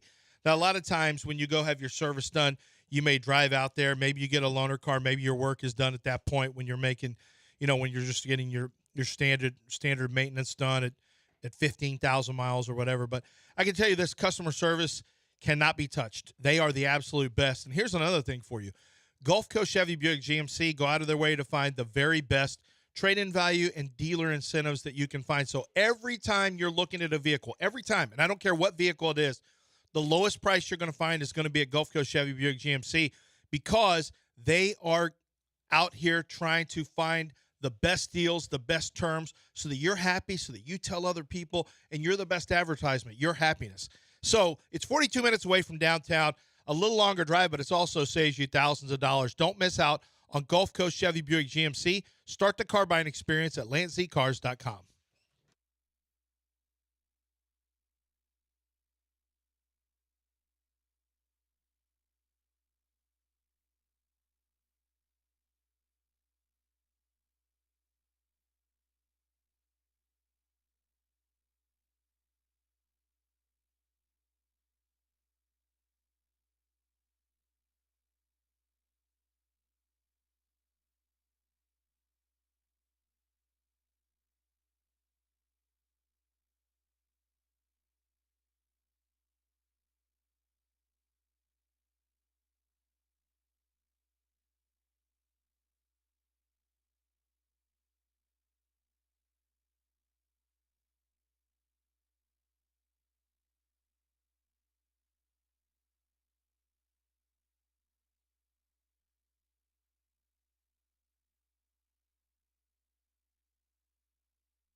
Welcome into the show. And we've got a couple things to get to before we actually start talking about the Rockets and kind of a bad night for them with the scoreboard watching stuff. I'm having an issue, Sean. Paul Miller was in here. He brought in a giant breakfast sandwich that is nap-inducing if you eat it. And, we do this radio thing, so we're always eating very quickly just because it's not great when you have a mouthful of biscuit and you're trying to talk. I mean, the previous show doesn't care about that, but some of us are professionals. So I'm usually hopped up on an energy drink, which gets me through the 5 hours. Not that it's hard work. I know what I'm saying. But I get up early, so I just want to be energized enough to do it. I'm usually hopped up on an energy drink, but I'm also now combating the heaviness of a sausage and gravy, biscuit, bacon, egg, honey sandwich. We'll see. We'll see what wins out. I got an upper and a downer in me, Sean. I'm not sure who's gonna win. Maybe it'll even out. Maybe that's my formula going forward. Oh yeah, you're in the sweet spot. Yeah, we'll see. It's only 2 minutes into the show, so we'll see where I am. Sean's gonna put up a defense for A.D. Mitchell. He's being slandered currently by the online draft people. That apparently his film has made the rounds now, and people are saying, he's a little lazy, and that's not all. So the Texas wide receiver is catching it. So Sean, at some point today, will put up a defense or agree with everything I say regarding one of the Texas wide receivers. We'll also talk about the expectations the Texans have. Cal and Hannah, the owners' meetings are going on or went on the last couple of days. Cal, we told you yesterday, is the principal owner. That was a unanimous decision. The eldest boy, our Kerry McNair, lost out on all of his plans, so he can, I guess, continue to run the businesses that have nothing to do with sports. Hannah and Cal both spoke. Hannah first, so I think it was a local reporter, maybe Aaron Wilson. So it's definitely when a local reporter's around, you're going to hear from Hannah McNair. She's just one of the go-tos to get information. So we'll hear from her and Cal on the expectations for the Texans. Also, I'm going to ask Sean if he's ever worn a uniform for work and would he continue to wear it, because there's a picture of Jimbo Fisher out there that's really funny. I'll talk about that a little bit. Apparently, Jimbo likes that Texas A&M athletic gear, the team issued gear. He still rocks it, despite no longer being employed by the university. But let's get to the Rockets. They don't play tonight. They didn't play last night. They play tonight in OKC. We're now covering the Rockets like their games like football games now, where they get a lot of attention, and we start to preview games when normally, the last 3 years, they're an afterthought, if they're even a thought at all.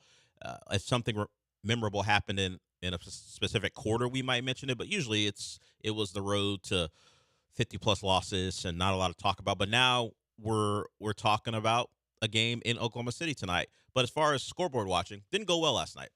The Lakers, without LeBron, if we still consider the Lakers in range, which I don't really, but if we still consider them in range, they went into Milwaukee, were down big early, found themselves and won a double overtime game. Austin Reeves had a triple-double. Anthony Davis played over 50 minutes and played really well with the Bucks blowing that lead. And then the game probably a lot of people were focused on as far as the likely candidate to get caught. The Golden State Warriors go into Miami and win a game.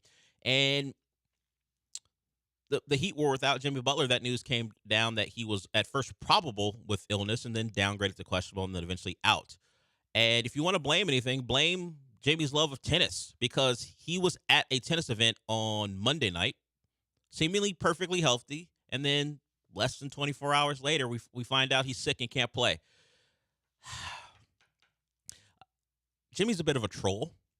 So depending on Jimmy Butler to be dependable in a game that you need him to play in and play well in is always sketchy, even for Heat fans. But when you are the Rockets and you're hoping he plays when the Heat are already without their top two shooting guards, you needed Jimmy out there for offense.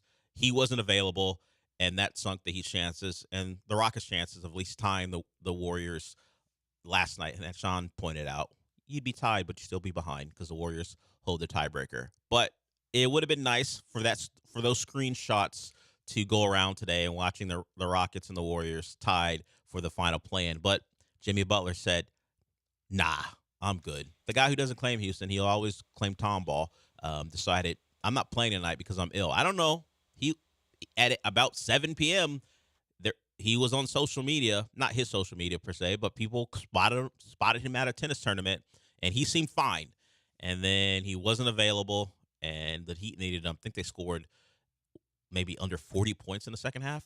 So they go down. The Rockets are now a game behind the Warriors, and they have a big game tonight. So never trust Jimmy Butler, people. Never depend on him unless it's playoff time. Then you might. But if you're a fan looking and scoreboard watching, he's not to be trusted, and neither are the Heat. That's unfortunate for the Rockets. Now, I had a vested interest in watching the game, so I found a way to watch it. When I mentioned yesterday you'd have to see it on League Pass. Sean, were you just simply a scoreboard watcher, or did you actually watch the game? No, I have League Pass, okay. Actually. Because they were giving away, like, free League Pass if you voted on, what was it? You had to vote on, like, what shoe Jason Tatum should wear in the All-Star game, and all three choices, by the way, were terrible. But I remember seeing it on Twitter and being like, "There's no way that this is real. Let me just see." And like, I don't know. And then I have free League Pass for the next year because you voted. Because I voted on what shoe Jason Tatum should wear in the All-Star game. How many people did they give League Pass to for that? Everyone who voted? I guess thousands. Yeah. Wow. I mean, how did that? I don't follow the NBA account, so maybe that's how I missed it. That's on me. Free League Pass because you clicked the button. Yeah. Are they struggling to get viewers? What's going on? I don't know. But so you were able to watch, and legally. You were rooting hard for Haywood Highsmith in that first half. He's making all those shots, and then you're like, wait a minute. Haywood Highsmith, bucket. He had a big first half, and then the Warriors came out quickly in that third quarter and jumped out to a big lead, and the Heat never recovered. So the Rockets a game back. Yeah, that was a disappointing one. When I saw that the Heat were wearing their Heat culture jerseys, I was like, you know what? Even without Jimmy Butler, without Tyler Hero, maybe we have a chance. They're actually pretty terrible, those jerseys. It's Heat culture. The culture jerseys don't work out well for them. Oh, really? That court doesn't either. So that would have been, if you were locked in, and why would you be? You would have known, okay, this is going to be a pretty bad night. I also saw Patty Mills was starting. That didn't seem good. That should have made you uncomfortable too. that didn't seem good. But then again, Heat culture. I don't know. Yeah, Patty Mills is one of those guys who will light up your team, but when he plays for your team, nothing good can come of it. You realize there's a lot of 1-for-5s and 2 points. Yeah, like last night. Yeah, there's been plenty of that so far. So in 18 minutes, a team undermanned played a Warrior team at full strength, and it showed in that second half as the Warriors get a big win, and the Rockets have to hope they can keep pace tonight in Oklahoma City. We'll hear from Jalen Green about that, about how they're a different team. They played a couple times, and the Oklahoma City's kind of handled the Rockets. Now the Rockets are playing differently because of personnel or the lack thereof. They have to play differently, and we know how Jalen Green goes, the Rockets go, particularly offensively. Just look back to what happened on Monday night against the Portland Trail Blazers. He was terrible in the first half. They were down by 4. He got it going, and they ran away with the game against the Portland B team. So we'll hear from him on the other side. We'll continue to talk about the Rockets. The Astros are in town, obviously. Opening day is Thursday or tomorrow. That's what Thursday is, though. And they host the Yankees. We've got Framber on the mound, but Ronel Blanco made himself known if you weren't paying attention, and he's now in the rotation. That was kind of predicted by Brian McTaggart. He wrote an article about it. I believe we talked about it. But he struck out 10 last night, and he had a baby, too. And Joe Espada told him as he came off the mound, you're my guy. You're in the rotation. How long that will last certainly will be determined by the health of Urquidy. I'm not going to say Verlander because once he comes back, he's in the rotation. But maybe if Urquidy is not right when he comes back and Blanco is really, really good, that may be a spot for him to steal. Who knows? But he will be in your rotation to start the year. So credit to that man for being really good in spring training and taking advantage of his opportunity. I mean, he was against the Space Cowboys. I mean, it's 10 strikeouts is 10 strikeouts, but yeah. it was the Space Cowboys. And a Space Cowboys team that was 1-0 against the Astros this season. So he's already a stopper. Yeah. He stops losing streaks, Ronel Blanco. There you go. He wasn't going to let the Space Cowboys walk out of here with 2 wins against the Astros. Sometimes you got to put your foot down, and Ronel Blanco did that last night. He's going to send him home on 45 South with an L. Exactly. Take your ass back to Sugarland with this L. That's what Ronel Blanco did. 35 minutes. You're going to have to think about that L. I know. The long bus ride back to Sugarland. So the Astros get a win, if that means anything to you. The more important thing is Alex Bregman hit another home run. Does that mean he'll be a guy who doesn't start slow? We'll see. He hit it off of J.P. France. J.P. France was feeling pretty good about his performance. So the only one who hit the ball hard was Bregman. And so you've got positives on all sides, and the Astros get it going. And speaking of opening day, I'm going to tell you, or maybe I'll have Sean guess, the highest ticket price for opening day. Where the Astros land, they're not the highest ticket, but there is a team that probably will be pretty obvious if you consider the schedule. And it's ranked from, as you might imagine, highest to lowest. So we'll get into that.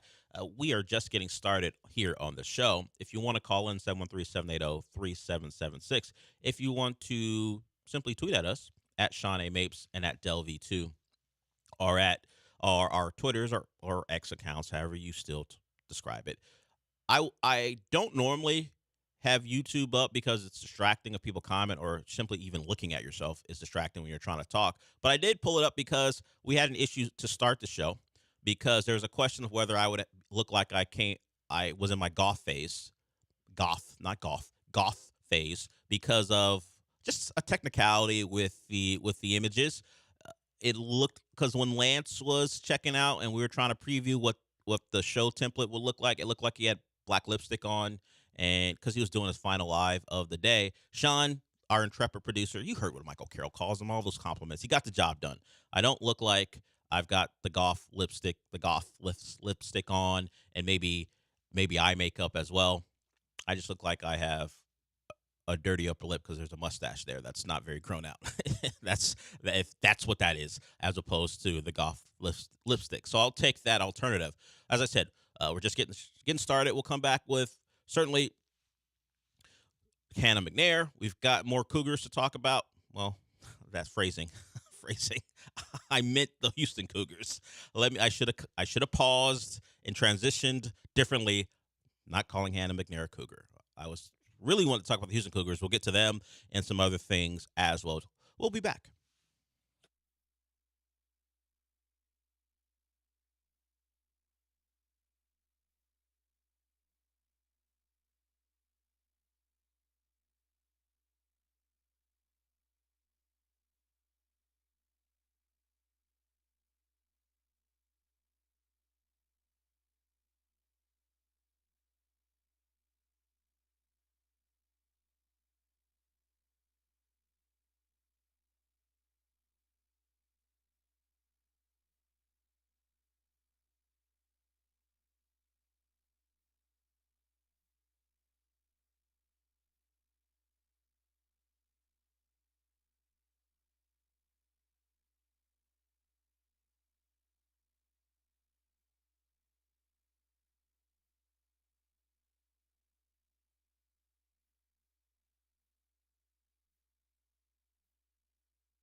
This is the Del Olaleye Show. On ESPN 97.5 and 92.5. Broadcasting live from the Veritex Community Bank Studios, here's Del Olaleye.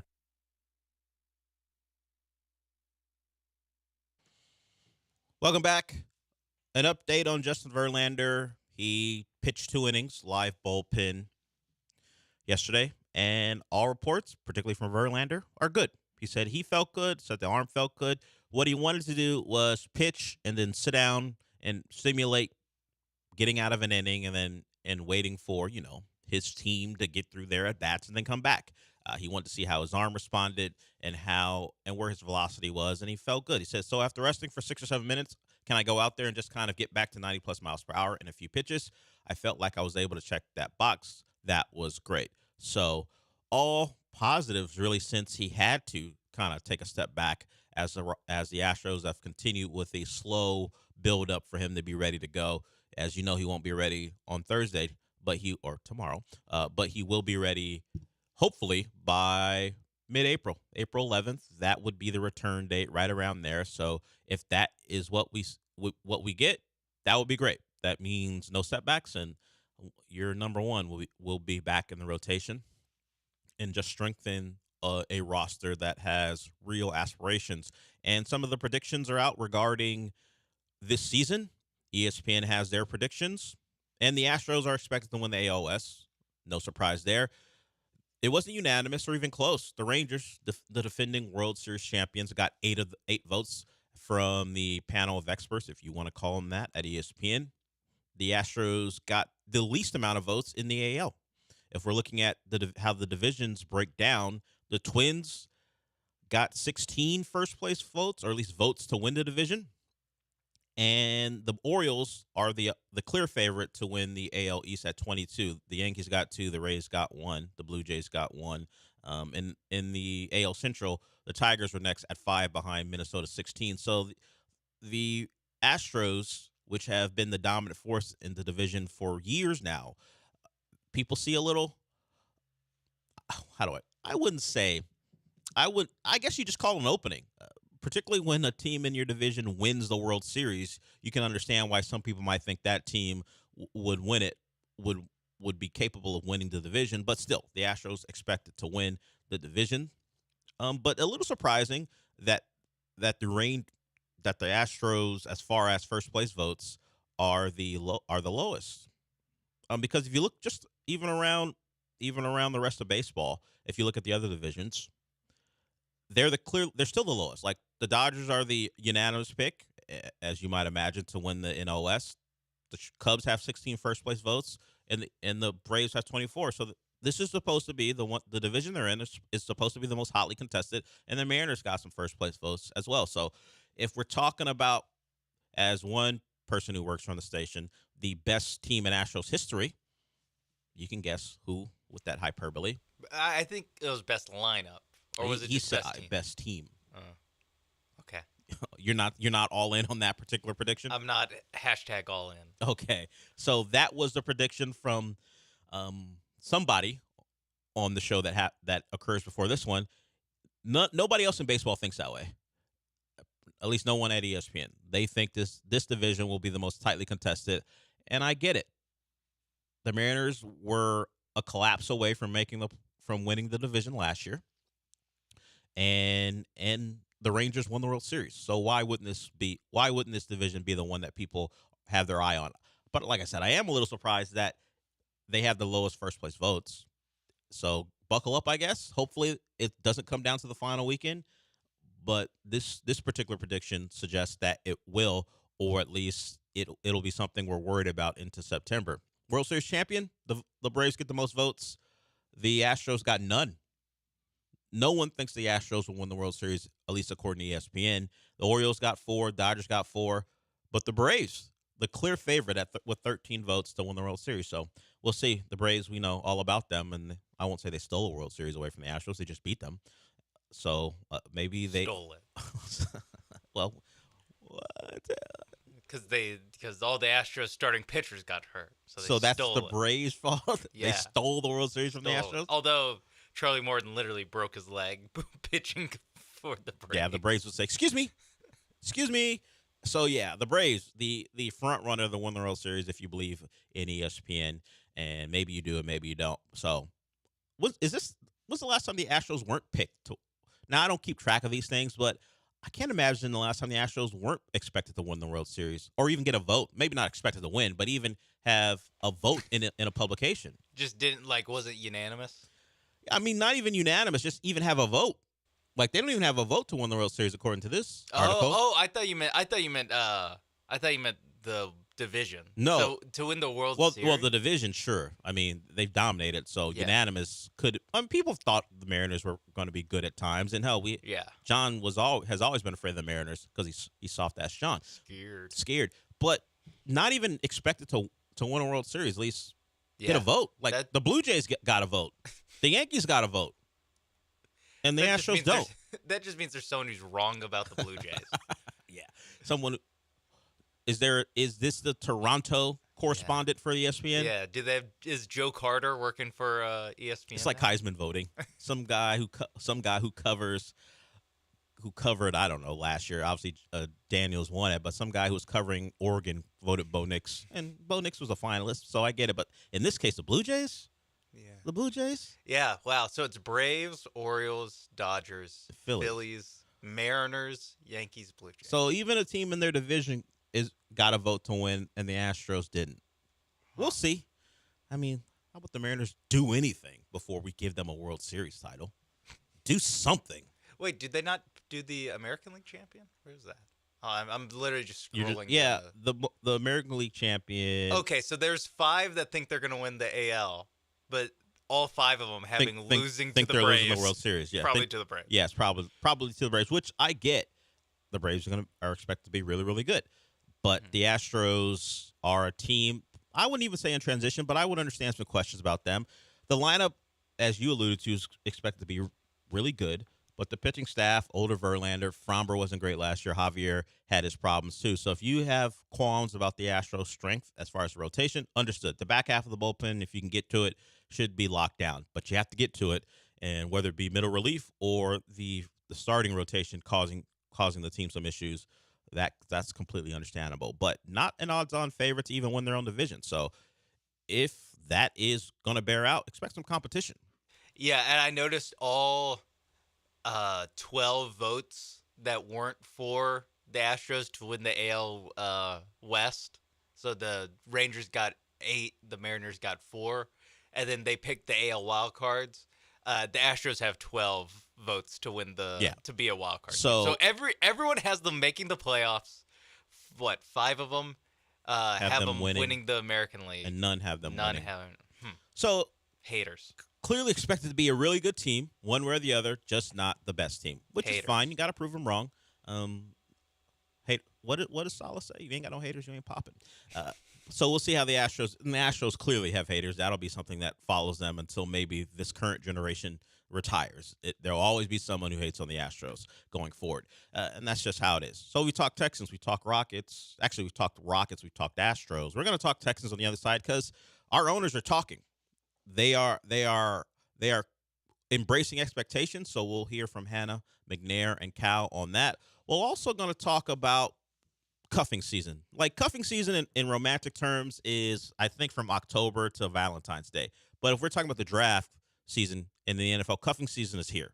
When you start to fall in love with the prospect, particularly if you're a fan and you really want this guy on your team, I'm going to see if I can convince anyone, or can anyone convince me to fall in love with J.J. McCarthy as your quarterback, because that's the thing now. He's moving up the draft boards according to reports. Some people think he'll be the second player taken going to the Commanders.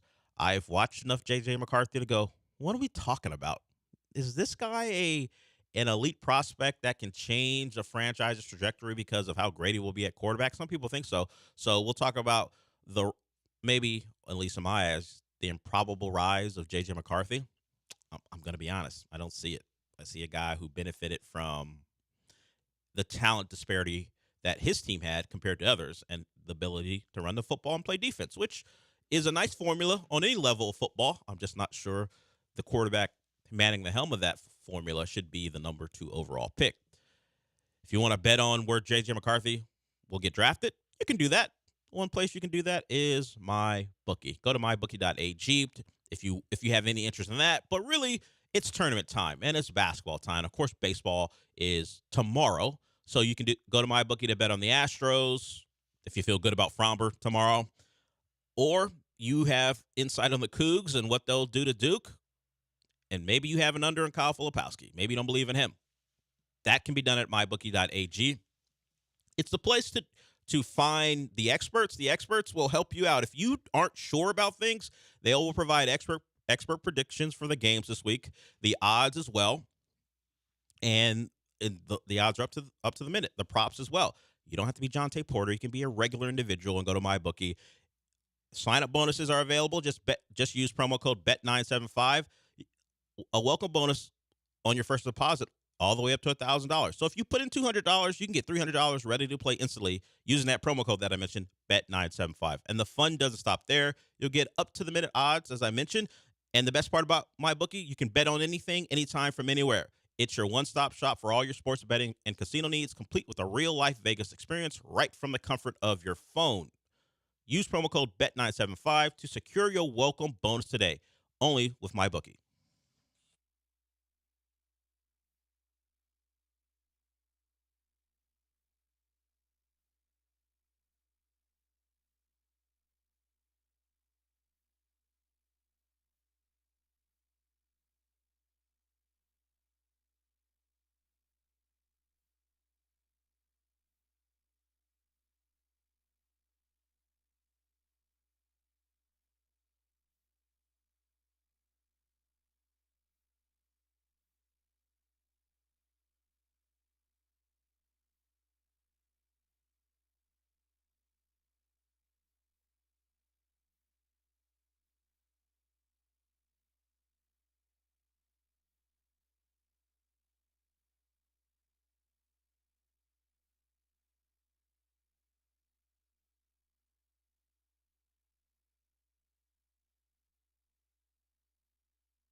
You're listening to the Del Olaleye Show on ESPN 97.5 and 92.5. Live from the Veritex Community Bank Studios, here's Del Olaleye.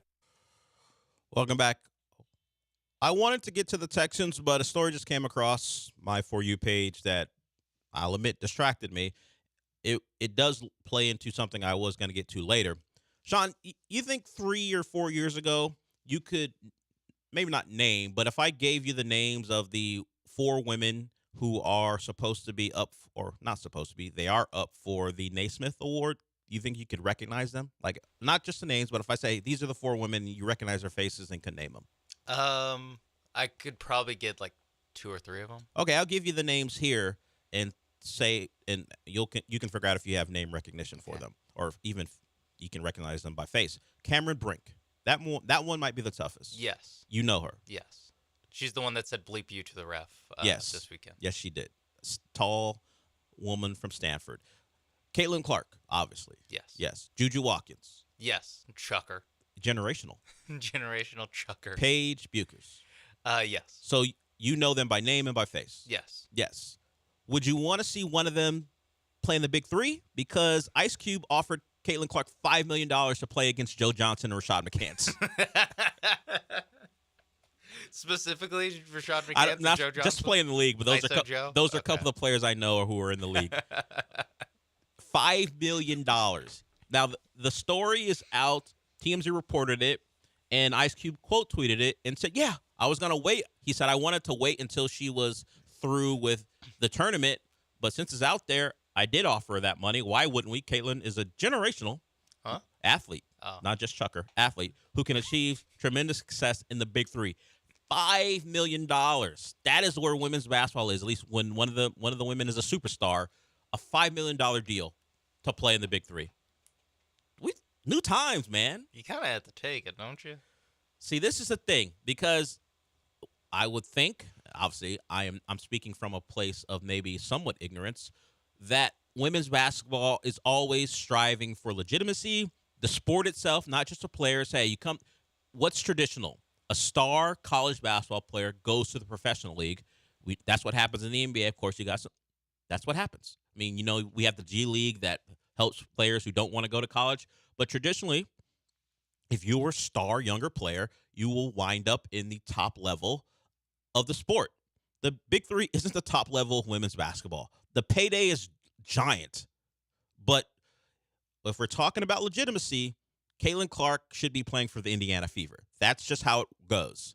I mean, maybe the Big 3 is trying to pull some USFL stuff from way back when they were trying to snatch up stars from college to get them instead of the NFL. But I understand your point. That's a lot of money. The Indiana Fever contract ain't that. The question is, she's probably going to be looked at as a steward of the game going forward. She was a big star in college. They want her to be in the WNBA to continue that momentum. If she's playing in the Big 3, is it an exclusive deal? Can she still play in the WNBA? Or I'm pretty sure they both play in the summer, don't they? So this is the issue.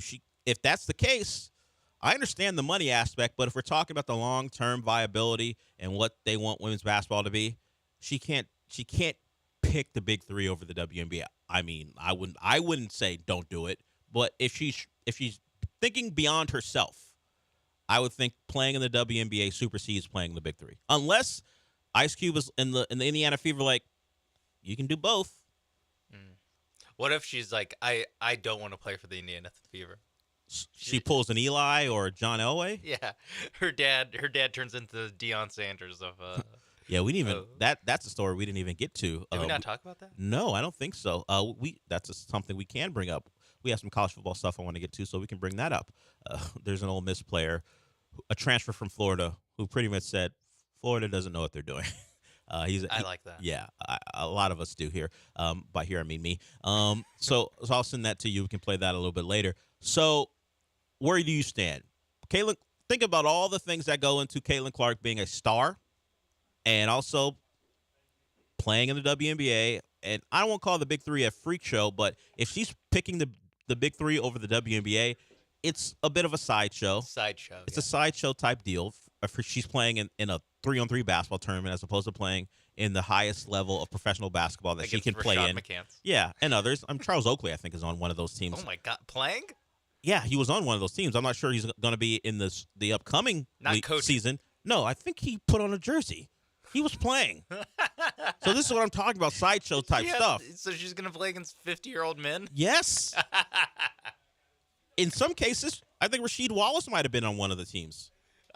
We still maybe Rashad McCants because I haven't kept up with them too much, but I don't think I've heard a single name that I think could guard her because they're all in their 40s. Yeah, maybe or Joe Johnson, who Joe couldn't guard anyone in his 20s. I was gonna say that 40s, 20s. He was never. That was never his game. I like the offer. I'm all about people getting their bag, but I feel like she's gonna. If there's a conflict, I feel like she's taking the WNBA because that's just how it has to be.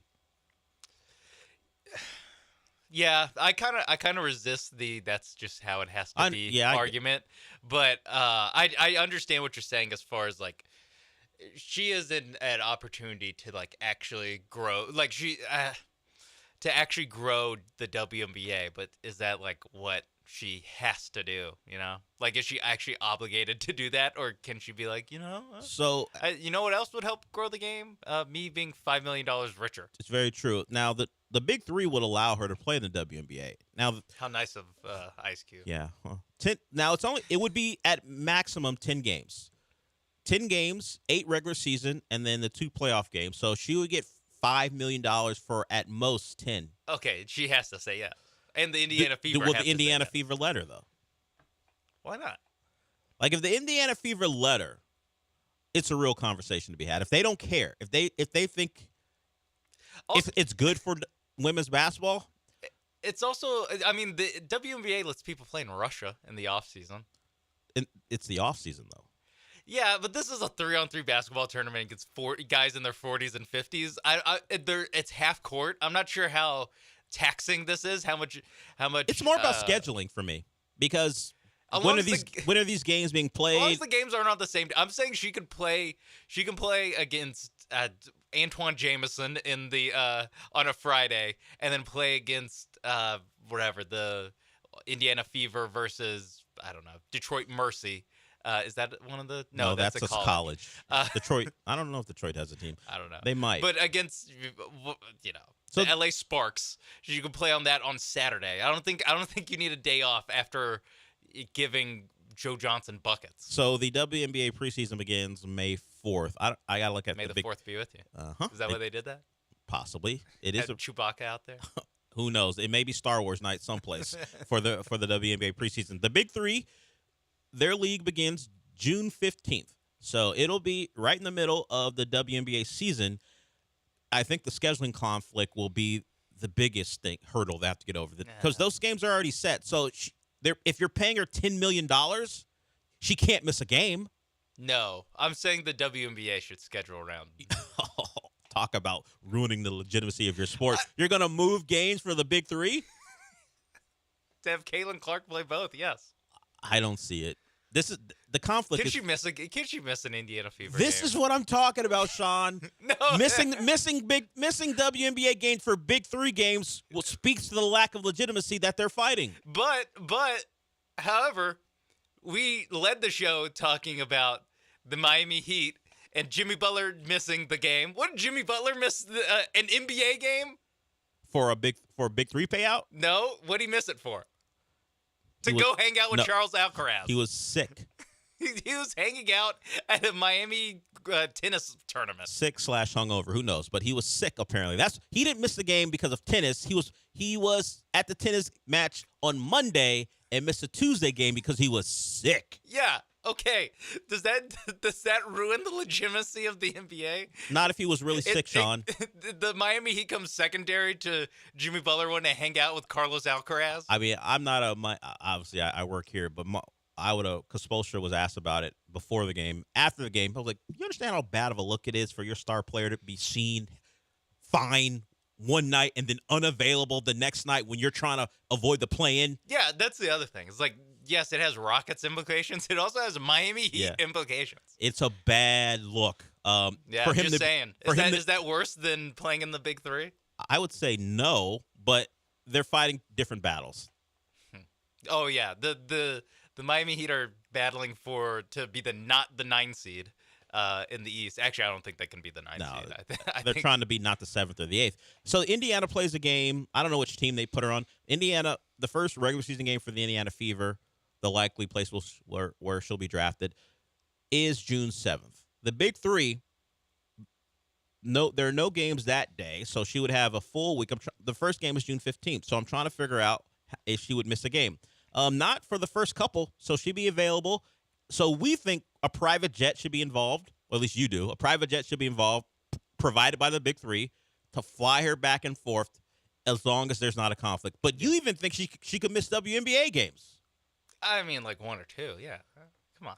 Well, again, Jimmy Butler was hungover at the Miami Open. Allegedly hungover. and You don't know missed that. an NBA. You don't know. Won the last 12 NBA games of the season. You don't know. You don't know if he was hungover or not. You don't know. Okay. You're guessing. He was ill, sick, very sick, Sean. He was pushing Michelob Ultras on everyone. And they're like, "Hey, Jimmy, we get it. You're the brand ambassador, The Michelob, okay, you can stop but knock singing it off. Hall and Oates. But knock it off, Yeah. okay? It's not a commercial. The Indiana Fever have a game on Friday. The WNBA, the Big Three schedule, June 22nd. So far, no conflicts. Yeah. Because the Big Three, I think, only play on Saturday and Sunday. So if the Fever never play a Saturday or Sunday game, which seems unlikely, she would be fine. But or you pull an Eli Manning and be like, I am never playing in Indiana.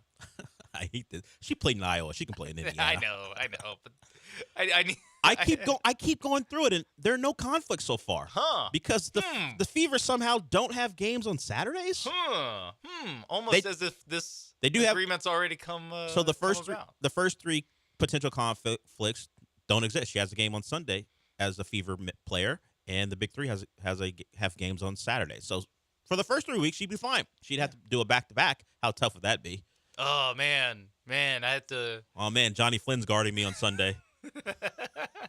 We just start naming washed out NBA players and see if they're and it works for everyone. Jerry by the way, McNamara had me in hell.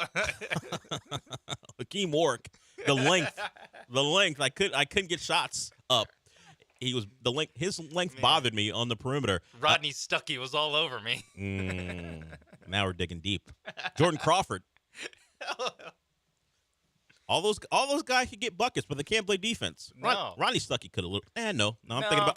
Reputationally, he was a reputation defender. I'm thinking about Rodney Magruder. Rodney Stuckey didn't play defense. Rodney. Will Bynum. I like it. He I like play it. defense. So if you are a fan of this potential conflict, and we'll see where it goes. I don't imagine she'll be playing in the Big Three. She will prioritize the WNBA.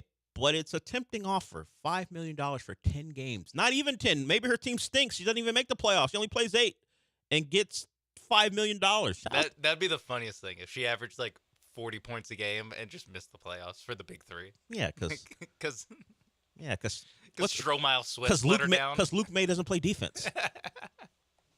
She can't. She couldn't. They couldn't get stops when needed most. So that's out there. We'll see where that goes. Unlikely. Jamal Shed, I really was going to transition into seeing if Sean could name or have face and name recognition for the 4 men's players who are Naismith finalists. One of them is Jamal Shed. He would know him. I'll mention those guys on the other side and see if Sean has answers because we are way late for a break. We'll get to the Texan stuff with the McNairs as they talk about expectations for the upcoming year. More stuff to get to as well. We'll be back.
Broadcasting live from the Veritex Community Bank Studios, it's the Del Olaleye Show on ESPN 97.5 and 92.5. Now back to Del Olaleye. This just reminds me of the opening to the Bill Simmons podcast. And now here's Pearl Jam. This is the song that he plays. Known hater for the Rockets, except now he's comparing Jalen Green to a young Kobe Bryant. So he did that on his last podcast. So a complete turnaround from what he thought of the Rockets, and maybe a lot of that has to do with Jalen Green, and probably a lot of that has to do with what Ime Udoka has done for the Rockets and all the mean tweets Rockets fans. I'm sure they bullied him into changing his opinion. Yeah, we got you. The Rockets Twitter is always out in force, honestly, but particularly when they see hate coming their way. And let's be honest, the last 3 years, you probably deserved it. This year is a little different. Sticking with basketball in Houston, but moving on to the Cougs. The Cougs will be in Dallas for the Sweet 16 and hopefully for an Elite 8 game after they dispatch with Duke. And Kelvin Sampson was asked about being in Dallas, and he's talking about the fans, you guys, and how important you were in 2022. The games were in San Antonio. They played 2. And he says the fans were a big reason why we were able to beat Arizona. Fans matter in those moments. I expect our fans to show up and show out. I expect to see a sea of Cougar red, and I expect that place to be lit. Kelvin Sampson saying lit. It reads better than it probably would have sounded if I was with him in person. But he wants you guys out there. That's been a thing really throughout Houston sports. We had C.J. Stroud and D'Amico Ryans talk about wanting the fans to show up.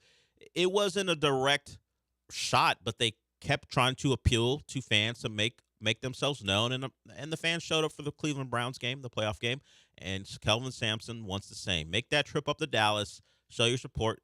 I'm sure a lot of it has to do with, they went to the Big 12 tournament, and they felt the Iowa State fans made a huge difference in that game. Felt like a road game for the Cougs, despite it being classified as a neutral site. He wants the same type of environment for Duke, and if you can make it up there, go. I mean, sure, it's become kind of old hat to make the Sweet 16. Kellen Sampson, after the game against A&M, was talking about 5 straight Sweet 16. So sometimes that can become expected, but it can end really quickly. You were a 1 seed last year. Sweet 16 was there, and you thought the inevitable trip to Houston was on the horizon in the Final Four, and then you lose in a Sweet 16 to another ACC team in Miami. So show up if you can. Kelvin Sampson wants you out there, and it would be a big boon to the Cougs to see you guys. You guys have supported them all year long when you're at it for Fertitta Center. If you can make the trip, make the trip. It's going to be a good time and hopefully a good weekend that lasts through Sunday night as the Cougs cut down some nets and then head to the Final Four. Did want to get to this, speaking of the Cougs, a guy who we didn't expect to hear a lot from on the court, or really just hear him speak because he wasn't expected to be a major contributor, Jock Landale. He's not the starting center per se because Jabari Smith plays the 5 with Şengün out, but he had to start and was great against the Blazers in the first quarter, and he's your backup 5. And his Australian national team played the Cougs. He's got much respect for Kelvin Sampson and the Cougs, and here's what he said. Out there in the Sweet 16, what do you remember about when you guys matched up, and what impressed you about them when you played them a while back? Waxed them. But, man, they played really hard. They actually held us to a reasonable margin. They might have been up even going into the end of the first quarter. So super competitive. I didn't actually get out there against them that game, but being able to watch those guys get up and down against our boys, it was a team that was really aggressive defensively and then just high paced and move the ball, athletic, all the things you guys know. So, mate, they're doing really well and hopefully continue to do so. But that's no surprises there, to be honest with you. Seeing how they were able to play against us and in spurts, you could tell that there was some serious talent there. Yeah. Thanks. That is Jock Landale on the Houston Cougars. That was in the summer, obviously before the year began, and more high praise as you might expect. I'm looking at the Australian roster. I was going to make a joke about Jamal Shead better not let Joe Ingles keep him from the bucket. But Joe Ingles isn't currently on the team. He's a little old. Is Dante Exum on the team?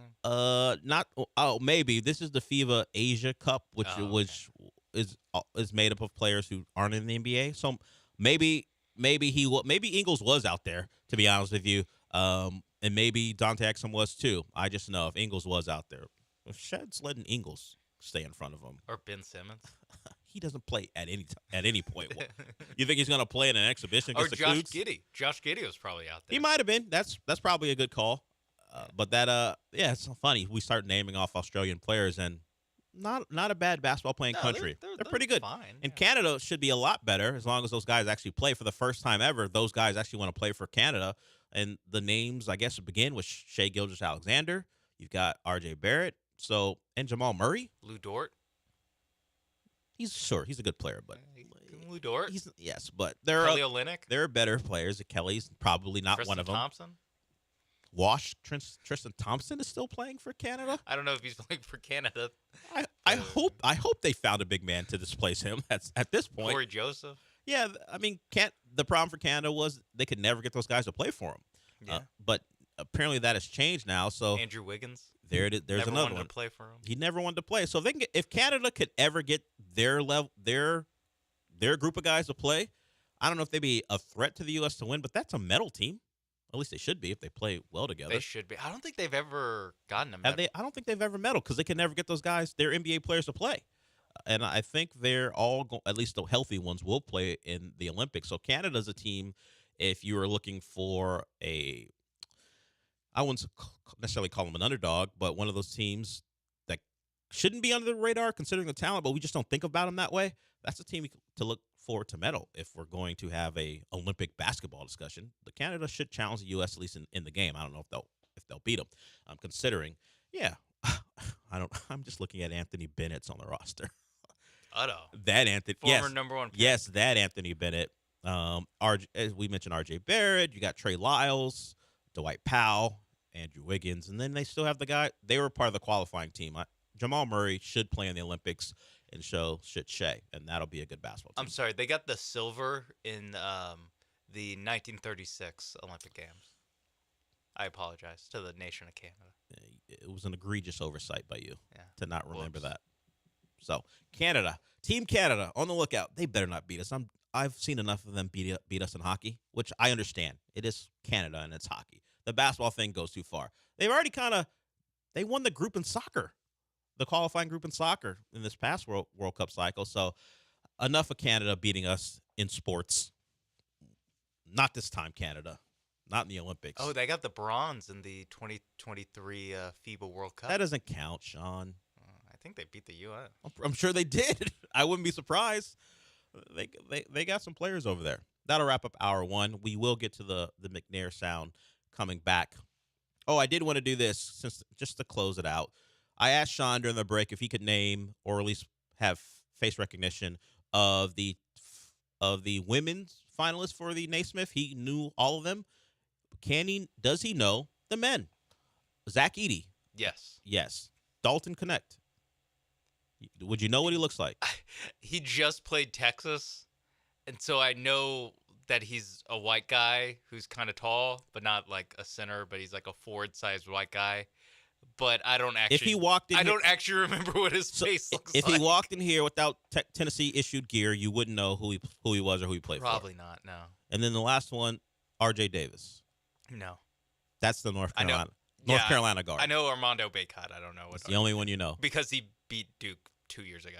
That's why I know him. I thought you knew him because he was in and he's in Capital One commercials. I thought you knew him because he was in Outer Banks for like 15 minutes. Oh, he was in Outer Banks for 15 minutes. It was less. It was like a scene or two, maybe just a scene.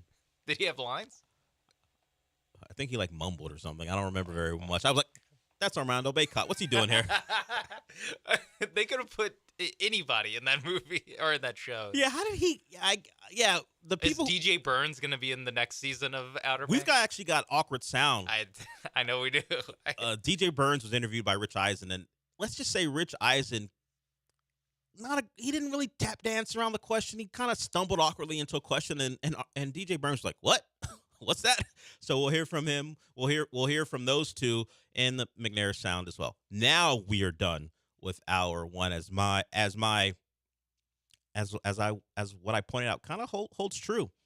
Star power all on the women's side in college basketball. The men kind of anonymous unless you're 7'4" or play for the Cougs. Those are the guys that Sean knows. We'll be back.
Welcome back to the show. Sean mentioned in the last segment that he believed Team Canada beat Team USA in the FIBA World Championships in the third-place game. He was right. All thanks to Dylan Brooks. Dylan Brooks scored 39 points in that third-place game, and they ran away with it in overtime. Team Canada, last time they played the U.S. in anything consequential, at least basketball-wise, they won. And that's why all the old guys are like... They're like, all right, that's enough. Like, we're coming back. It probably began when they lost to Germany in the semifinal. Yes. When they lost to the Wagners and Daniel Tice and Dennis Schroeder. Yeah. Kevin Durant and LeBron James are texting each other being like, okay, we cannot let this happen. Yeah, Steph Curry, you can play. You can play in the Olympics. No, sir. It's always like that. An embarrassment happens, then the stars respond. And Schroeder lighting them up in a semifinal game is awful. It is a little embarrassing. I mean, not for like us, but it should be embarrassing for like, you know, Tyrese Halliburton and the other guys. And Anthony Edwards. And the guys that were on the team that like we're still calling the 35-year-olds to be like, come save us, please, Steph Curry. And it's not just about because they're big names. It's because we think they'll win because you can't. Because you guys lost. Yeah. It ain't about ratings. You guys weren't good enough. Austin Reeves. Well, when Austin Reeves is playing big minutes in a game, like we can't. We didn't send our best. We can't abide by that. No. Paolo Banchero and Austin Reeves losing Paolo to Banchero Germany, playing backup 5, getting waxed by Mo Wagner. At least let it be Franz. They're both. They're both his teammates. You're right. So we'll see what happens in the Olympics. We imagine order will be restored, but we'll see. Hannah McNair and Bob McNair. They were at the owners' meetings. As I've mentioned before, Cal is now your principal owner. Rejoice. He will continue to run the franchise, and it's just now official. There's some statements from Janice McNair and Cal McNair about the proud history, and they mentioned Bob. You can go on the official website and see all that stuff. But Cal is happy to be the owner. A lot of people are attributing the Texan success to his wife, Hannah McNair, and she and Cal were asked about expectations for this upcoming year, and this is what they said. You want high expectations. You don't want to go into something going, okay, I hope we just make playoffs. Oh, I hope we get to a winning season. You always want the expectations to be high, and I think that the fact that we're in those conversations is a testament of the decisions that have been being made over the last couple of years. And I couldn't be more proud that Cal's mom wants Cal to lead this team going forward, and I just think that's a testament to the work that has been put in. Well, it's sort of the same as last year, too, is that we only want to win the next game.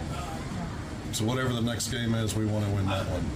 We're going to work hard on and off the field to do that, and really put a great team on the field in all positions, and have a bunch of leaders, like I said earlier, on the team, and go out and play together and have fun doing it, and go win. What's it been like? It's only one clip, but you can see where the juice comes from. Hannah's like, expectations, we want them. Cal's like, one game at a time. We just want to win the next one. The juice comes from Hannah. She's the big thinker. She's the one talking about we got a chance to do something special. I do find it funny that she mentioned the last couple years of decisions. You guys were around before then. You guys were around for Easterby. You guys were around for giving Bill O'Brien complete power. That was Janice. Yeah, we put it on Janice. It was her fault. I mean, we were in prayer circles with Jack, and he did the end around to get Casario in when we thought about getting rid of him and Bill O'Brien, BLB. But the last couple of years, we're going to talk about Janice was the one running the team into the ground.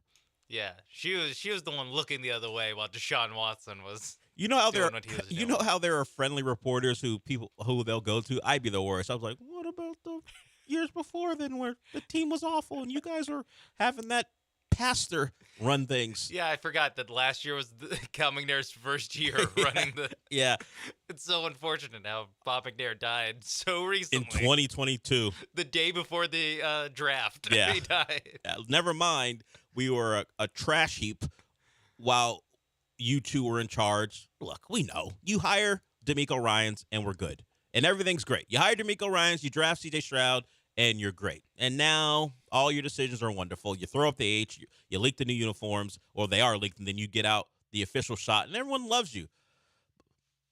But I haven't forgotten. I remember those 3 years. The North remembers. Yes. ESPN 97.5 remembers, too.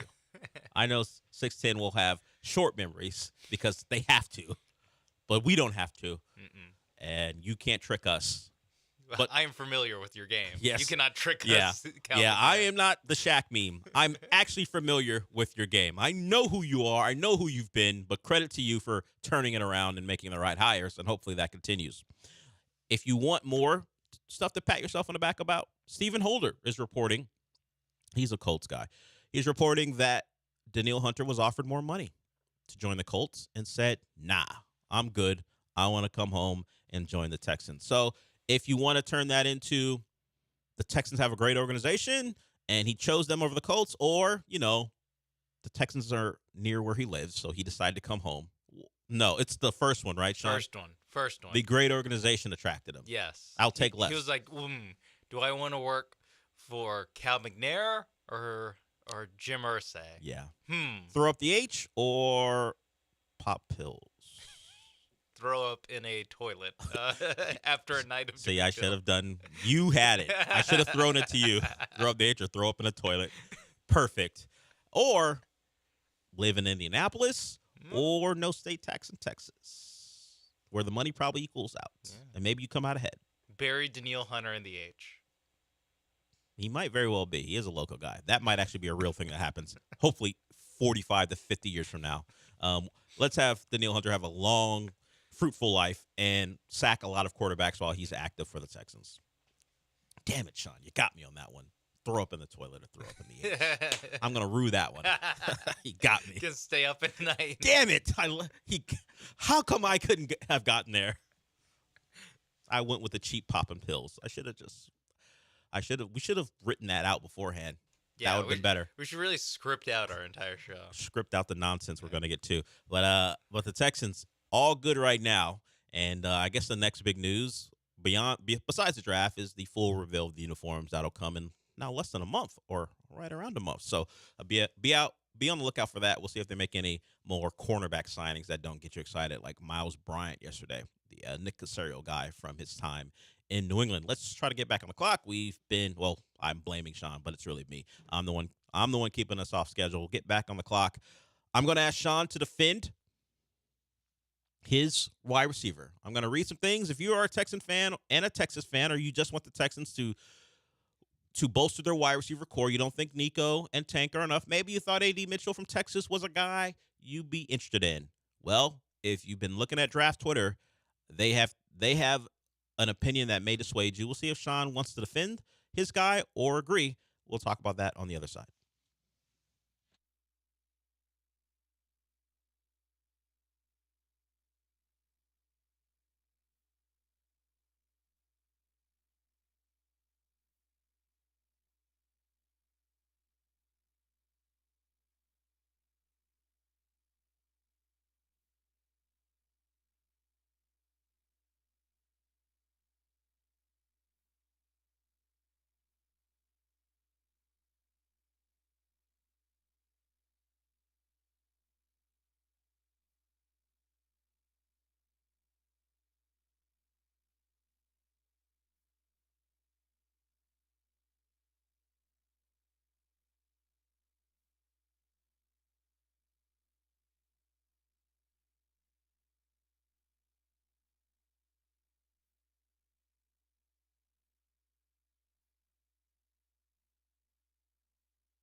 The Del Olaleye Show continues. On ESPN 97.5 and 92.5. Live from the Veritex Community Bank Studios, here's your host, Del Olaleye.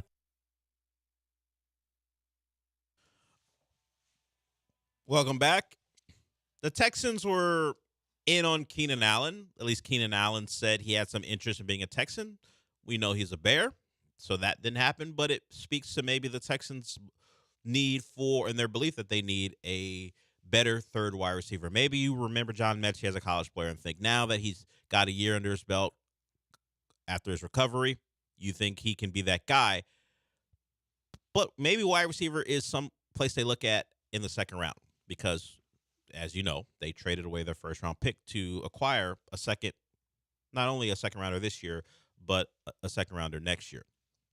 So, A.D. Mitchell's a guy we've discussed on this show, along with Xavier Worthy. They're local products, at least local enough, both playing at the University of Texas. A.D. Mitchell transferred from Georgia, played at Texas for a year in the draft, along with Xavier Worthy. Two different wide receivers. I believe Sean sided with A.D. Mitchell, partly to do with size, as his preferred option if he was going to take a wide receiver.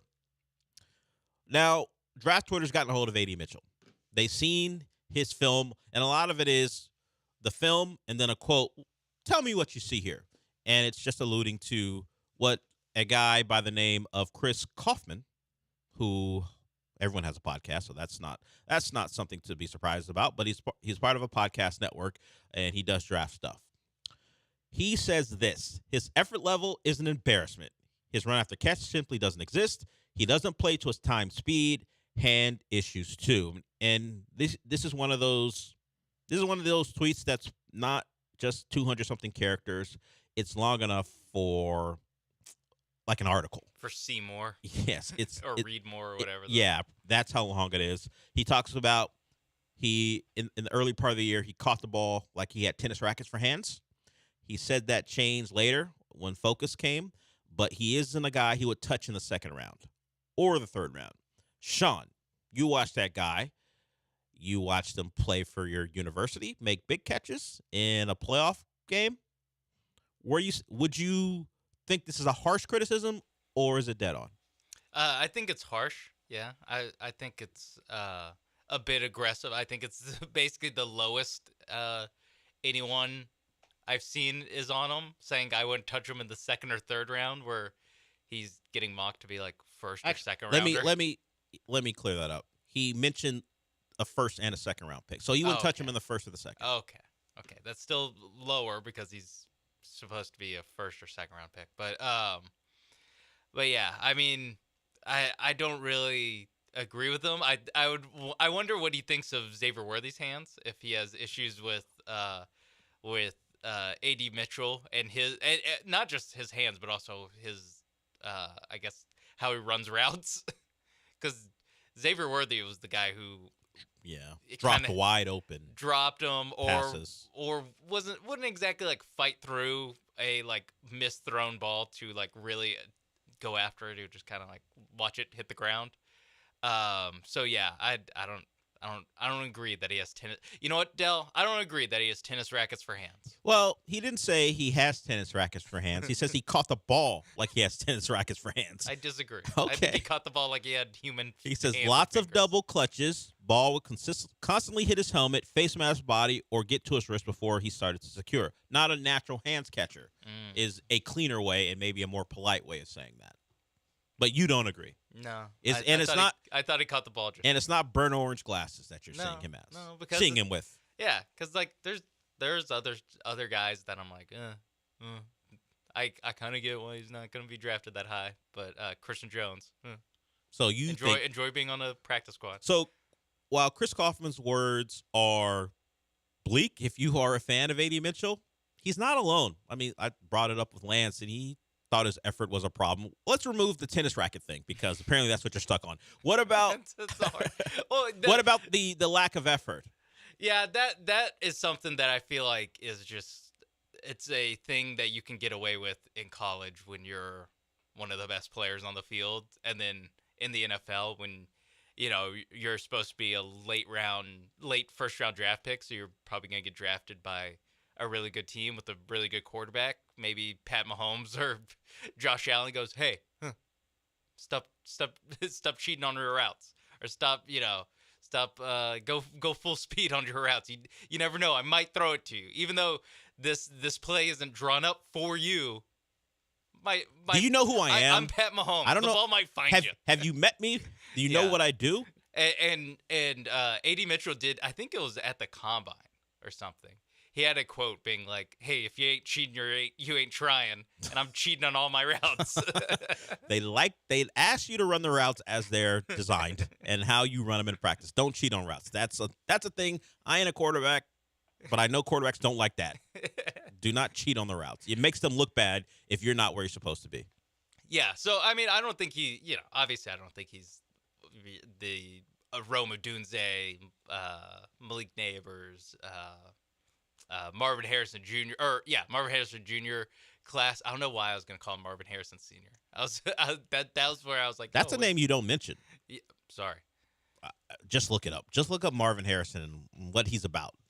People don't like mentioning his name because they think he's Baba Yaga. Is that why people aren't upset that Junior didn't run at the combine or pro day? They know what he doesn't have an agent. They've heard implying who his agent is. They heard of his dad. They're like, you know what? Not a character concern. We're not interested in criticizing Junior because we know who dad Lamar is. Jackson, he needs an agent. Marvin Harrison Jr., The he's wide good with that one. Yeah, we're fine. Marvin's been in the league. His dad's been in the league. He understands. He'll walk him through everything. We're okay. No concerns. Yeah, but back to A.D. Mitchell. Yeah, I don't think he's like one of those like can't miss first rounders. Like, oh my God, he should go top 5 kind of thing. But I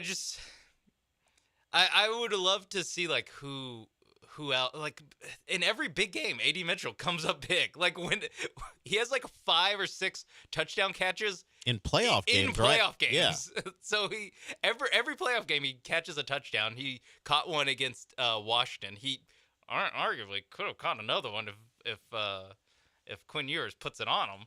Yeah, but when he's not catching touchdown passes, he's lazy. Yeah, when he's not when the ball's not going his way, he's lazy as hell. That's the criticism. Catching touchdown passes against Alabama in the national championship. That's just game. A couple plays, Sean. When he's not being targeted, he's terrible out there. Those are the criticisms. And all the plays that he doesn't have the ball. He's terrible. He's terrible. He's not running hard enough when he knows the ball's not coming his way, and people are upset by that. We'll see. We'll see if a team loves him more than the draft critics.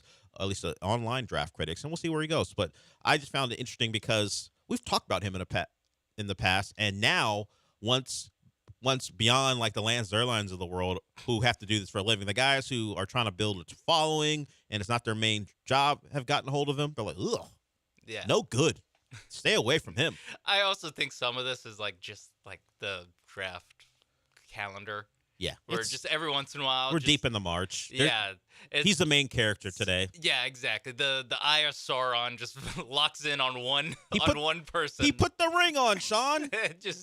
Now don't we're put the ring on. We told you, AD. Caleb Williams, what color is that phone case? Yeah, he definitely put the ring on at the USC game. People are all over him.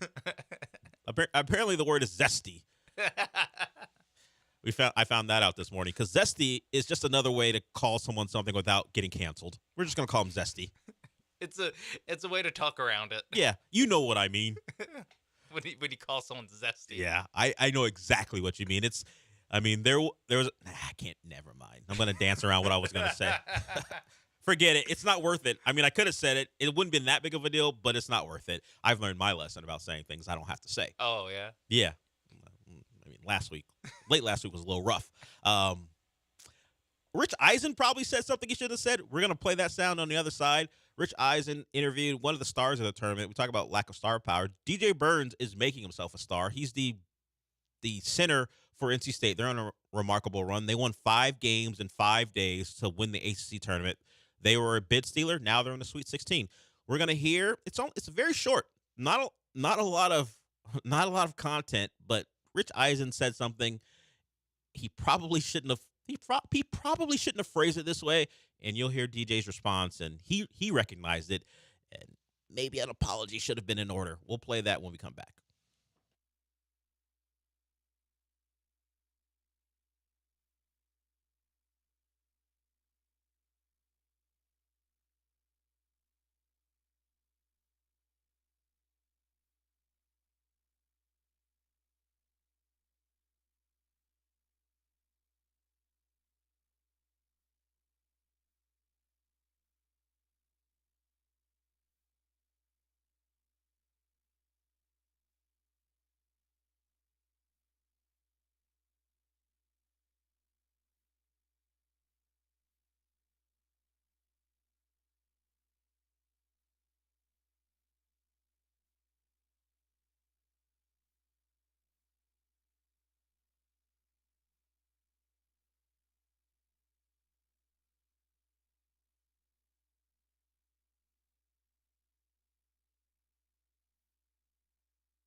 It's the Del Olaleye Show. On ESPN 97.5 and 92.5. Now back to the Veritex Community Bank Studios with Del Olaleye and his intrepid, most outstanding, arguably the greatest producer of all time, the one and only Sean Mapes.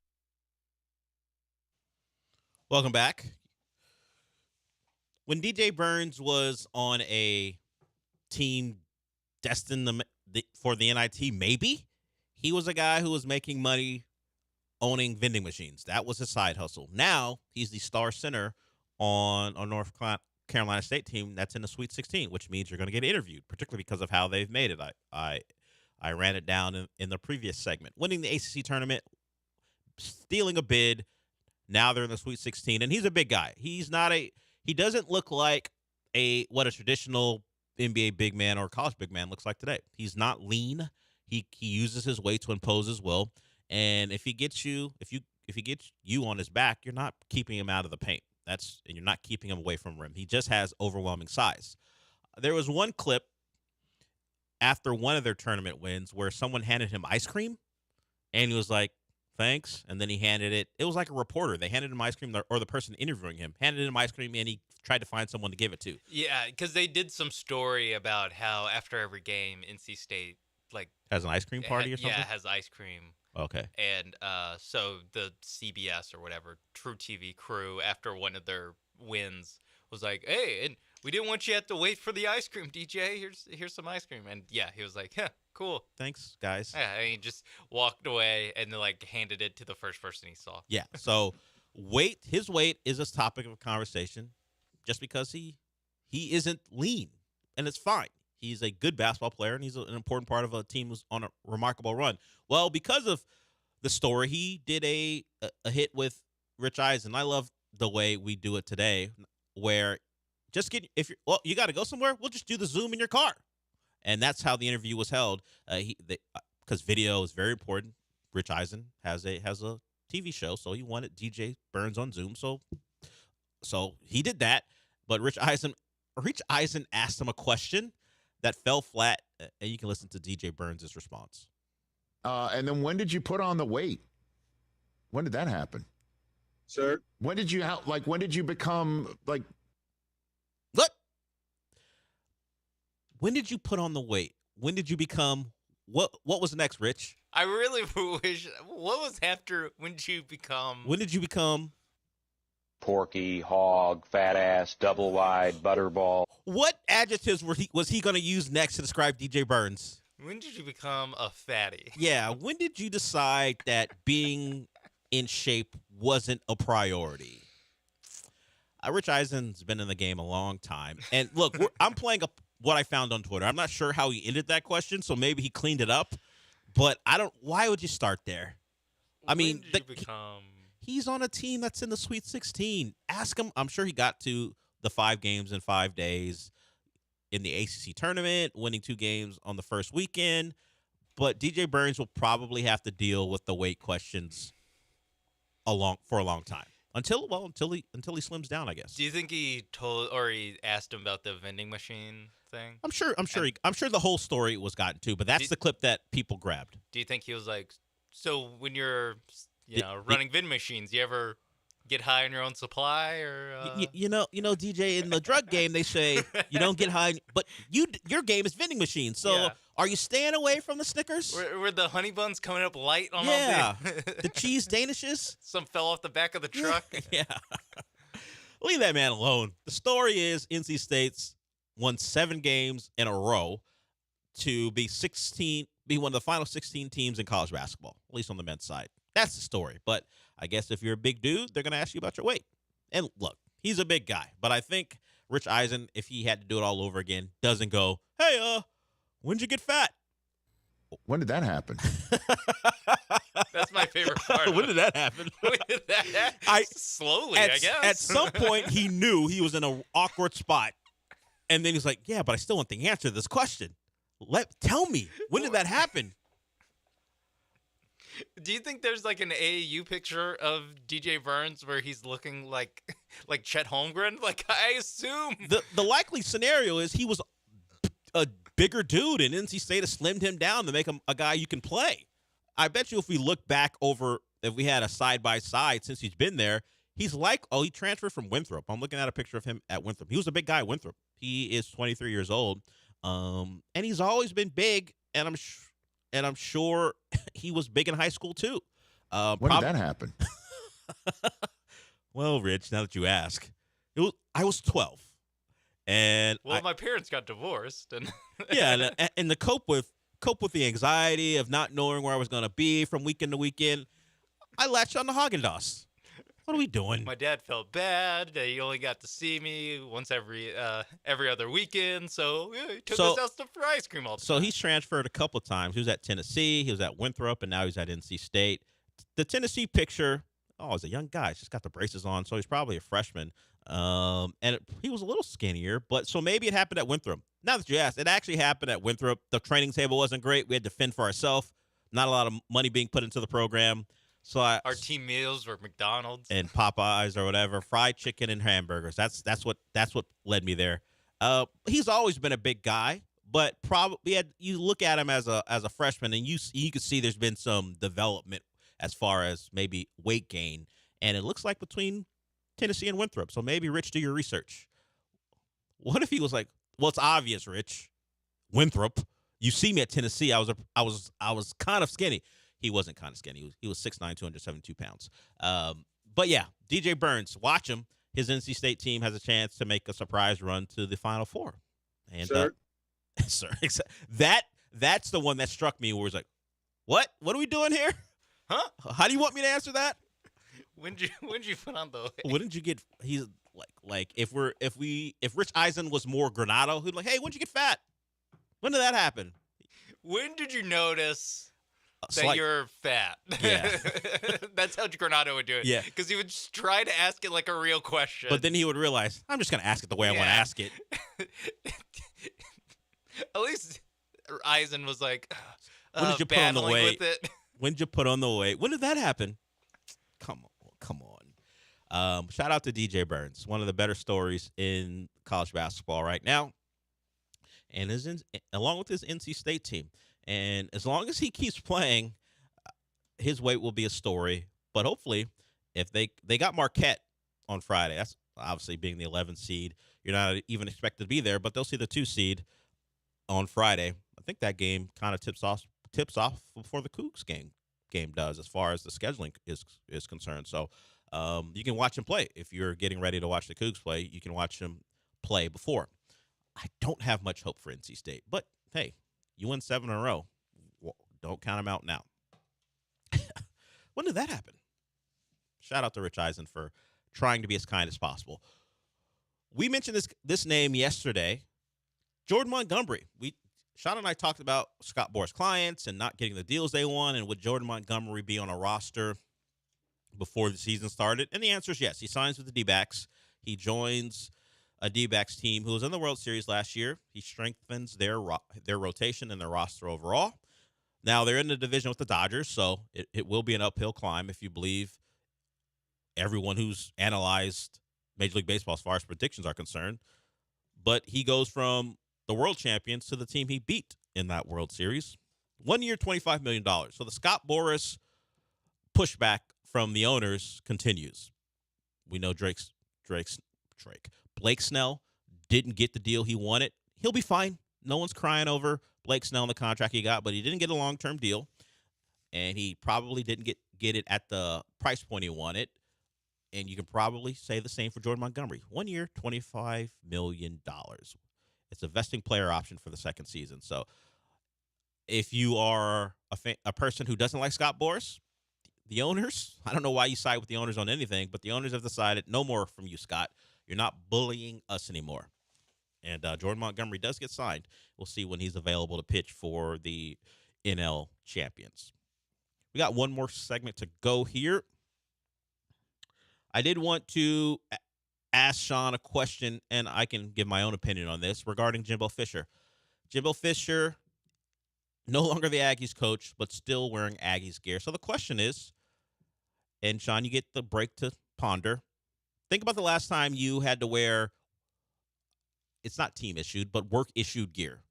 You know, when you graduate to a job where you don't have to wear what the company provides, it's like you take a step. Even if it's like retail or it's a part-time job. When you're no longer wearing the T-shirt with the logo from the company you work for, you're like, okay, I feel good. Like I worked at a pizza place, and those shirts had a logo on it, and they get greasy because obviously you're working at a restaurant. And then when I worked at a Barnes & Noble, I was like, all right, I can wear my own clothes to work. That was a step. So Jimbo Fisher's not wearing his own clothes to work out. We'll talk about that when we come back.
You're back inside the Veritex Community Bank Studios with Del Olaleye. I mean, you're not actually in the studio, but if you watch ESPN Houston's YouTube channel, it's kind of like you are. No, not really? Okay.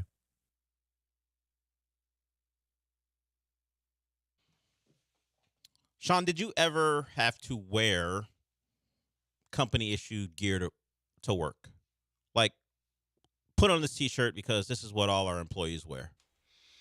No, I never worked at a place that made me do that. Huh. So I don't know if you're. I never worked at like fast food. A restaurant or anything like that. So I don't know if you're unique in that regard, but I did. As I mentioned, I worked at a pizza place. Put on the T-shirt. I worked at a Main Event, which is an indoor kids entertainment place. It's like Dave and Buster's. Yeah, pretty much. Put on the T-shirt. I've done that, or the collared shirt in their case. Whoa! What an ugly shirt it was. Now, on multiple iterations, but they asked you to put on a shirt, one of their shirts. Jimbo Fisher is no longer the A&M head coach. That job belongs to Mike Elko now, but he is still wearing A&M gear. I'm not sure why anyone decided they need to take a picture of Jimbo Fisher at her Planet Fitness and put it on the internet? Well, to me, the one interesting part of it is the fact that he's at a Planet Fitness. Well, don't you have your own home gym, Jimbo? How much? What are you spending that money on? You got all the money in the world. You're going to a public gym? Even if you're going to a public gym. Planet Fitness? Yeah, Planet Fitness. Jimbo, you're in a different tax bracket. What are we doing? But he's got his A&M sweats on. What car is he driving to Planet Fitness? I know to fit in at Texas A&M, I'm sure he had a big pickup truck. I'm not sure if that's the truck of his choosing. Yeah. But I don't know. Jimbo Fisher at a Planet Fitness, and he was decked out in Aggie sweats. Look, man, I know you got. I don't know if I'm wearing stuff from the place if they fired me. Look, it's at a different level for me. Speaking of that, a tie into this place. It's not about me. It's about Richard Justice. Richard Justice, if people who don't know, used to be a part of 1560. I don't know if he was here when it became 97.5. He might have. No, probably not. He's long-time Chronicle writer, legendary writer here in town.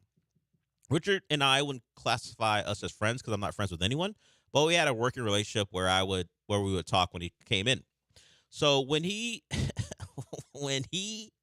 and 1560 had their parting of ways, he sent back all of his station T-shirts, which you might think, why would you do that? I mean, we get not wearing them anymore. You don't work here, but why would you send them back? He put them in a box after washing them and addressed them to me. I didn't know we were close, but maybe we were. I just don't know what I'm supposed to do with all his T-shirts. And if you want to send them back, like the box came in, and it was addressed to me. And I opened the box. Oh, it was from Richie. It's all of his station T-shirts. So he is not like Jimbo Fisher. No. He would not wear all of these old stuff from A&M if he worked there. Why was it addressed? I don't know. I'm trying to remember. Maybe he wanted to give him. Did you wear the same size as Richard Justice? Is that what it was? Even sized you up? Even still, he's not Goodwill. If I wanted a T-shirt, from this place, I'd just go grab one. I wouldn't need him to give me one. I was still an employee at the time, and I haven't been, and I have been on different occasions. But at the time, I was still an employee. I am trying to remember if he sent them to me, if he mailed them to this place, or he left them and had my name on it. Either way, I think he mailed them. But either way, that's great. Either way. Why am I being given a box of old T-shirts?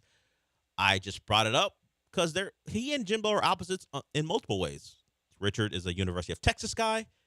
Jimbo coached at A&M, and Richard Justice would not be wearing old gear from A&M if he had worked there and they had dismissed him. No, he would have mailed it to I don't know.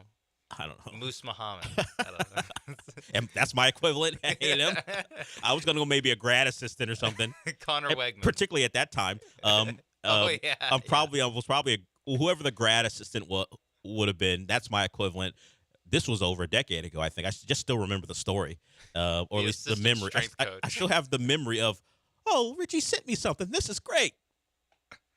What am I going to do with these?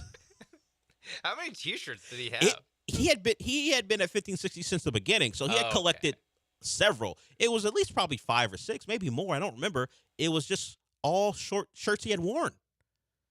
He washed them, but still, was he donating them to me like I'm the Salvation Army? Well, I supposed to hand them out or wear them? You did say that you were just starting out, so, maybe. I mean, I had been there for a bit, enough for him to know me well enough, I guess, to send me shirts. But I don't think he was sending them to me because out of the goodness of his... because he wanted me to have the shirts. I think he was proving a point, and I was an employee and maybe I was just the first name he thought of when he put it on when he was writing all the stuff out. I got a box of old T-shirts. I don't really get the point that he's trying to make. I didn't either, and I received them. I don't know. I think I just left them on the side someplace. I didn't take them home or anything. But Jimbo would not do that. He keeps his stuff. No, Jimbo is still rocking it. I will say I do understand from Jimbo Fisher, because you think Jimbo Fisher is he's in his 50s, maybe even 60. So someone texted me. He sent them to you like you're an African country. I can read it. And the person I know is a funny guy, but I mean, it's like he lost the Super Bowl. and he had leftover stuff he needed to send someplace. It's true.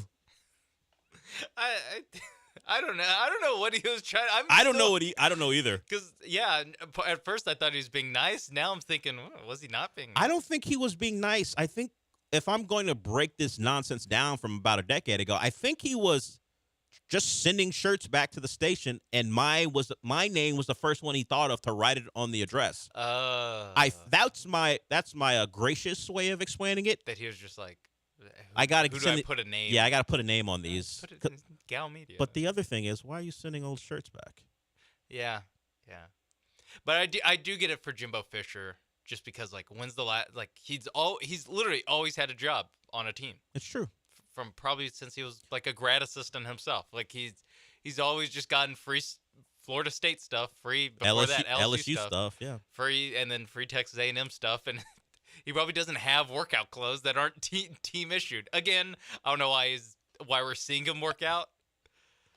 The man, he could have a gym at his house. Yeah, I don't know where he lives. I assume it's not College Station anymore. I'm assuming he moved to a more hospitable area.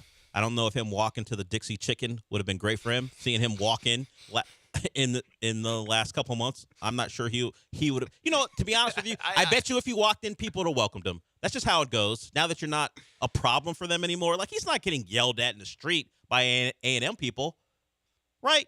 A&M people are going, get out of here, Jimbo. They've already fired him. They've won this battle, unless he was a tyrant and we don't know about it. Yeah. Maybe. I don't know. I could see it going either way. I think it depends on the ag and the time of night. Yeah, that's also part of it. Yeah. I think he's good while the sun's up. If he walked in the sun's down, he's got to get out of there. If he walked in the lanes and he wanted some chicken fingers. Maybe. I think he'd be okay. Yeah. I think. Don't wear team issued gear. Yeah, don't do that. that would have been the Wear problem. your own clothes and maybe put the cowboy hat away. Because Jimbo only wore cowboy hats, I think, in his initial press conference. I'm not sure he wore them all the time anyway. He had to play to the crowd. But Jimbo Fisher, out at a Planet Fitness. Who's taking pictures of Jimbo Fisher? Who cares? No, I defend that. You do? I defend that. If you're working out and you look up from, I don't know. I'm not taking a picture. No, but you just see. Is that Jimbo Fisher? If you want to, I guess the thing is, if you're sending it to someone you know. Yeah. And you're like, look, this is Jimbo Fisher. Okay, I get that. And then that guy. And maybe that person makes it a public thing. But if you're working out and you're like, is that Manny Diaz on the squat rack right now? You would sneak a pic. I would never. No, I would never do that. Wait, is that? I don't know. Randy Shannon? No. Stop naming failed Miami coaches I would never take pictures of. Is that Al Golden? Are you taking a picture? Is that Al Golden in a suit and tie working out? We talk about a guy who will be on the squat rack. Are you taking a picture of Charlie Strong? Maybe. Not mid-squat. That's weird, because it's weird. That'd be weird. But if he was in a cooling down period, are you taking a picture of Charlie Strong at a Planet Fitness? I might ask for a picture with him. Yeah.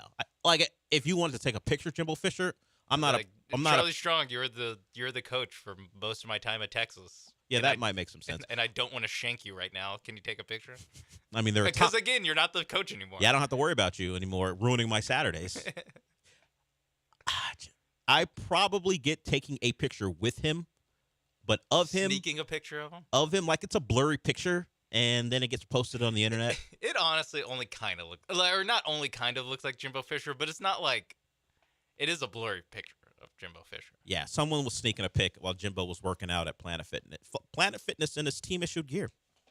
I don't have any. I think no one's at fault here, other than Jimbo Fisher for being at Planet Fitness. See, that man just wanted to be amongst the people working out, and he's got some paparazzi type, some fan. Hey, let me sneak a picture. I'm being facetious. Some random person taking a picture of him because he happened to be there. But your point remains. You should have your own personal Jimbo. I do wonder where is he?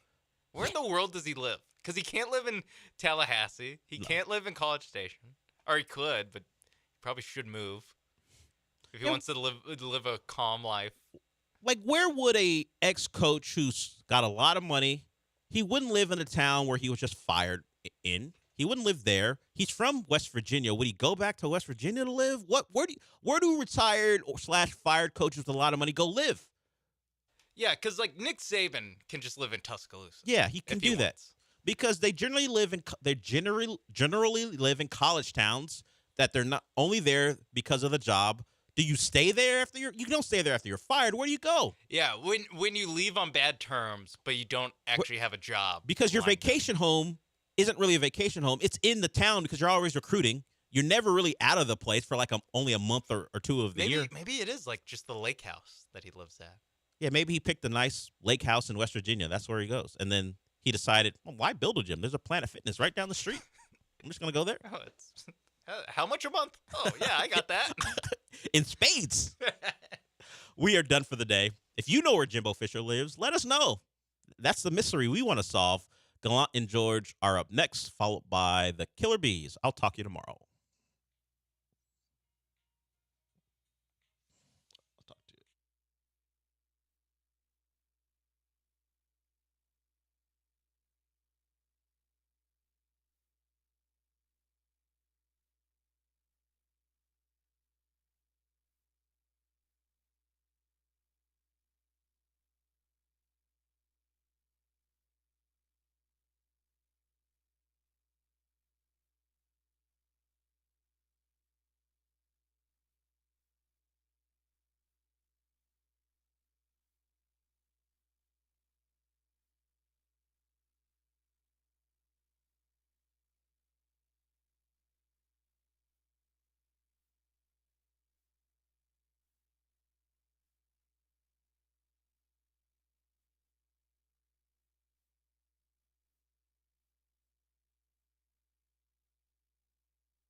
Welcome in. One more day until opening day. Astros season is finally here. Paul Gallant, Joe George, Sean Mapes here with you till 3 o'clock. It feels so good that real baseball is back. I can't wait. Astros baseball, as I will always specify. That's a good point. Astros baseball is back, which is a good day. I refuse to watch another game of another team this year. I refuse.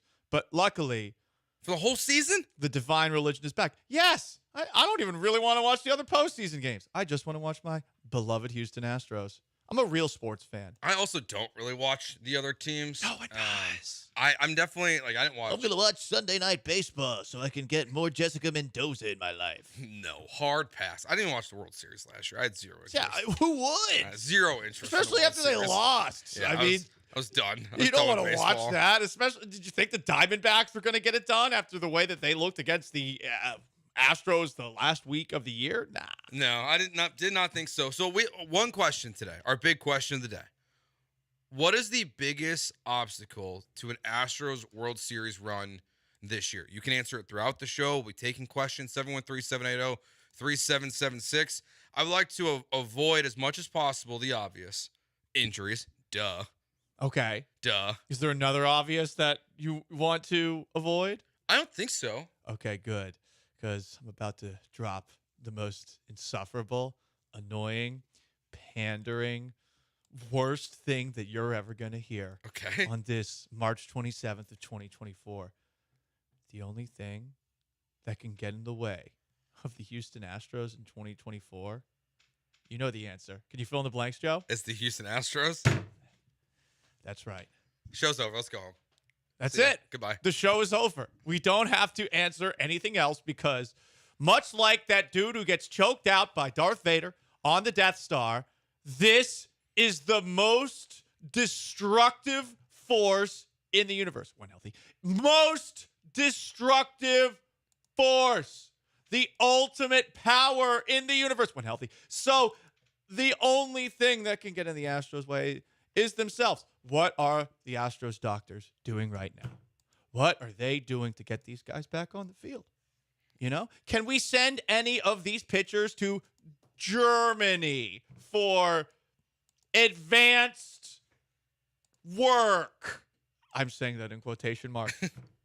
I would like that. I wasn't sure if you were going to tell everyone you're using quotation marks or not. Paul. Well, I was a little concerned. I forget because sometimes I forget we're a radio show, but we are on camera. We are. Hello, Twitch. Twitch.tv/ESPN 97.5.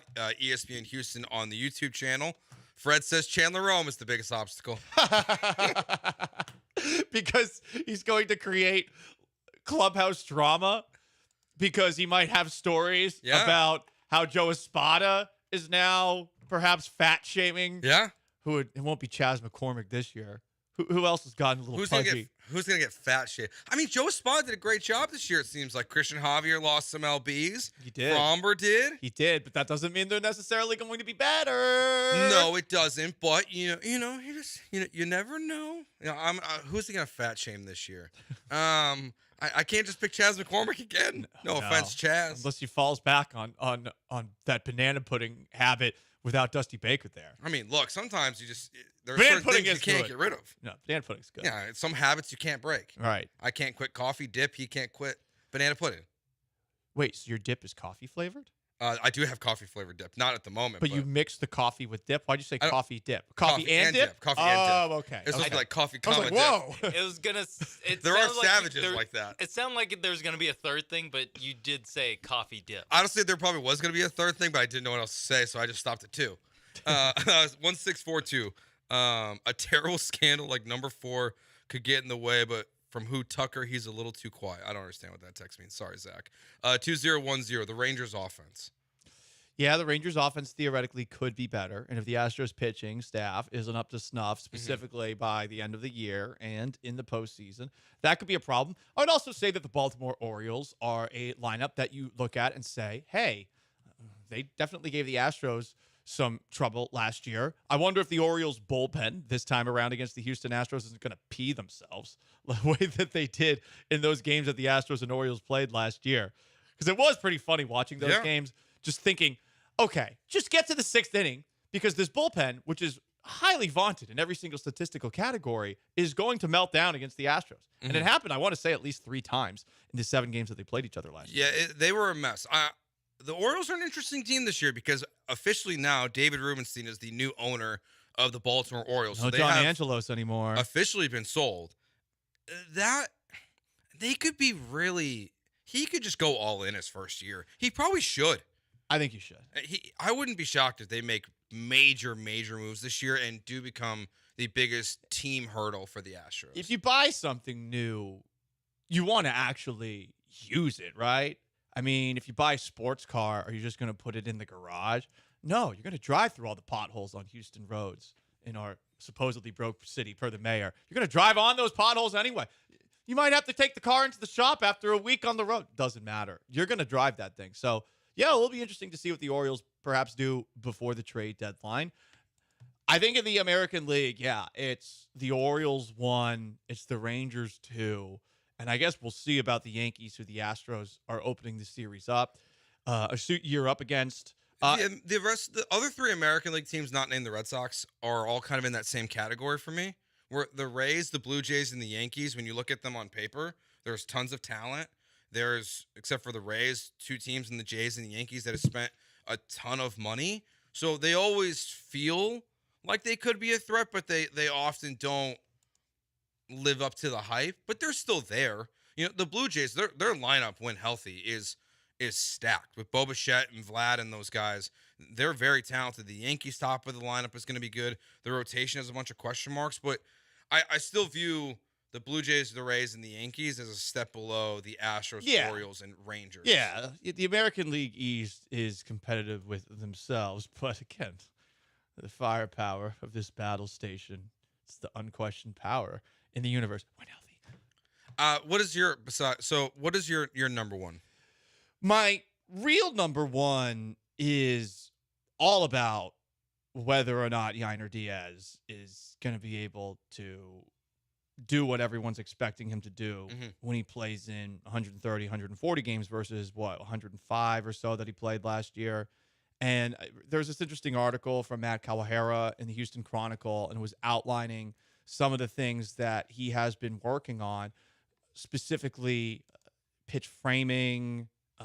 He had been working on blocking last year, and he improved rather significantly from one year to the next when it came to that. So it seems like he's a fast learner. But the tricky thing is going to be, how does he frame pitches? And, of course, you're going to have a scouting report before every single outing against another lineup. As the game wears on, is he going to feel comfortable making adjustments and making the correct adjustments? Can he do that? So I really think a lot of this is going to have to do with an advanced role for Yainer Diaz. That's not me trying to put a ton of the Astros pitching success over the last couple of years on Martin Maldonado, but this is a big difference. And this year for Diaz, you're expecting good numbers at the plate, but is that going to happen in more of a heavy role? Is he going to get some DH nights and Victor Caratini comes in? And how's he going to do behind the plate? That, to me, is the biggest question. The injuries, you can't really control that right now. That's why it's hard to use injuries, because at least at this moment too, we expect all these guys to come back. So in theory, when you talk about a World Series push, you do expect to have Luis Garcia, Jose Urquidy, Lance McCullers. Now, you will lose other players potentially along the way, and there could be season-end injuries at some point. But at least in theory, all those guys will come back at some point. So that's why injuries are a tough one. But with the injuries, and with your point as well, it kind of ties in. I'm with you on Yainer. He doesn't know a good amount of the staff, and because of the injuries. Right. There's some familiarity from spring training, but how much can you really get from spring training when you're working with these guys for 1, 2, 3 innings? Well, he's going to have almost zero experience with Luis Garcia, zero experience with Lance McCullers Jr., very little with Jose Urquidy. Verlander now. Very little with Verlander. That's 4 guys in your rotation that you can't, at this moment, just have practice with. You're just not getting those reps in. So that's where the Yainer stuff, big picture, does come into play for me, because he's going to be really learning on the fly with these guys, and they're going to be learning on the fly with him as well. And many things in life, it takes you a while to figure out what your partner likes, if you get what I'm saying. You know? It does. It takes a little bit of time. You're probably not going to figure it out the first time. Maybe you figure it out the second time if you're a Casanova. feel like the second time's still pushing a little bit because you're still learning. Because the communication's got to start there. And then you get to a point where you're boring because you need to jazz it up a little bit. Yeah, so it's like there's a very short window of time where you really learn how you're working. Maybe even bringing a third person like Victor Caratini into the mix.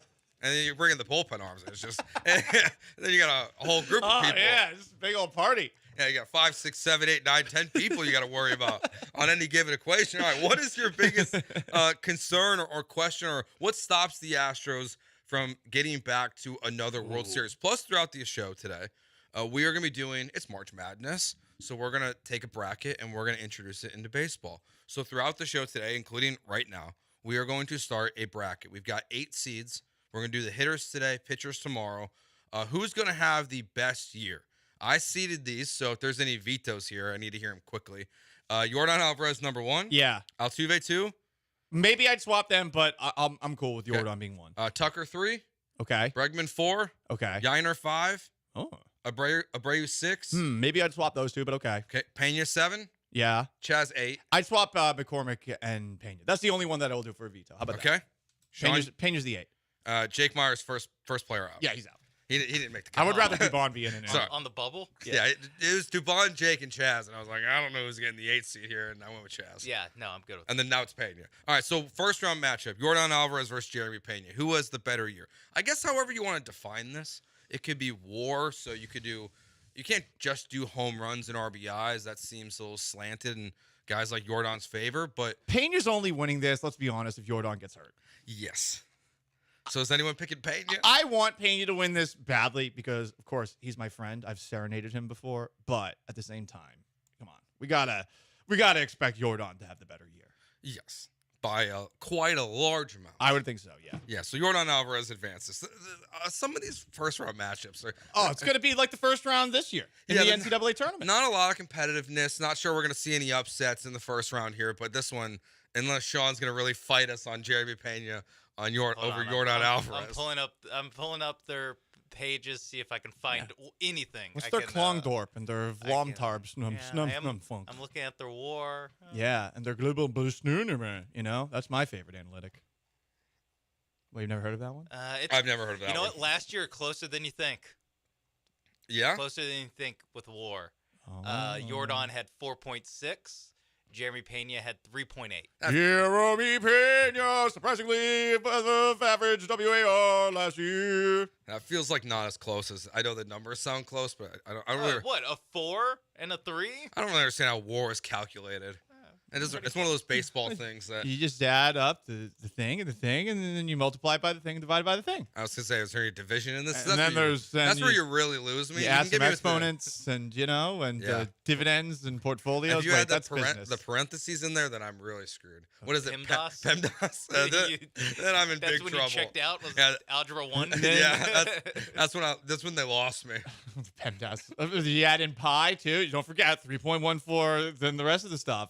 And that's how you get those numbers. All right, Jordan Montgomery finally signed with the Arizona Diamondbacks. A interesting move for a team that just lost the World Series last year. But the offseason, that means it's officially over. There's no more big names in free agency. How do you grade the Astros offseason now that we can finally close the chapter on the idea of them adding another elite starting pitcher? That's next here on ESPN 97.5 and 92.5.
It's Gallant and George. On ESPN 97.5 and 92.5. Broadcasting live from the Veritex Community Bank Studios. Here's Paul Gallant and Joe George. We'll be live tomorrow at the Decoy, so come on out, watch Astros opening day with us and the Killer Bees. We'll be there from noon to 6. The Decoy opens at 2 tomorrow, so come hang out. They have $2 Mexican candy shots, a $10 100-ounce a Shiner box. Okay. Which, at first I was like, is that a typo? Because that's a pretty good deal. Are we going to smash one of those in the 2 o'clock hour, just you and me? Yeah, we should. And then I'm heading. So, terrible job of looking at the schedule on my end. And this is just par for the course. This text made me laugh today.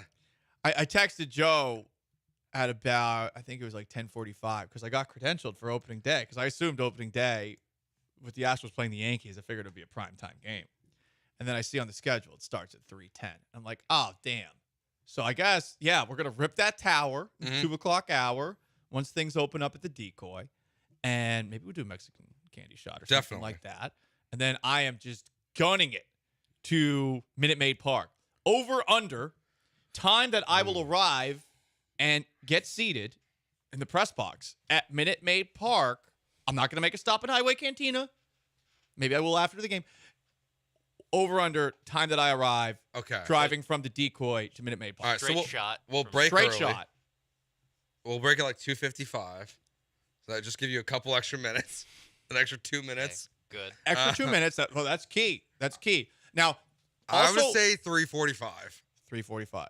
Also, remember, the last time that I got to Minute Maid Park relatively late, my car was assaulted by some absolute garbage human being. Now my insurance rates are in the 200s a month. I hate that person. I hope he's dead. And honestly, I'm kind of mad at the Astros for not helping me, reimburse the uninsured motorist fee that I had to pay my insurance company. Whatever. I don't hold grudges at all.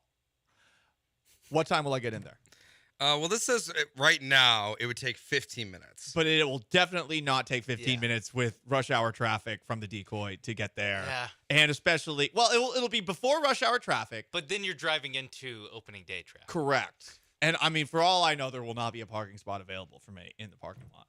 I mean, this says, if you look at, I'm looking at Google Maps here. It says if you leave tomorrow right at 3 o'clock, it estimates 25 minutes. But that doesn't take into account.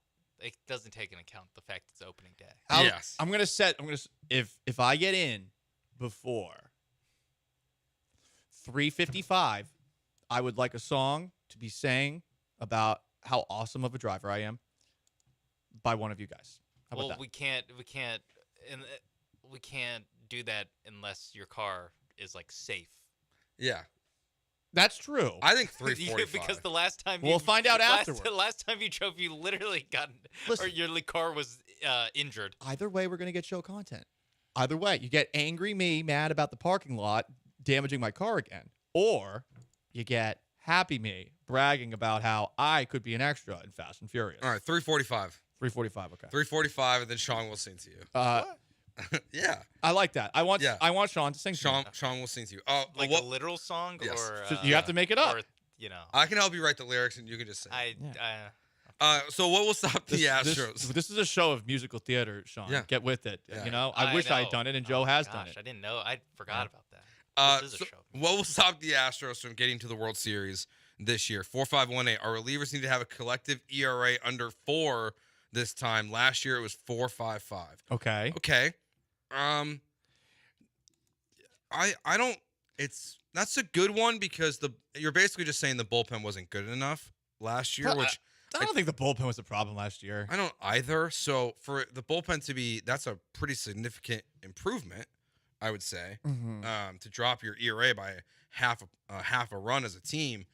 But so I'm with you on that, but I don't think just if your ERA drops that low for the bullpen, it automatically guarantees the Astros. I'm with you.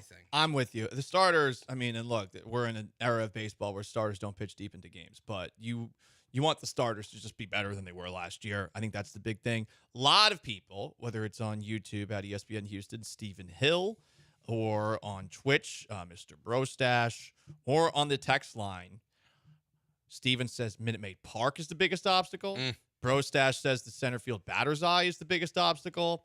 And a texter says the batter's eye is the biggest obstacle. Again, that kind of is what I was saying. The Astros' biggest obstacle to another World Series is themselves. Well, that's not really them. It's really Jim Crane. Well, but Jim Crane must fix it. Jim Crane's part of the team. He puts that Letterman jacket on. He pitched before. That's true. He's competitive. It's true. He's spent money on Josh Hader in a somewhat reactionary move after Kendall Graveman got hurt. I mean, they look good last night. 1-1 against the minor league baseball teams this season now. Alex Bregman hit a tank again. He's looking at spring training, but he's looking mighty good to start the season this year. So, did you see Chandler Rome's, who some are calling another obstacle to the Astros this year? Chandler Rome wrote an article, and this article has, just quite the lead to it. Alex Bregman has evolved from the brash 22-year-old kid who stared into dugout cameras and brought his bat to first base after a World Series homer. He's an entrepreneur, businessman, the closest thing his clubhouse has had to a spokesman, and is now, quote, at peace, end quote. Career year, Alex Bregman, now that he's at peace. Bob Nightingale said MVP. We've talked about it. I'm starting to get on this real hype train about Alex Bregman having a monster season in 2024. I'm in on it too. Yeah. We'll see how Contract the year. bracket plays out, you know. Yeah, the bracket That's the biggest test. our feelings on Alex Bregman might be changing how this bracket's going to shake out throughout the show. Jordan Alvarez advanced in the first round. 9547, Tucker Pena, Diaz, Javier Fromber are terrible again in the playoffs.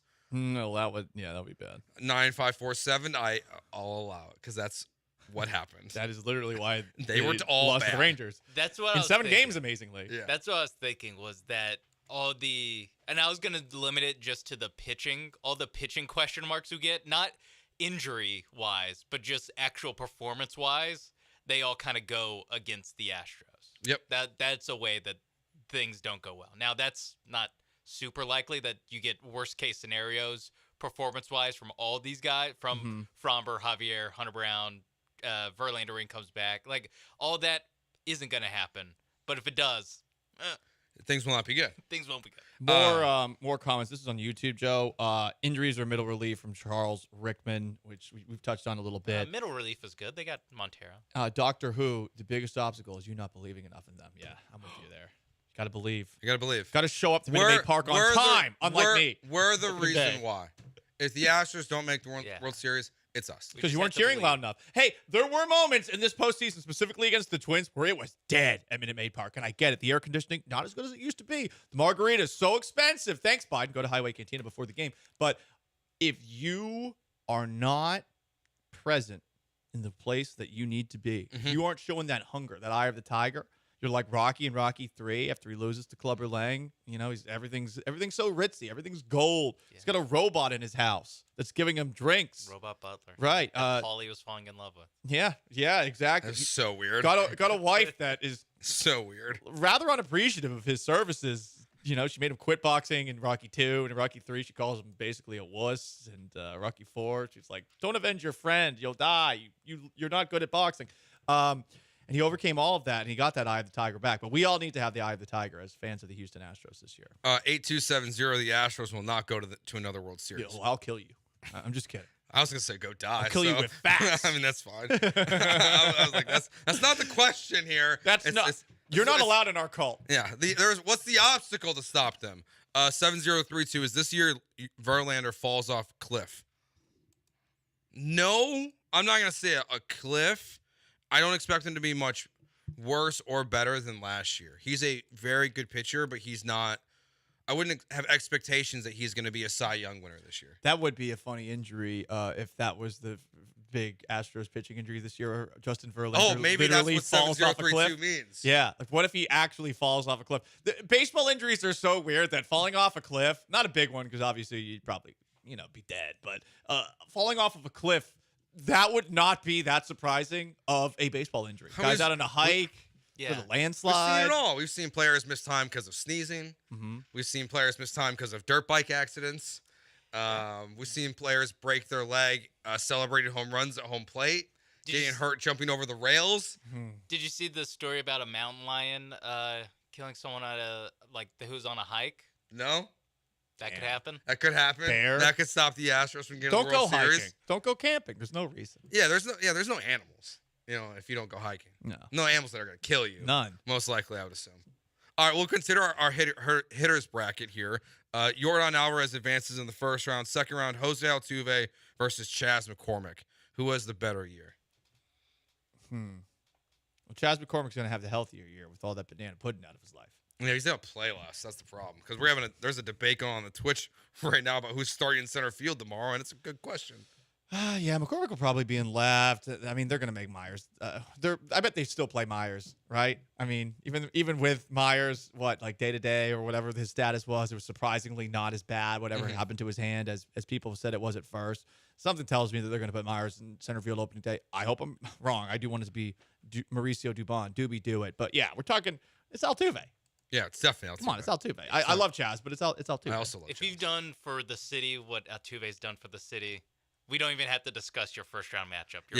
You win. This is like UConn versus whoever they played in the first round when they won by 50 points. Yeah. It's not even close. Run All it right. up. It's time for Soft Boys. Every Wednesday, we bring you the Soft Boys. That's next year on ESPN 97.5 and 92.5. First, let me tell you about my friends at Highway Cantina. Yeah, I've already referenced it twice this show. And you know why? Because this is your new go-to spot before a baseball game or a basketball game.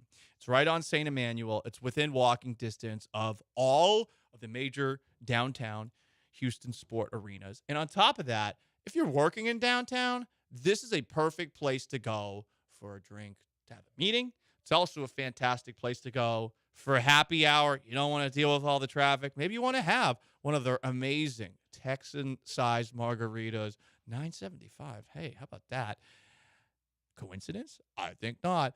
This place is awesome. I don't know how many people have been to Easy's Liquor Lounge. This is, for a while, was my favorite bar in Houston, but Highway Cantina has taken it over, and it's made by the same people who brought you Easy's Liquor Lounge. Think about a dive bar, but it's so nice inside. It's so clean inside. And on top of that, an awesome menu that features all of the Tex-Mex that you could possibly want, plus added things that you probably don't expect. Like, hey, wood-fired oysters. Oh, my God.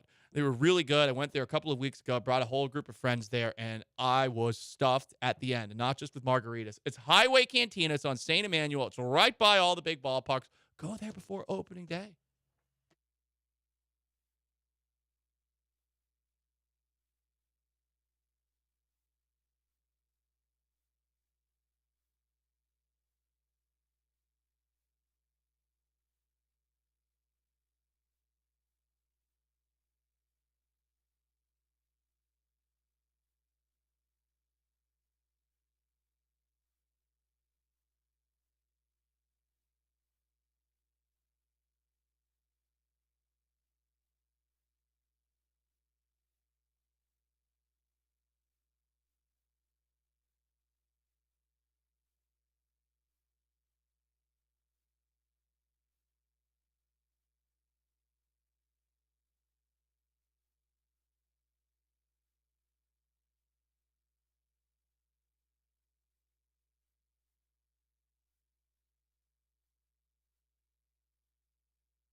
Soft boys. We're not soft boys today, Paul. At least I don't think so. No. I think I was being a soft boy yesterday. I was being irritated by the Twitch. They made me a soft boy yesterday. Yeah, you were a soft boy yesterday. I was self-admitted soft boy. Listen, sometimes it happens. When it was Sean and me, we took great pride in the fact that we got down and dirty with them if they got down and dirty with us, but we still love them. I still love them. They're toxic, but we love their toxicity because they're always here. If you're on the Twitch right now, I just sent out a very generous offer to the Twitchers. Yeah. That I can't say on the